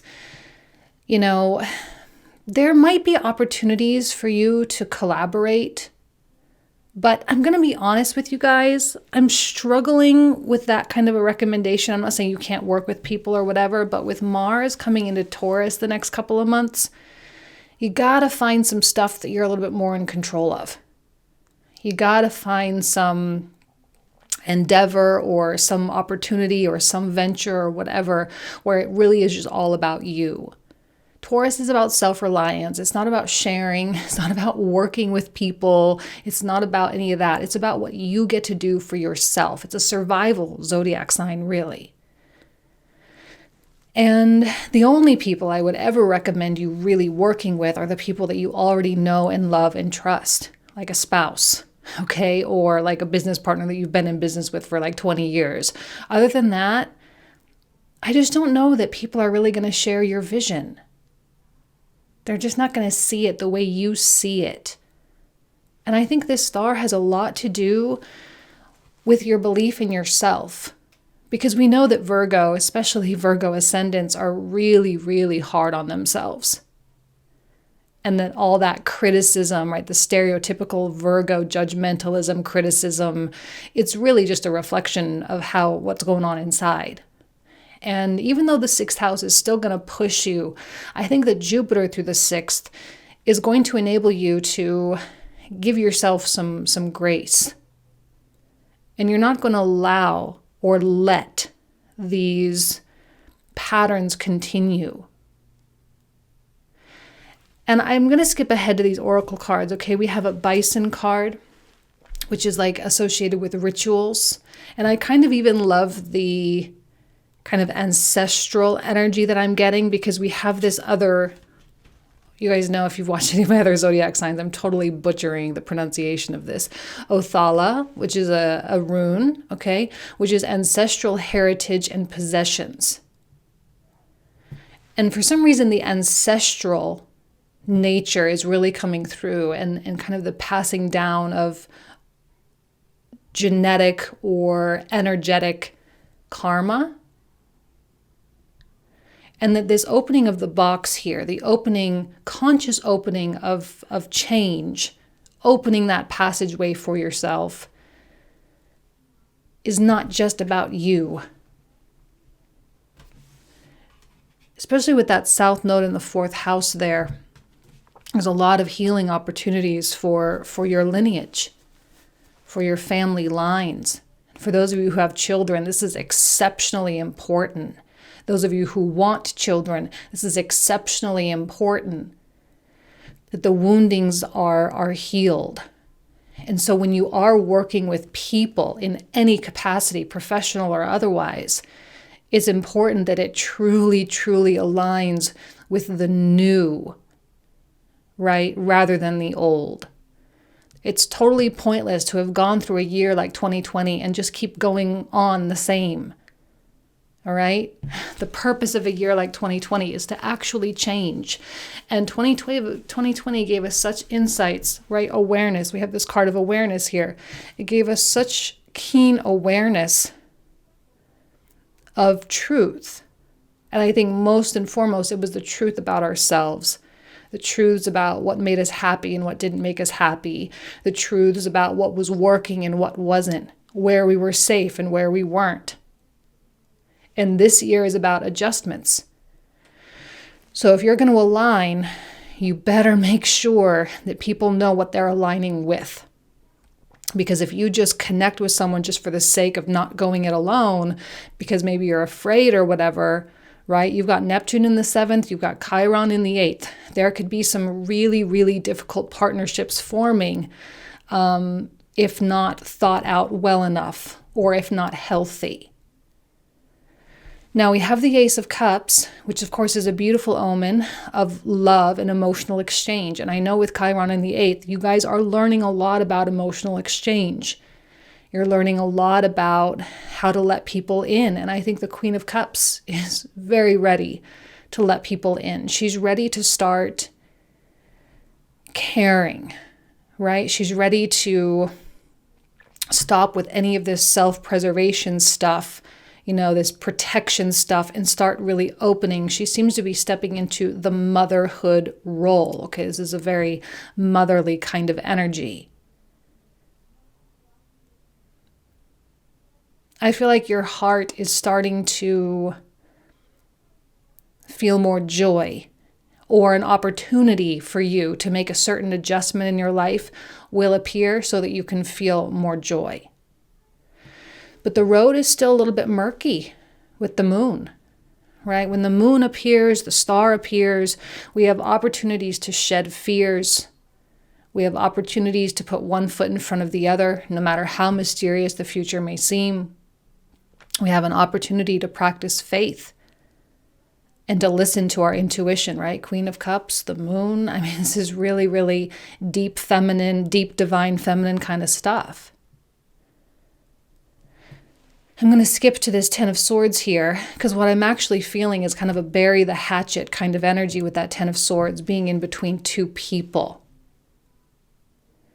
This is probably something that has accumulated not only through your lifetime, but through generations within your family, within your tribe, if you will.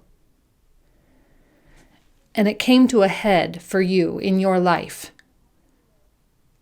And it was manifesting in your relationships. It was manifesting in your workplace. It was manifesting in your relationships with your children. And this is a final point. And this Saturn through the 6th is really, really going to make sure that this stuff is done and over with. Okay? As much as we can kind of lay out the basics of the 6th house as being about health, okay, that's, of course, yes. It can be about your workplace, working with coworkers, being of service and all of that.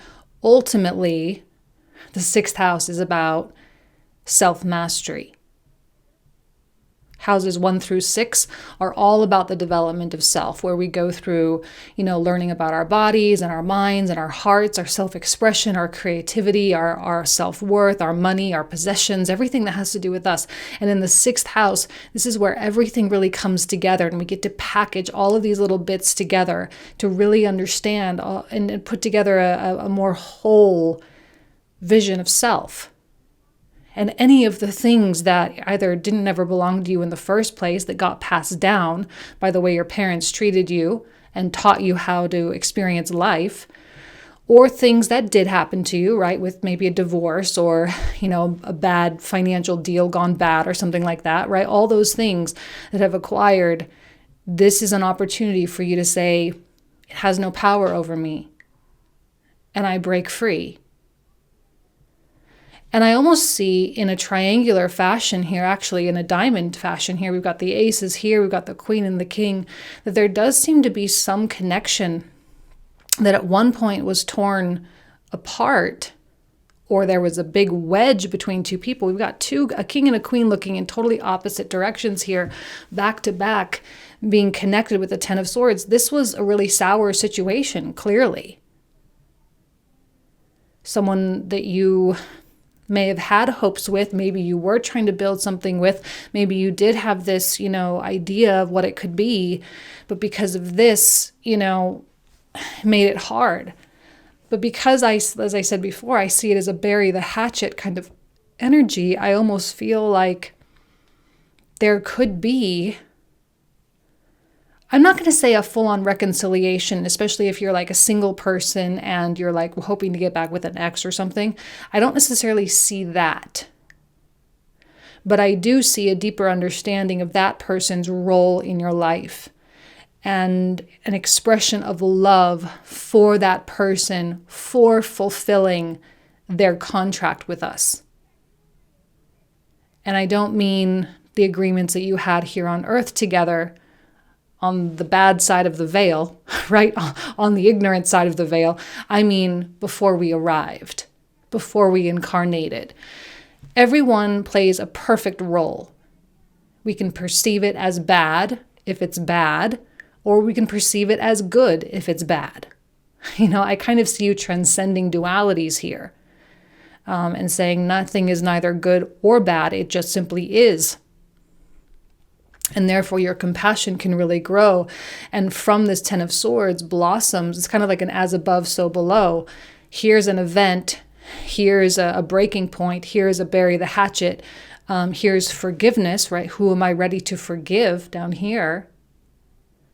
Here is forgiveness, and as above blossoms the Ace of Cups, and as below blossoms the Ace of Coins. Opening up myriad opportunities for new love, new partnerships, new experiences, and all new things.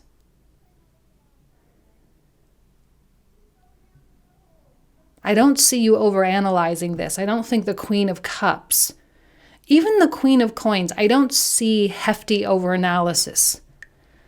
In fact, I see a complete and utter surrendering to that 10 of Swords. Finally admitting to yourself what it was. Again, 2020 was about exposure of truth, where, like, you guys, I don't know who you follow on social media, but like everybody I follow is every single person, it's all about healing and, deep psychology and understanding your traumas and understanding the parental influence and everything. Like, this stuff is out there. Easy, literally at your fingertips, to help you walk through, why certain things continue to manifest in your life. And if you didn't or haven't been really working on it, you can still work on it. Saturn through the 6th, I don't know that you're going to have a choice. Work to understand how your childhood influenced you. Work to understand the ancestral energies. One of my favorite things to do as an astrologer is actually examine grandparents, parents, and children, like all three, because I feel like you can really, really see and understand family patterns by looking at astrological charts.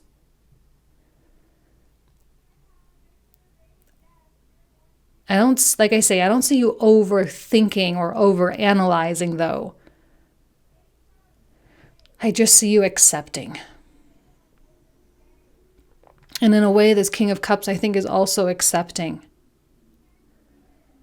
And when two people just stop fighting this, and they just lean into it and say, yep, that's my demon. Yep, that's my hang up. Yep, that's my trigger. Yep, that's my problem. That is when you can finally learn how to truly separate from your past. And that's exactly what the South Node in the 4th house, 10th node, North Node in the 10th, South Node in the 4th. It's exactly what these node placements are wanting you to do. They're wanting to align to your purpose. They're wanting to not be held back.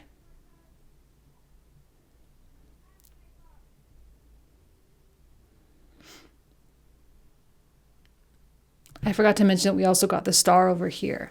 So we kind of had like a dual star energy. So that star is being even amplified even that much more, which means you have a lot of reason to be very hopeful and optimistic about the years to come for you and your family. You have a lot of reason to look up in gratitude. Because I know that a lot of the lessons from the past few years they still have yet to make a lot of sense. But right now, it's not about trying to get things to make sense. It's about just saying it was what it was, and to release the tension there. Now, I look at the Six of Wands reversed. I look at the Seven of Cups.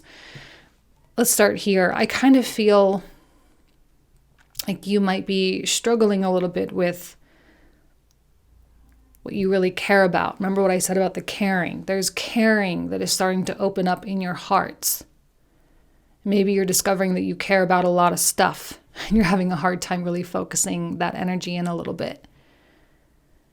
It's not necessary for you to make a choice at this time. You may feel a bit scattered as Mars approaches Uranus in the 9th. That would be a perfectly normal thing. And while we're still in a Kalasarpa yoga, which is what happens when all the planets are on one side of the nodes, right? So we have a north node in Gemini, south node in Sagittarius, and all the planets are in either Sagittarius, Capricorn, Aquarius, Pisces, Aries, or Taurus. Okay, so all the planets are overweighted on one half of the solar system, and this is what happened at the beginning of 2021. So there's still going to be stuff that happens. You're not going to have all the information. There could still be a sense of being scattered or unfocused or confused or restless or whatever. Don't think that you're failing yourself. That's just the energy, and you don't have to fall prey to it. You can just more embrace it. Okay, fine, I'm feeling scattered, right? Uranus goes direct on the 14th. Okay, I feel scattered. I feel like I gotta pick up and go. I feel like I gotta learn something. I feel like I gotta improve somehow. I feel like I gotta do this. I feel like I gotta do that. But do you really have to do that?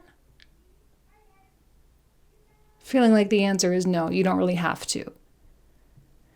You don't have to really be up on any kind of a high horse here. In fact, the more humble you can be, the better the Saturn in the 6th is going to go.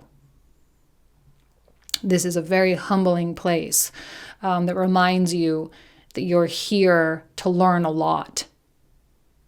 It reminds you that growth and ascension is an infinite process. It reminds you of patience. It reminds you to sow the soil, so to speak, to work in the fields, and to have a great deal of faith. Okay? Kind of jumped ahead, jumped all around with all these oracles, so I think I mentioned everything.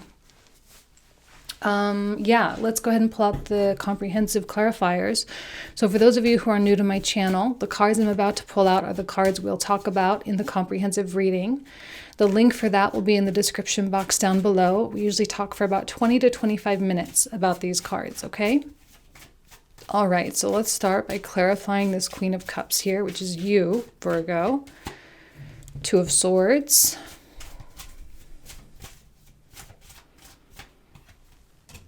Five of Swords.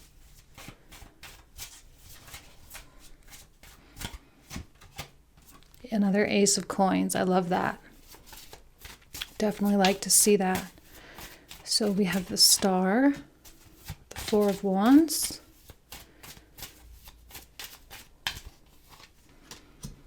Ace of Swords,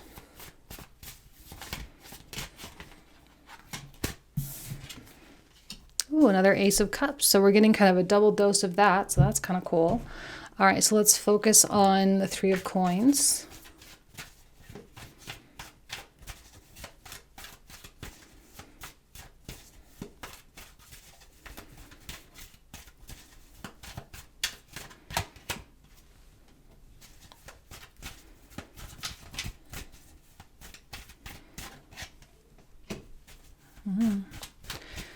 Wheel of Fortune. That's a great energy for Mars transiting the 9th house. I love that. The Magician reversed.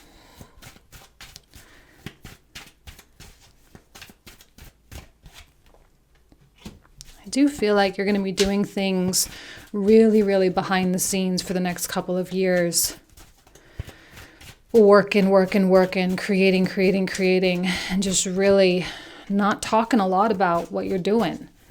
And you're just going to be growing and working with clients and, you know, starting that venture or whatever. Perfectly willing, perfectly capable to do what it takes. That North Node really is pulling you towards some kind of like there's a feeling of being on a mission with the North Node in the 10th.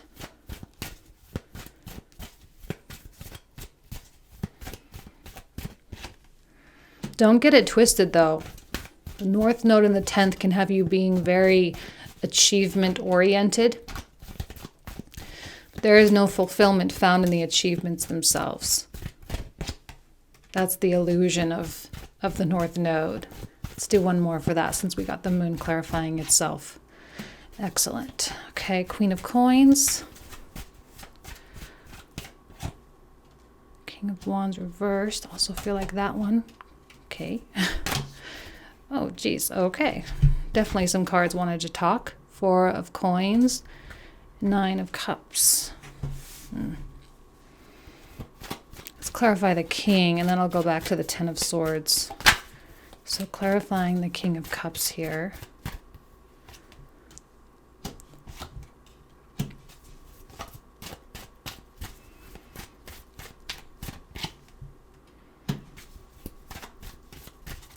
Now the 10.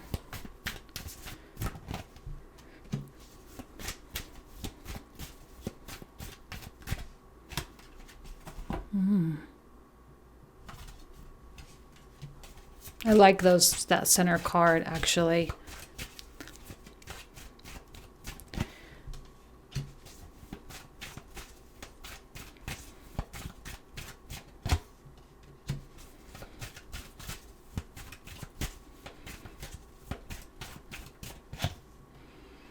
Be very careful of people. 6 of Wands reversed on top of itself. Be very careful of people who make fault. There's a lot. Okay, I know not everyone is going to stick around to this portion of the reading, but like seriously, please follow your gut, because there are a lot of people who think they know, who think they're super smart, who think they have all the answers, and they may fool you. North Node and Gemini, they may fool you. They do not have the answers. Not even close. This is why your self-reliance is so, so, so important.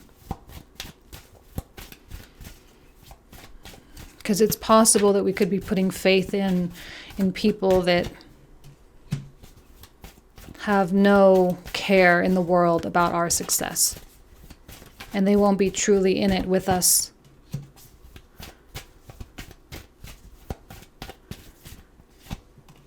Four of Wands. 5 of Swords, which we got over here at the bottom of the deck. So this is where we'll pick up, okay? So if you guys want to join, again, that link will be in the description box down below. If not, I wish you guys absolutely nothing but the best this January. Have an amazing month, and I'll see you guys very, very soon. Take care. Bye-bye.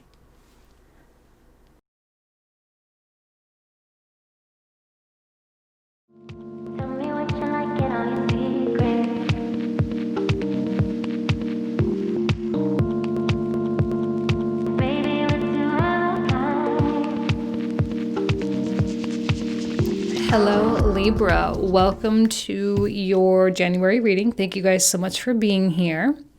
Let's go ahead and dive right into these cards. The very first card, which signifies your energy, specifically Libra, is the Queen of Coins. Now, I really love this energy. Okay, in this particular deck, the queens signify the fixed element. All right, so fixed earth is Taurus. All right, so there's a very Taurian quality coming through. We can see the bull's heads on her throne here. So really amplifying that Mars through Taurus aspect. Mars comes into Taurus. I'm recording this on the 5th, so tomorrow, January 6th, Mars comes into Taurus, activates Uranus, activates your 8th house. And I feel like the transformation that you've been prepping for, that like you thought you were going through this whole transformation this whole time. And like, I guess we are, like we're always changing. But I think we all thought that 2020 was like the big transformation. But I think that was really just more like the crashing down. The transformation is still like yet to begin. And that's why I think January is going to be pretty rocky. January and February are going to be pretty intense. There's going to be a lot of stuff nationally, globally, politically, and all of that, especially in the US. But for you as an individual, it's still very revolutionary as well. 8th house is all about change. Uranus is all about revolution. Mars is all about activation. So all of these things being activated, like this is the beginning of your transformation journey. And it's more meaningful this time, more than any other like dark night of the soul that you've ever had. It's more meaningful this time because you actually have consciousness this time. To be witnessing yourself going through a change, going through an evolution process while it's happening, it's a really, really new thing. I think your priorities are really shifting. With Saturn through the 5th, all right, there is a deepened concentration on that which you create, a magician. For the next 2 years, this is about create, create, create for Libra. But the thing that I love about what's happening, it's still very behind the scenes. This is not a look at me, look how awesome I am, share everything on social media, look at what I'm doing, look at all my plans, look at how this is going, and da da da da da da. I feel like there's a lot of behind the scenes stuff that Libra is working on that you're probably not going to really share or showcase until you are actually done. And in a way, I kind of like the privacy aspect here. In a culture of oversharing, the privacy is probably going to be the reason why you succeed. As Venus makes her way into Capricorn, again, 4th house, I do think you're beginning the year off with this value of keeping it indoors or behind closed doors. And because of that, there's so much more magic that you're able to put forth into the world.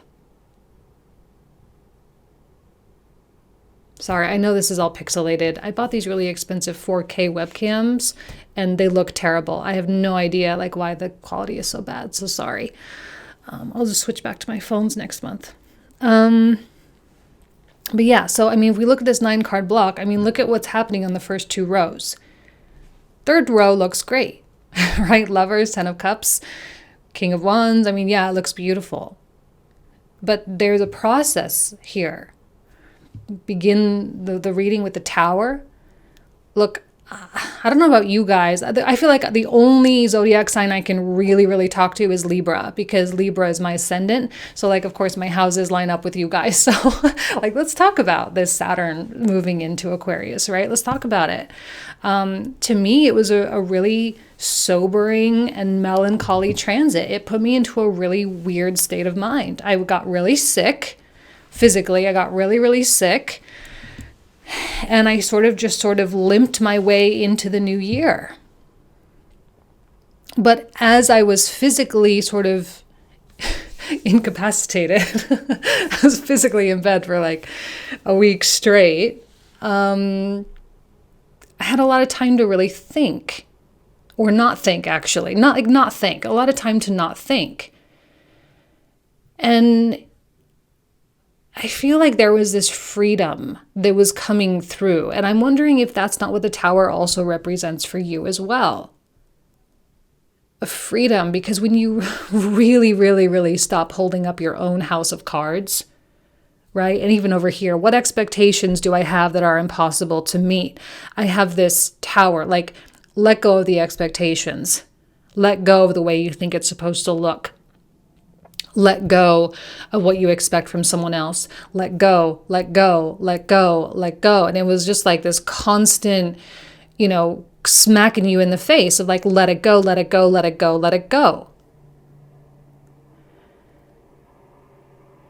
And there was an aspect of exhaustion, but also an aspect of feeling fully rested. Like for the first time in a long time, you could actually rest. And you start to feel better about the things that didn't really work out. And I know we talk about gratitude all the time, right? We have this beautiful Queen of Coins who is both grateful and generous. And we talk about being grateful for our adversarial moments, the dark twins that we came in contact with over the past 8 years, right? All the dark, shadowy aspect that surfaced, be grateful for that. Yeah, okay, we are grateful. But I feel like there's a difference between being grateful for something and actually being grateful and fully moving on from it. And this Saturn moving into Aquarius felt like a very real moving on. Like it's over. It's over. It's over. You don't have to think about it anymore. You don't have to feel about it anymore. You don't have to keep bringing it up anymore. It's almost like a big metal Renaissance, iron door slammed shut on the past. And that's kind of what I'm hearing, like this energy of this resonance with the tower, just boom, it's closed. And then we have this opening of a new direction. But I also see caution with the Queen of Coins. That's why behind closed doors, that's why there's privacy. It's like you want to go on this new path, this new journey, but you don't want anyone to know that that's what you're doing. Not because it's like, well, if I fail, then I don't want people to know I failed. Not because of that, but because you want it to be wholly your own. And as Mars moves through Taurus through the 8th, secrecy is going to be kind of a big thing. And with the South Node in the 3rd, you guys know I've mentioned sometimes how it's like really, really hard to talk sometimes. I think this has a lot to do with South Node and Sagittarius in the 3rd. And a lot of Libras are like, yeah, I felt that way too. Yeah, I felt that way too. Like, oh, I thought I was the only one. Like, no, like South Node through the 3rd. It's really, really, really hard to talk about stuff right now. Especially if it's deep and meaningful, especially if you're invested in something. But your mind is very clear about yourself.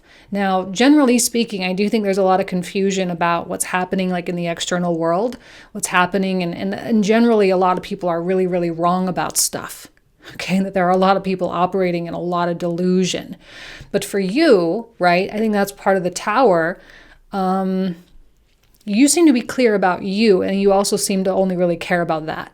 You're like, I don't care about being clear about everybody else. I don't care about anyone else's delusions. I don't care about their opinions. I don't care what they think. It's like, I don't care. I don't care. I don't care. I only care about me. And because there's such an intent focus on self, I think your angels will begin to really speak to you.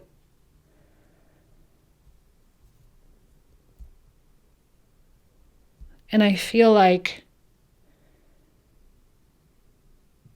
I don't know, I'm just getting this energy of being like, right, we have these sort of, I don't know, they're like gray people, like the gray people coming up from their coffins almost, right? It's like a resurrection. You almost feel resurrected.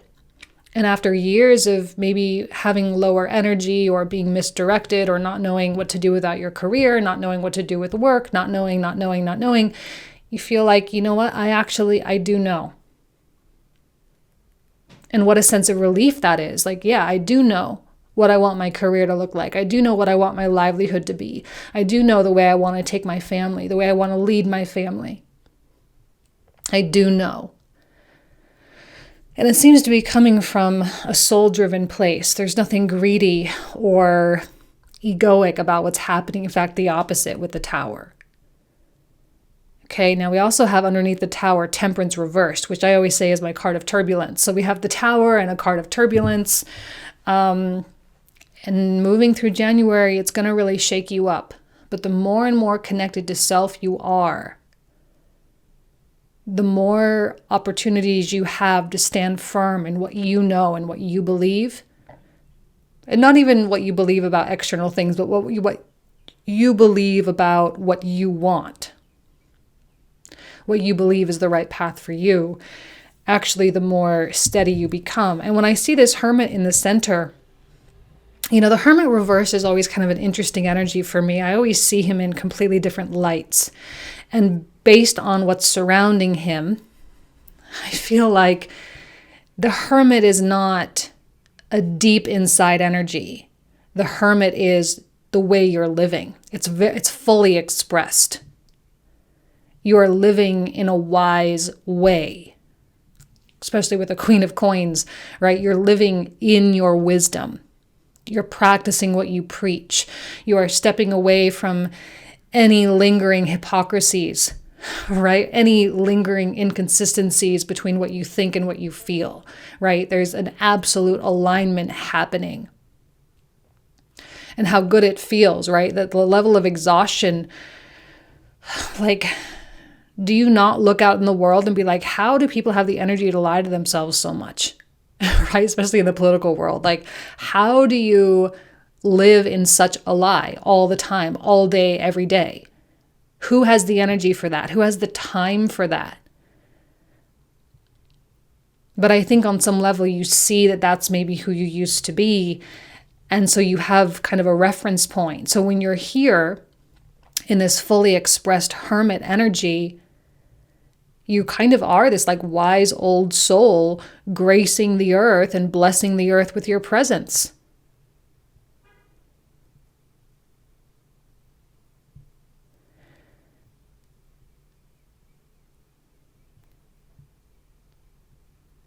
I'm just kind of thinking,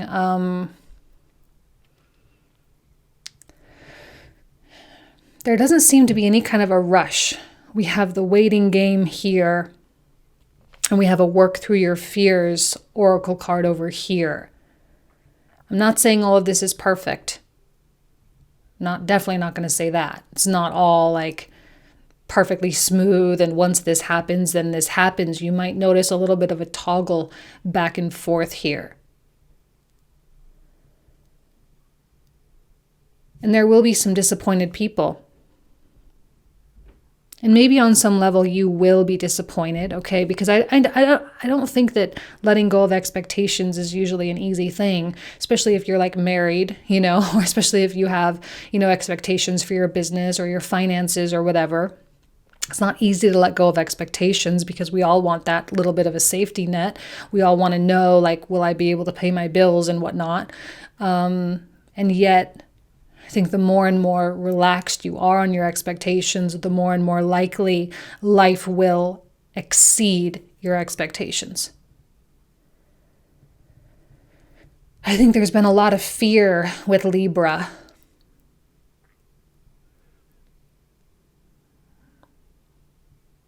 So many things you've wanted to do, and yet so many reasons why it's not done yet.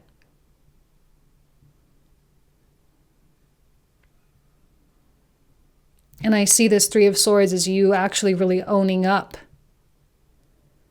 right? Really owning up to your role in everything. And in a way, I actually see you taking on more and more accountability, more and more responsibility for all the things that ever happened.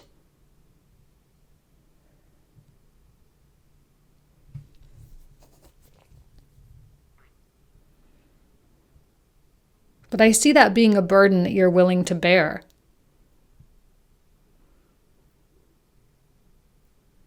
Because you know that moving forward, being in that absolute state of accountability will ensure that you make the best decisions from this point moving on, forever and always. Not to say there won't still be mistakes, but generally speaking, because you are in such a heightened states of consideration of consequences, not only in the physical realm, but in the energetic realm as well. What is the consequences of this thought? What are the consequences of this action? What are the consequences of these words? I do feel like talking less and less and less and only saying more and more meaningful things is a really powerful strategy for Libra right now. Every thought, every word, every action has a physical and metaphysical consequence.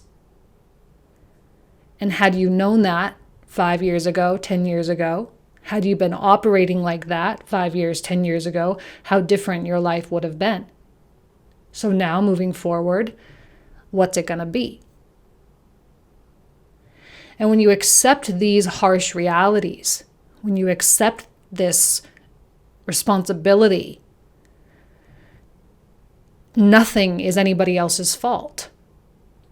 Not saying we're not all co-creating, but when we are a part of something, we are a part of it. So all the blame disappears. All the things that were propping up this house of cards disappears. And look what happens when you start leaning in to your role. You start understanding what abundance really is and what abundance really means.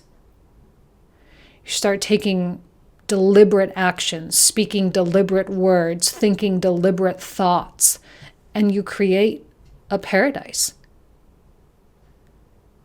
For some of you that want love, I see a very strong love energy coming through for you. Like best of both worlds in terms of passion and just overall happiness. This could be deepening existing relationships. It could be a creative partnership or a professional partnership. A partnership that heals the partnerships with all the others. It could just be a friend. Or it could be an aspect of self that isn't afraid to dream so big, because now that you're out of the dankness of the fourth house in Capricorn, right? Now that you're out of that dankness, you can actually have faith in your ability to create. And I don't know, like wherever Saturn is, we just feel compelled to operate in that area. So you are going to feel compelled to create, okay? That could be myriad of ways, okay? Children for some of you, art for others of you, performing, sports, competition, music, like whatever the thing is, you're going to feel compelled. But I think Jupiter brings joy in that arena as well. Now I actually love this Orca card, okay, because the word that comes with it is like songliness. And I actually really love that because it's artistic and beautiful, and it's that reminder of frequency, right? Songs, music as frequency is a means of living your life. If you think of yourself as a conductor, if you think of yourself as standing in front of an orchestra, waving that baton and commanding frequencies to exist, you can do that within yourself. You can command frequencies of joy, command frequencies of forgiveness, command frequencies of courage, command frequencies of freedom. And I think within yourself, here we have a card of inspiration. I think within yourself, you will actually inspire yourself. And I don't know if I mentioned this card already, but we got Gibo or Jibo. Generosity and balance. How long have you been really keeping your value from the world? How long has that been going on? Do you only just now feel valuable enough to share? Do you only just now feel confident in your knowledge? There's never any wrong time to start contributing, for being generous with your knowledge, being generous with your sense of value. There's never a wrong time to begin doing that. So I think as we get more and more, quote unquote, comfortable with 2021, even though there's going to be stuff, okay, as we get more comfortable with this energy, you have the opportunity to slowly begin integrating, of course, behind closed doors, slowly begin integrating new channels, new avenues of expression.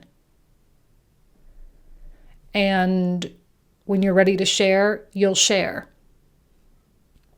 All right?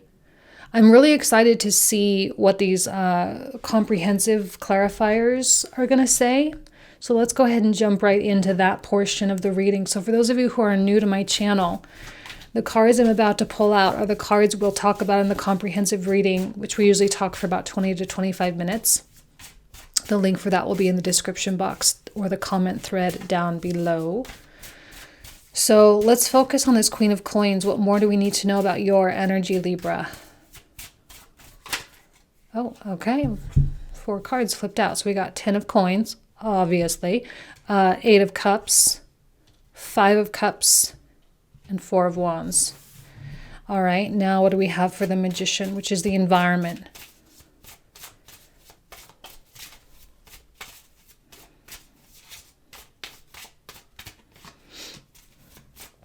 Five of Wands. I'm almost envisioning, Libra, like you being like in a cave, you know, like in those old-fashioned old movies, you know, where the witch was like in her house that was built in the earth under a tree, you know, and there was like that weird hidden door that you have to move the vines in order to knock on the door. I'm kind of like seeing you in kind of a cave like that, with the fire going and your cauldron and like mixing and casting spells. Like it's all very hush hush. And we even have like a hermit in a cave here. 2 of Wands. 6 of Coins, generosity. Big generosity energy coming through. Okay. Now we're going to focus on the Tower.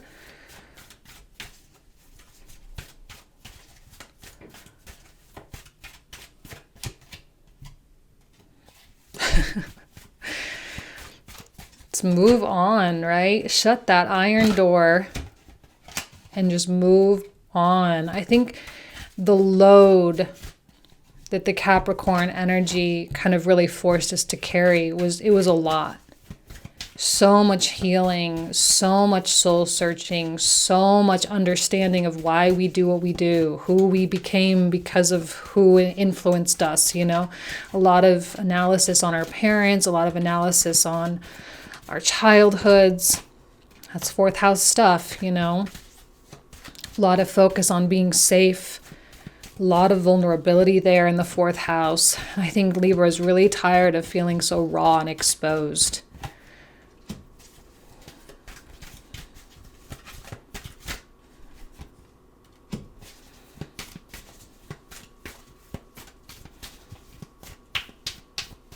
I love that Fool.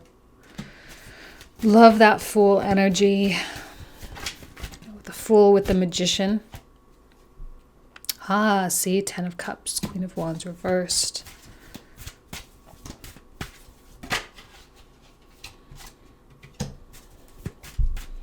I just simply don't see Libra getting worked up about stuff.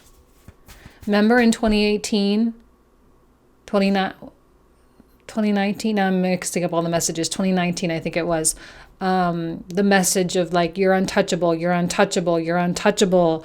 Like, it's interesting how things cycle back. Now that I've been doing this long enough to like understand the themes of the years, all right? 2018 was about the separation between, you know, the higher vibrational and the lower vibrational. 2019 was about, another turbulent card, Temperance reversed. 2019 was about becoming untouchable. But see how long it takes for the lessons to fully integrate? The waiting game. You learned about being untouchable in 2019, and now you're able to practice it. Being untouched by the environment, and what everyone else is saying and what everyone else is doing.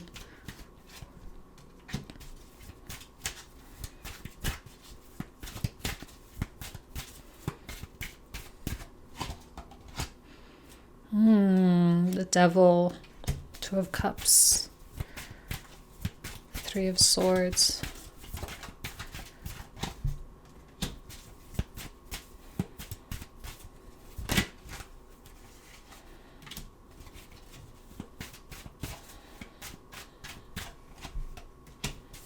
And there you are.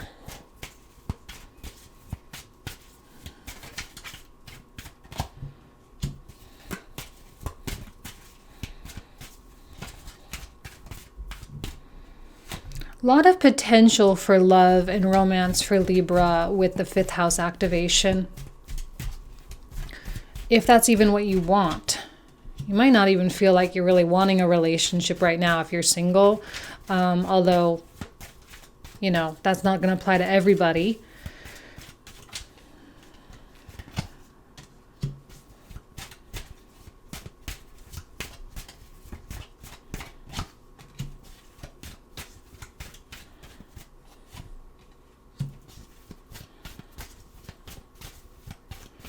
There is something with healing, right? We know we have Chiron going through the 7th house.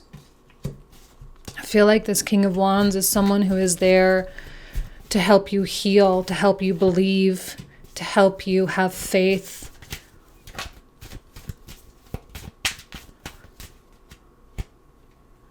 That one, Ace of Coins. Ooh, Nine of Swords at the bottom. Okay. So this is where we're going to pick up in the comprehensive. So again, if you want to join, that link will be in the description box or the comment thread down below. Thank you guys so much. You know, I love you. I wish you nothing but the best. Have an amazing January. Talk to you guys soon. Bye-bye.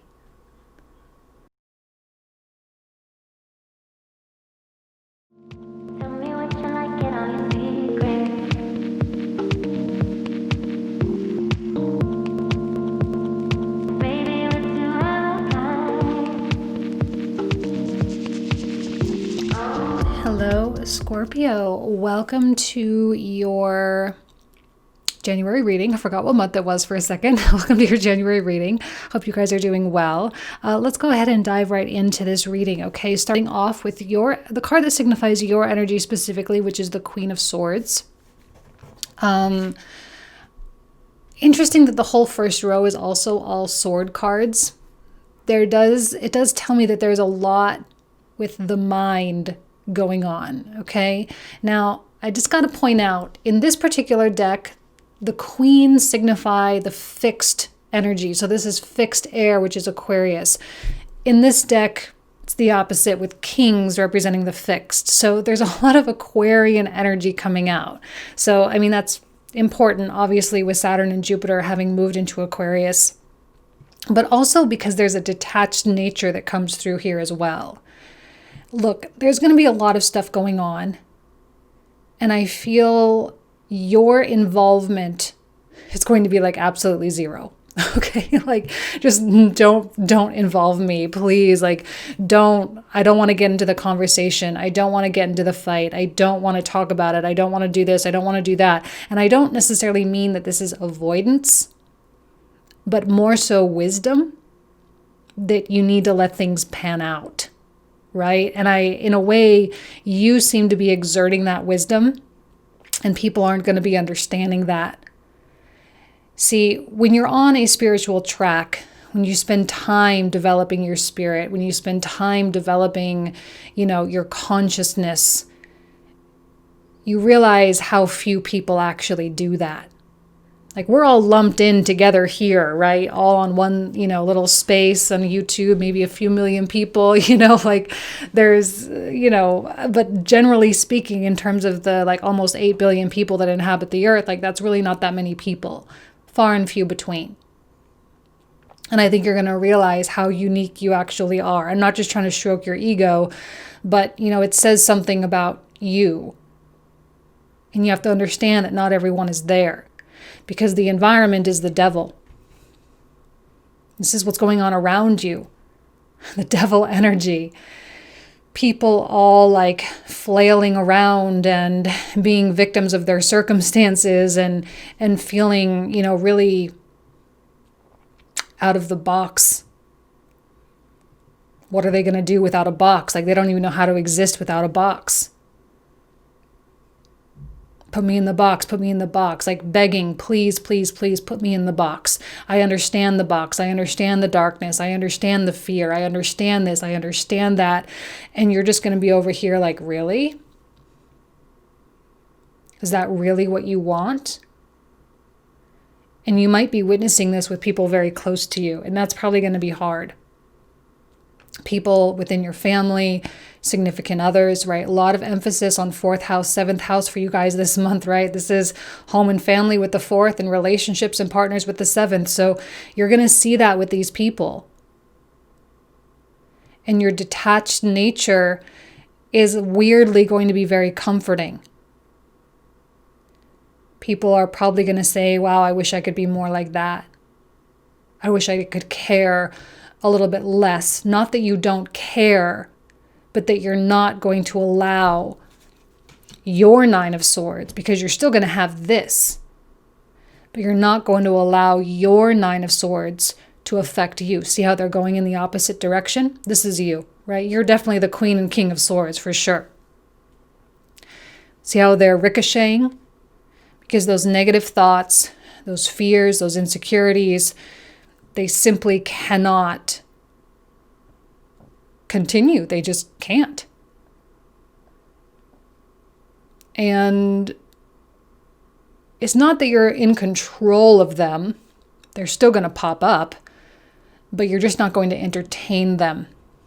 And I see you sort of standing above the rest.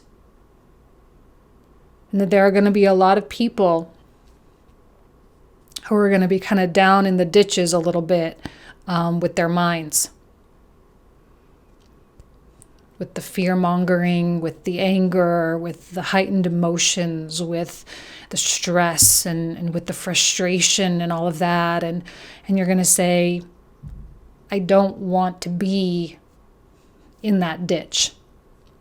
I don't want to be in that box. I don't want to be in that darkness. Some people may perceive you as being a little holier than thou, but that's okay. That's on them. Because that's not what the case is at all. And I do feel like you are going to be the rock in your families. You are going to be the rock in your relationships.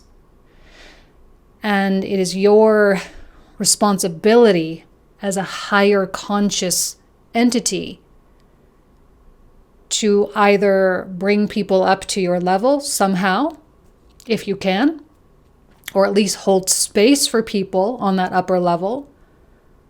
And it is also your responsibility to never, ever, ever judge.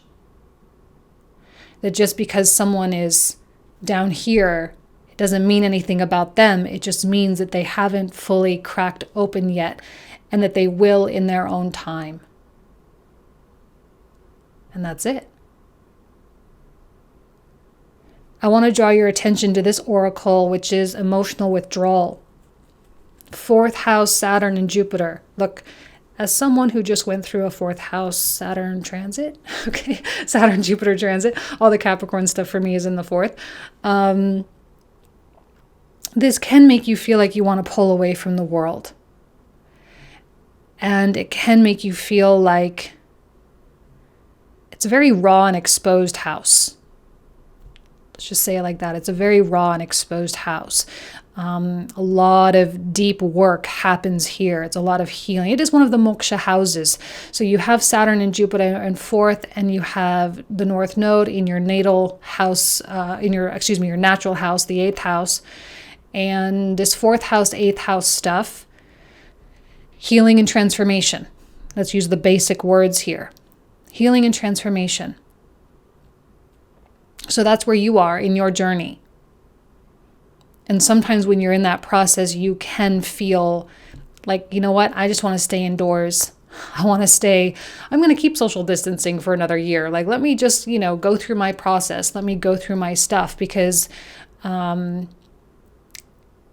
lot of stuff surfaces in terms of why you are the way you are, what shaped you, what molded you, your relationships with not only your parents, but also all the institutions, especially when Saturn is involved, all the institutions that made you who you are. Sometimes there can be a lot of anger that surfaces. Sometimes there can be sadness. Sometimes you can feel a little bit sorry for yourself or whatever.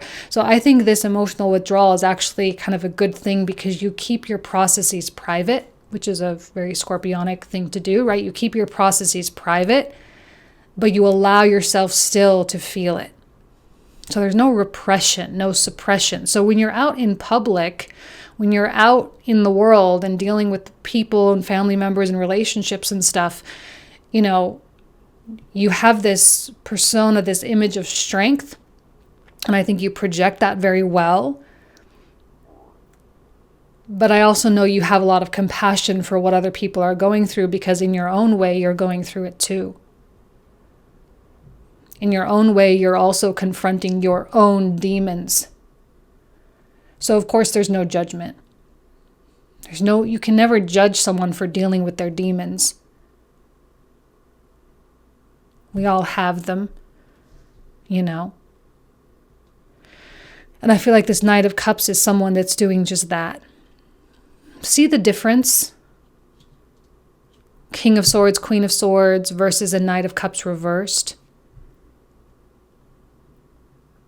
You seem to have a lot more control or containment over your emotions, meaning you're not just going to emotionally vomit all over somebody. This is probably someone who will do just that. They'll just emotionally vomit all over someone. Someone that will really attach really quickly, fall in love really quickly. They'll do all these things, really quickly, because they're not in control. They don't have the boundaries. They don't have the self-awareness that you have. Clearly, there's someone in your space like that. It doesn't have to be a lover, okay? It could be a friend or someone, that you care about a lot, a child even, who's still learning. But that's why you kind of being the rock is so important. I'm not going to say it's your job, all right? You don't have to do that. You don't have to be like that for people. I just think it's something that you're innately doing without realizing. That's just who you are. See, when we have Mars coming conjunct Uranus in the 7th, the kind of more emotional, unpredictability more belongs to the partner, the other person, whoever that other person is. And that's clearly showing up in the cards here. We don't have any activity in Scorpio. There's no planets in there. Except the moon traversing Scorpio in the next couple days after recording this video. I'm recording this on the 5th. So, but other than that, there's nothing going on there. So you're free to focus on other areas. And I think this moon is important because it's that signification that you don't know what's going on. You don't have a clear idea of the path. But I also know that the Queen of Swords or the King of Swords, whichever one you relate to more, they're both you. They don't have to know. They've kind of learned how to really step into their own majesty. And in a way that a king or a queen sort of commands things and deals with issues as they come. You can strategize all you want, but there's still that okay, but life still gets in the way, kind of, just acceptance. Okay, life gets in the way. So they don't get worked up when they don't know stuff. They don't get stressed out. Someone like this Knight of Cups is always worried about all the choices and all like, oh my God, like, well, if I choose this or if I choose that, should I stay or should I go? Should I do this? Should I do that? Da, da, da, da, da, da. Always wanting to control. We would often, like to think that a king or queen is more like that, but the more evolved, the more mature, the more life experience, the more wise a person is, the less and less control they want. Want control because your faith is so strong. And we have this card down here, which is, how can I deepen my trust right now? And I would even say, let's swap the word trust for faith. How can I deepen my faith right now? Because a king and a queen have a lot of faith. Knight of Cups reversed, not so much. And the moon energy knows that it's time to let go of fears. It's time to let go of the illusions. A king and queen, they don't hang on to illusions. They operate in the now. They operate with everything they've got now, today, in this moment. They don't worry about all the things they don't have. And they don't hesitate. They don't delay. I'm seeing Scorpio truly stepping into a position of leadership within their families. Stepping into a position of newfound respect from the other members. Sorry, there's a fly flying around. Slept with my window open last night. But yeah, because the faith that this judgment will ultimately happen, right? This judgment in terms of knowing the truth, enlightenment, awakening, rebirth, knowledge, all that kind of stuff. Okay, we all pop up out of the darkness here. Again, like I say, you can hold space for these people because a lot of these people, they're going to come up from the ditches. And I think we saw that a lot through 2020, but not nearly enough. So through your own spiritual path, your own spiritual track, you continue to hold space. Actually, I'm kind of even seeing you guys as the angel here a little bit. Holding the space for the people that will come up.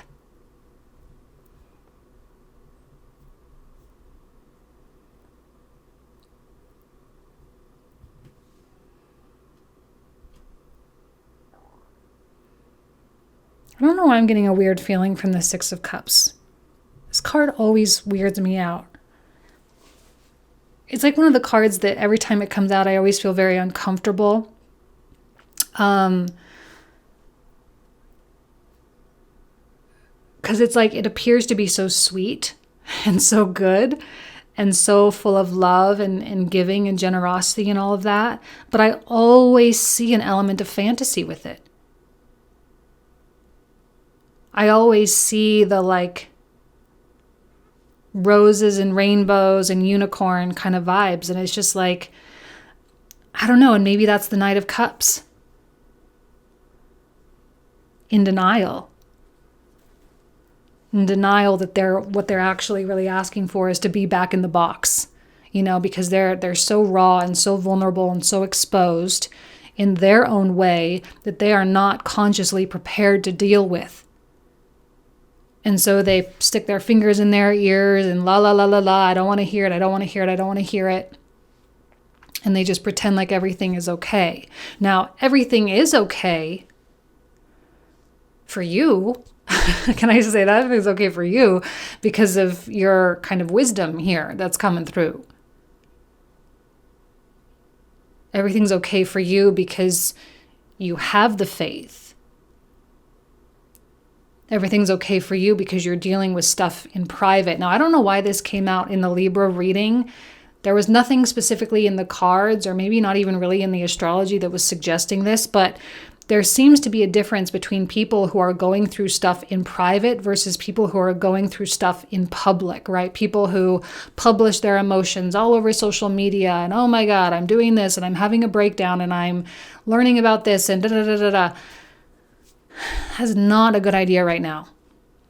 It's really not a good idea right now. And I don't know why, but I see that this is someone who doesn't really have that boundaries, right? So this is someone who, you know, is going to probably overshare a little bit too much without fully really processing and get the opinions of others a little too prematurely.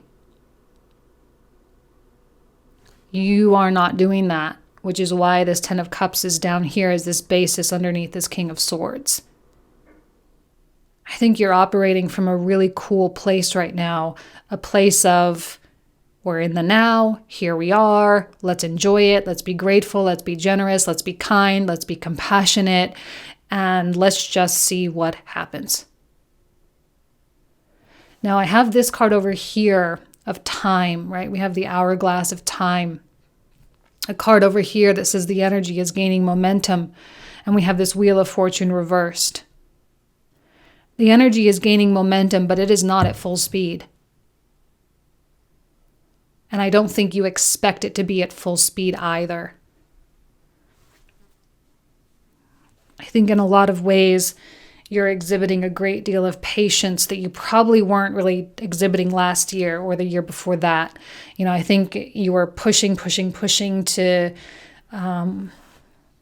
pushing yourself to a higher standard, pushing yourself to create stuff, pushing yourself to evolve, pushing yourself. But you came to a realization at some point during your process of like, it doesn't matter if I push myself or not, because when it's ready to happen, it will happen, and I can just relax in that knowledge. So what I see you seeing, I see that you see how other people are trying to push. Push that Wheel of Fortune over, make it happen, make it change. But that wheel is just like laughing at everyone of like, you can't make me change. You can't make me turn over.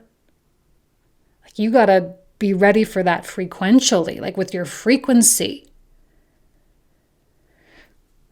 In a way, I see you, again, I'm going to keep using that phrase, I'm sorry, but like holding space for more people to join you. Because I think for whatever reason, we need more of a collective energy here for this Wheel of Fortune to turn over. And you are in that power seat of inviting people in. Inviting people toward calmness, toward joy, toward harmony, because you are doing that for yourself. That's what this, I'm sorry, I know you guys can't really see this, but it's the Wunjo rune card. Okay, Wunjo, joy and harmony. And we can kind of see someone jumping for joy in the background there. Okay. So there is something about just being happy right now. In spite of everything, just being happy. Just being at peace. That is so much more impactful than I think people realize. When we say those, be the change you want to see in the world, I think that's taking on a new meaning for Scorpio right now. I'm sorry, this fly is like continually like hitting around my face. Like, get out of here. Get off the cards. Being in Las Vegas, we really don't have that many bugs. So like when a bug flies in, it's like really, really weird. Anyway. Maybe that's you. Maybe that's a you. Maybe you're like being the fly that's like shaking up the norm. Like, I swear, I don't think I've had a fly in my apartment for like 3 years. You're shaking up the norm. Challenging it. Anyway, now I'm getting silly. Okay, let's go ahead and put together the clarifiers for the comprehensive reading. The cards I'm about to pull out are going to be the cards that we talk about in the comprehensive. We usually talk for about 20 to 25 minutes about these cards. The link for this will be in the description box in the comment thread down below. So let's take a look at this Queen of Swords, Two of Wands.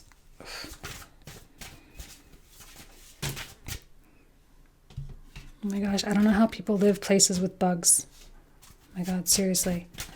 Six of Cups.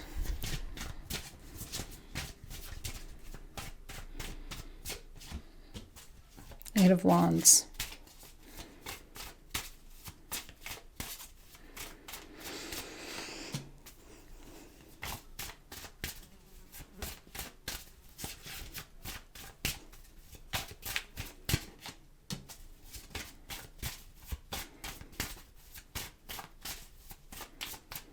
Five of Swords, Six of Coins. Man, that Six of Coins has been coming out like crazy. Eight of Swords. Okay. Take a look at the Nine of Swords here. See what comes through. Ace of Wands. When everyone else is in that state of stress, you find opportunity. You find freedom.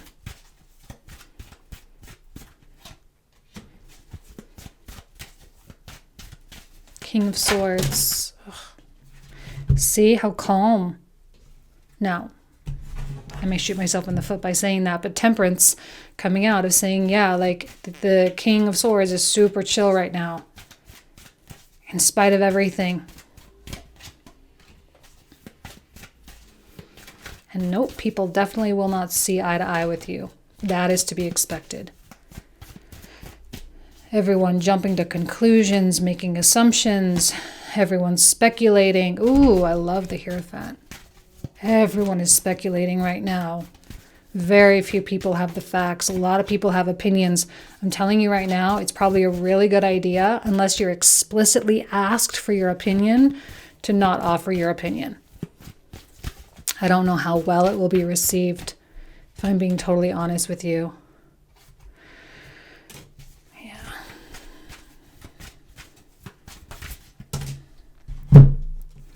Yeah, really not liking that Knight of Cups too much. Giving me kind of a, not that they're a bad person or anything, it's just a hard energy to really deal with. You know, someone who thinks they're super woke and thinks they're super smart, and they're just not, you know. They're just as much in the box as they ever were.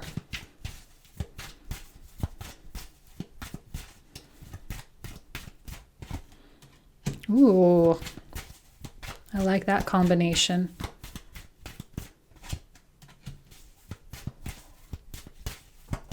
Really coming in with that trust factor.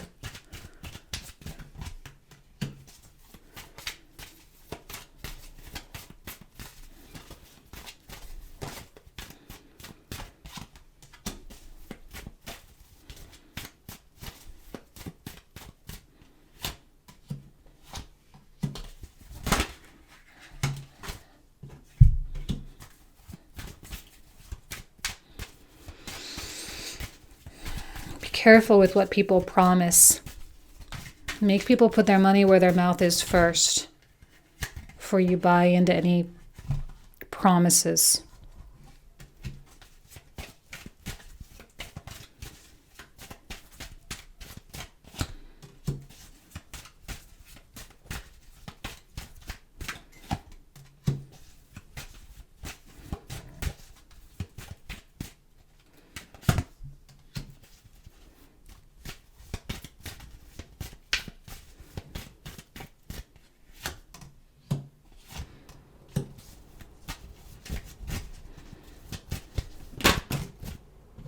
And there's the Death card. And then we have the Page of Swords at the bottom of the deck. You know, there is a lot of energy with other people with this reading.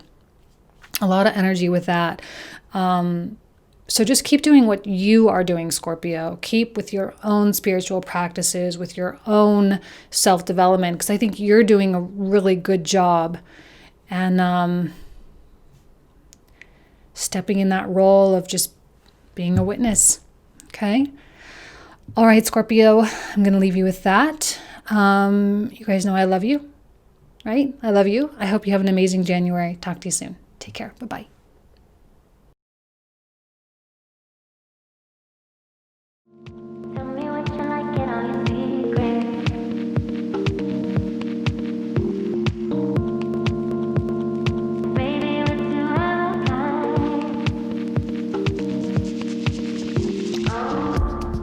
Hello, Sagittarius. Welcome to your January reading. Thank you guys so much for being here. Doing this month just a little different, keeping the focus on the cards only.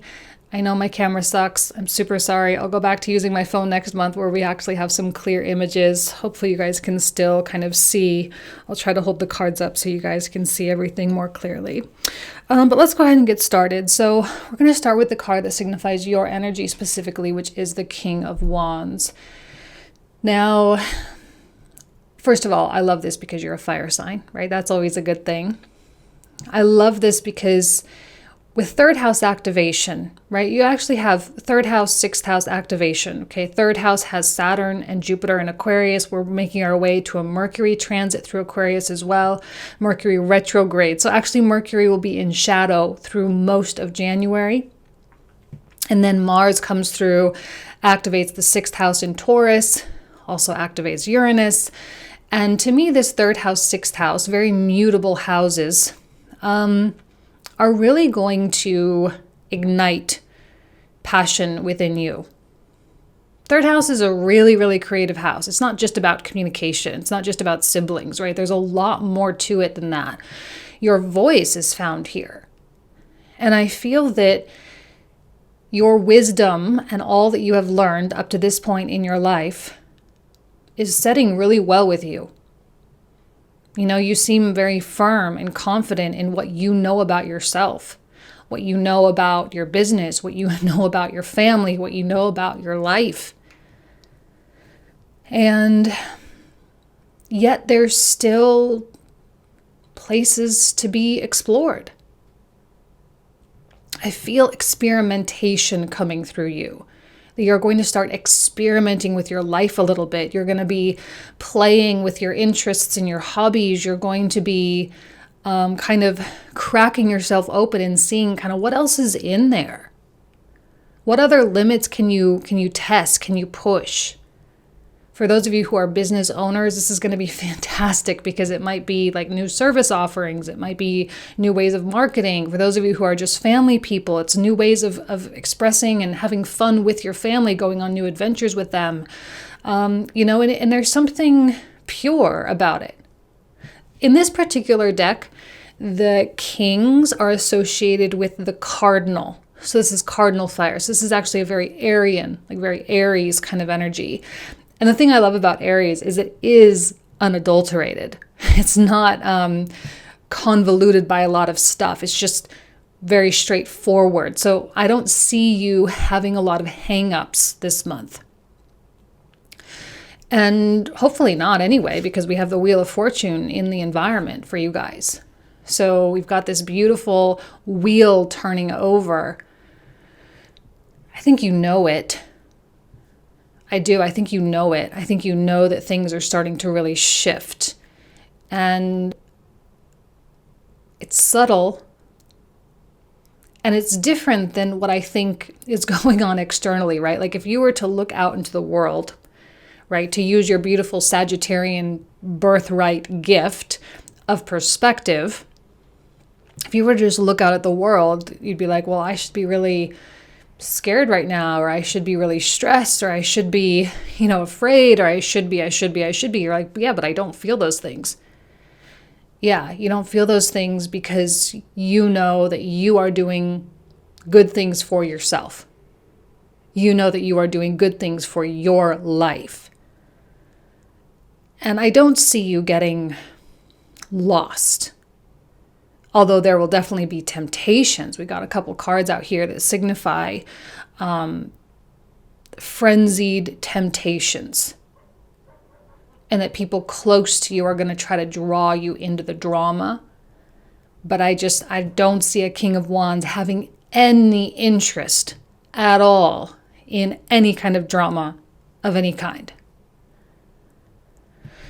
As Uranus moves direct this month, there will be another sixth house push because that's happening alongside Mars conjunction, happening alongside Saturn and Jupiter square, happening alongside Mercury in there as well. So there is a lot of kind of like twitchy energy. All right. It's There's a little bit of tension, but when the tension is used properly, it's like, can be like a launch pad. It really, really creates a lot very quickly. So when you're feeling tense, when you're feeling stressed, and maybe you don't even really know why, or maybe you're feeling anxious for whatever reason, go to work. Right? Go to work. Don't get lost in the media. Don't get lost in gossip. Don't get lost in social activities. All right? Go to work.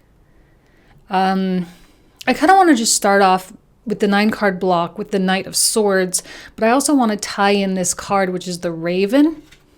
There's like a little word above it. I know you guys can't really see, but it says news. And I kind of had to laugh because like the presence, like with, especially if you're here in the United States, right? Just the media and the election and just all the stuff going on is just like it's too much. And I see people getting really, really, really worked up, right? This is a very clear black and white situation. You're either on one side or you're on the other, right?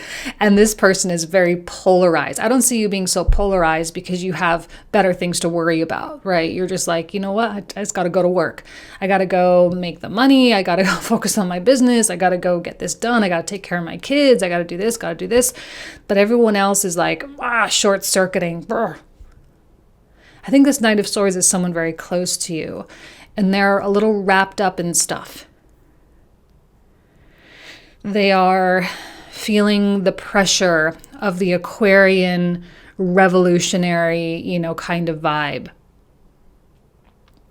And I do think they're going to try to, distract you, or especially if this is a spouse, this can be a really difficult dynamic because you're just not going to be on the same level. Like, I'm sorry, but a King of Wands and a Knight of Swords, this guy's too busy to be focusing on what this guy is all stressed about. And then there's possibility that this particular person, will feel rejected. Communicate. Okay. Oh no, we didn't get a communication card actually. I thought for some reason I was thinking we got a communication card, but I guess not really. But communication is going to be really, really important. And just saying like, hey, dude, like we're on different wavelengths right now. We're operating in two different ways. And you can go do you, but I still got to go do me. And right now your vibe is it's a buzzkill. Because I do think this is a buzzkill. And there's not a lot of substance to it.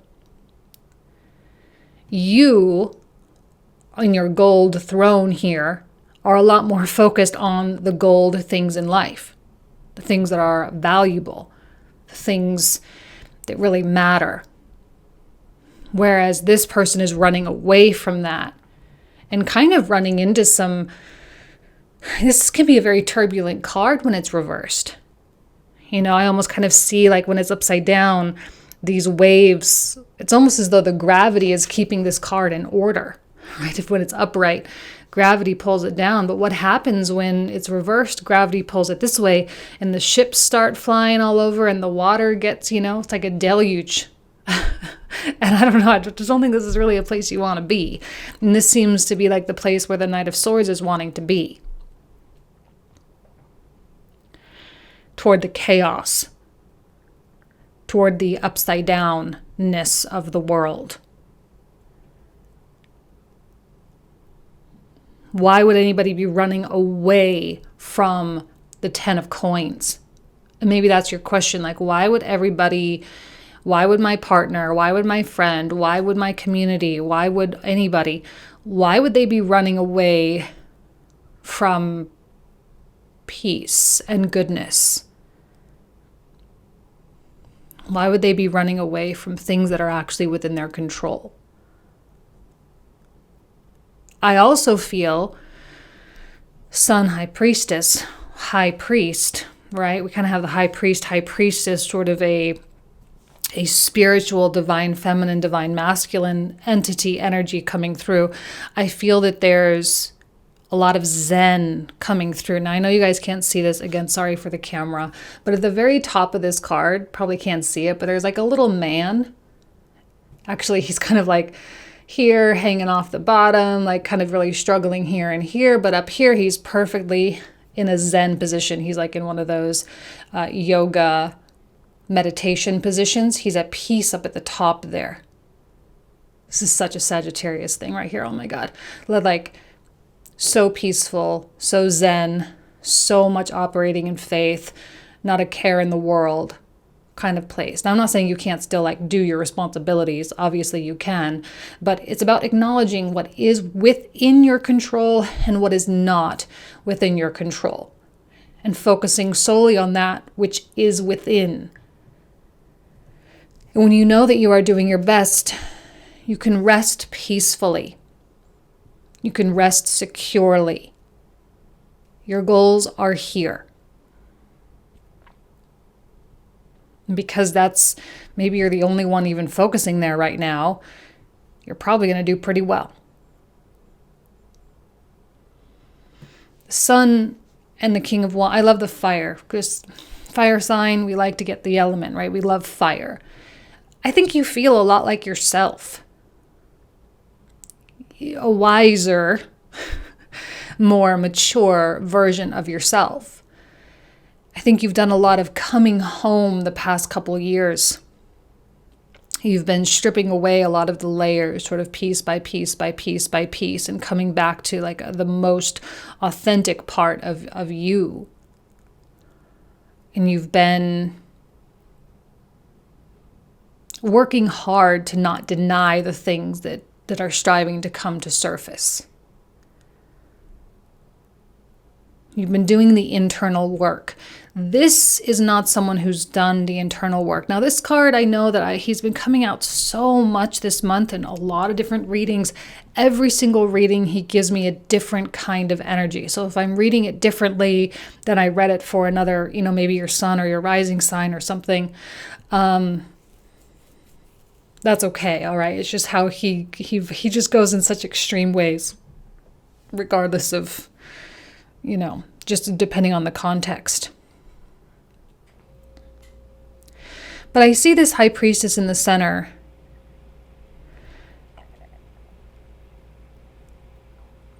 Like, is this a Sagittarius thing, just like the optimism that you have? I feel that Sagittarius is the only one that I could genuinely say is genuinely optimistic about the future. I'm not saying you really are the only ones. I'm just saying, like, of all the cards that I've pulled, like, I see this optimism just exuding through and being like, oh my God, this is so great. Like, it's good that we're going through this. It's good that we went through that. It's good that happened. It's good. And I just see that again, birthright, high level perspective.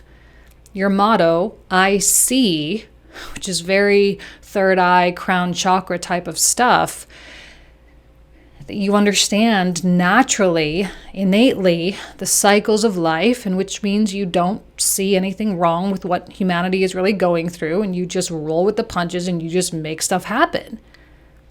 Understanding that, yes, it will fade, just like everything fades. And because of this very carefree energy, things probably can and will start moving very quickly for you. Third house, sixth house. There's not a lot of resistance in these houses. Okay, it's not like a 8th house, 12th house stuff where it's like, oh my God, like so heavy and so dense, right? These are really light houses, generally speaking, in terms of the ways of the world, right? I mean, 6th house can put you to work, but it's usually things you enjoy. So following your instinct right now, and I think even in a way, there is an element here of secrecy. It's been kind of creeping out in some of the readings. There's an element of keeping things private, not oversharing, not being super active on social media, just really scaling it inward, scaling it back, and keeping the things that are really for you, just for you, because I guarantee you, like if you like go out there and share all these wonderful things that are happening for you, you're going to build up, resentment from other people, like who are here, who are kind of down in these trenches here, who just really are not in an abundant mindset in any way, shape, or form. And you can just avoid all that energy altogether. Just keep it for yourself. Keep it inside. Things are rolling. This wheel is turning. And if you felt, askew, right, kind of looking at the other people on this wheel, I know you guys can't really see, but there's no more flailing. No one's flailing here. No Sagittarians anyway. There's just movement. And I look here at the, Nine of Wands with the High Priestess. This is that protection aspect, the protection element. Because you have to remember that in your environment, there are people who are very, very, very scared. There are people who are really in a scarcity mindset. People who are, kind of projecting the worst of things. People who are... They really want people down on their level. And that Five of Coins it's a cold place to be. And this is something that you are going to have to guard against. All right? If someone is not ready to step in your light, in your love, in your optimism, in your productivity, right? If someone is not able frequentially, right, with the right frequency to step into that sun of yours, then you don't want them around because they're just going to pull you down. And I feel like the stark contrast between the sun and the Five of Coins and the 10 of Coins and the Five of Coins, it's too dramatic. And I think hanging out and spending time with and having conversations with people who are in the Sun and 10 of Coins mindsets is really the only way to go. Like if you're dealing with clients, right? Only having conversations with clients who are like opportunistic, that'll be good for you. Okay, having conversations with family members who are like, okay, how can we make the best of this, right? That's great. Do that. But the Debbie Downer, mopey, negative Nancy kind of stuff, stay far, far, far away from that because there's too much at risk. Because what would you be risking by stepping in that energy? You'd be risking a sun, a 10 of Coins, and a Wheel of Fortune. And I even kind of am looking at, this guy with his hand up, kind of like commanding things to stay away. Like, stay away. I have something to protect. I am, the great Hierophant, however you pronounce it. Stay away, stay away, stay away. And I think there's a lot of self-respect. And this is maybe actually a test of your self-respect. Because there's something worth respecting, that's for sure. Like you didn't just crawl up on that throne, you earned it.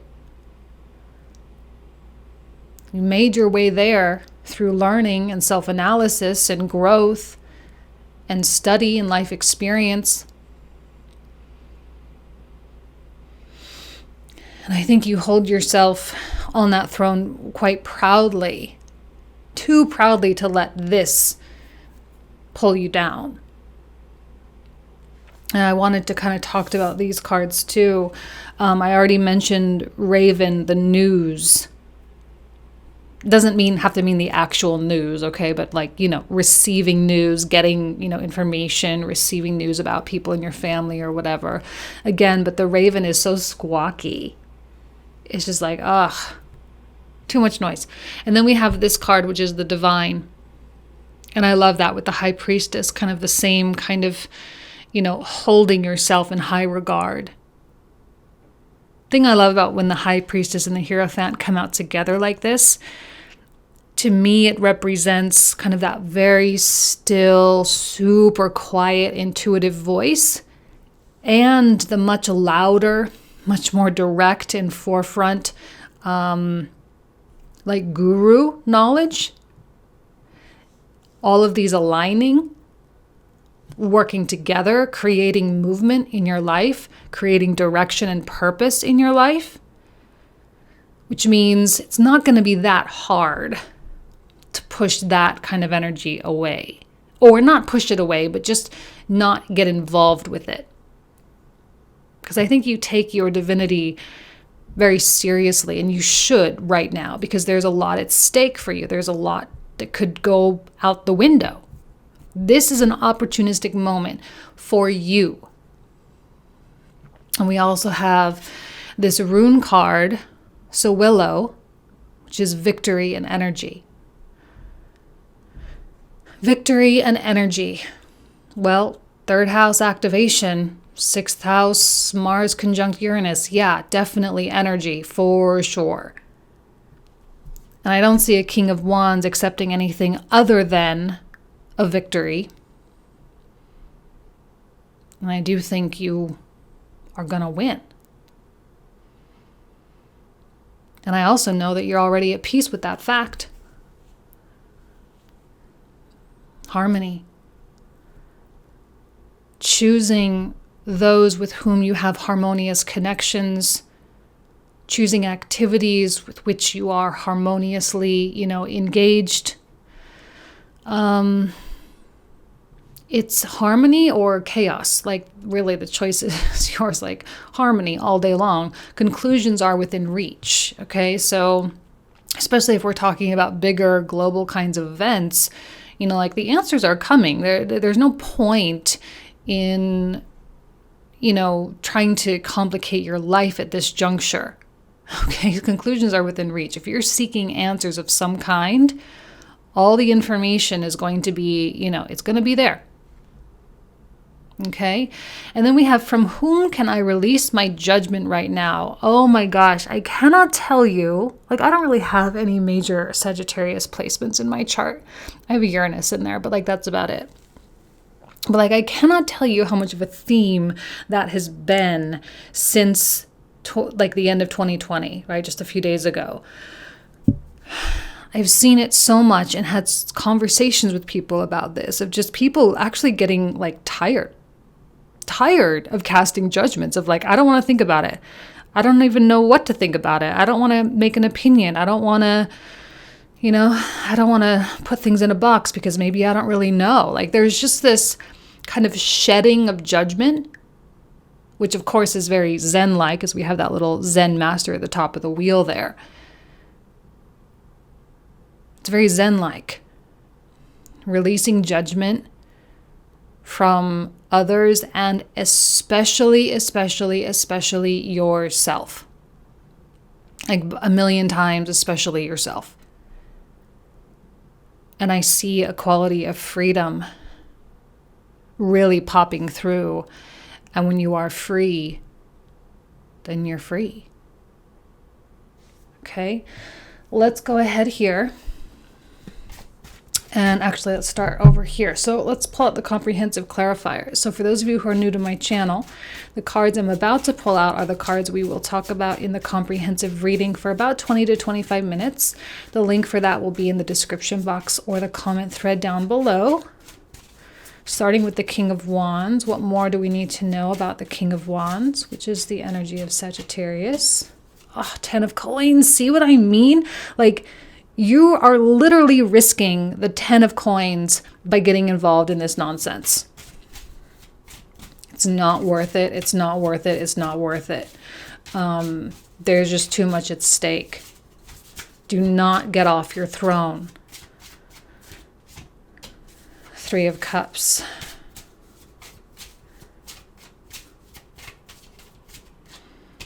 And 4 of Wands. Beautiful. You are just at such a great place. Okay, I feel like that card. 5 of Cups. 2 of Wands.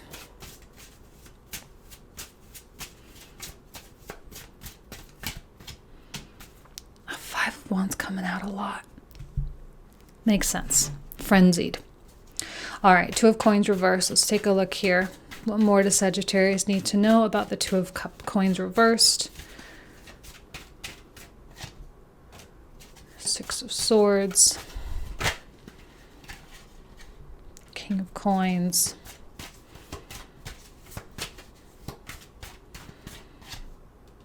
now let's take a look at the Knight of Swords.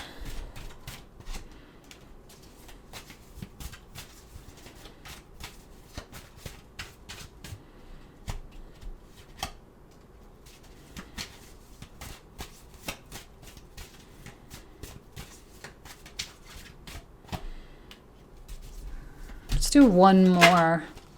Yeah, Five of Cups reversed. Okay. Ten of Coins. Empress. Devil. Actually, don't really mind the devil in that context. King of Cups. Reversed. Kind of seeing you coming out as all these kings. Officially got like all the kings. We got wands, cups, swords, and coins, swords, and cups. All four kings.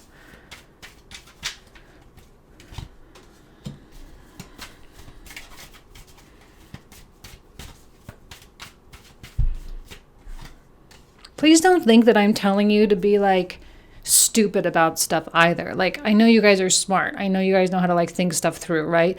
I'm not telling you to make haphazard decisions because you're, to just be in denial and everything is great and la-di-da and spiritual bypassing and blah, blah, blah. Like, it's not what I'm saying here, okay? This is more about choosing your thoughts and your actions wisely and choosing the things with which you'd like to mingle your energy with wisely. All right, I think there are going to be some people that misconstrue this. Wow, king in every single pile. They're going to misconstrue this message and think that, you can just be in la la land. Not what I'm saying. Not what I'm saying at all.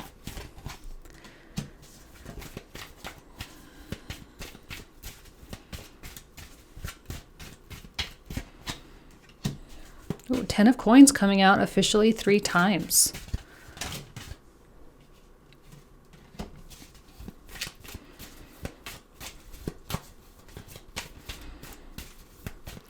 I think your belief in cycles is really, really important. Not even like your belief, but you're just sort of knowing. Like knowing about cycles is important. Understanding cycles, which means there's nothing to get stressed about ever. I knew that Emperor was going to come out. You're coming out really with this beautiful divine masculine. I really, really like what's happening here.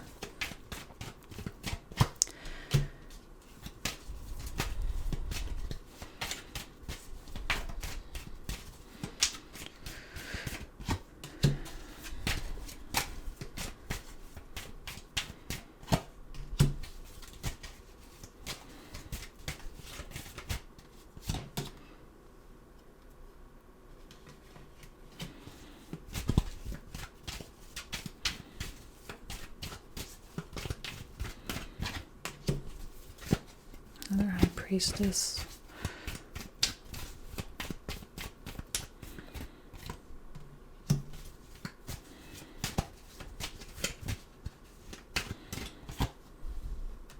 Justice. Another 8 of Wands and a 3 of Wands at the bottom of the deck. Okay. So this is where we're going to pick up in the comprehensive. You guys know I love you. I wish you absolutely nothing but the best this month. Stay smart, stay bright. All right. Talk to you guys soon. Bye-bye.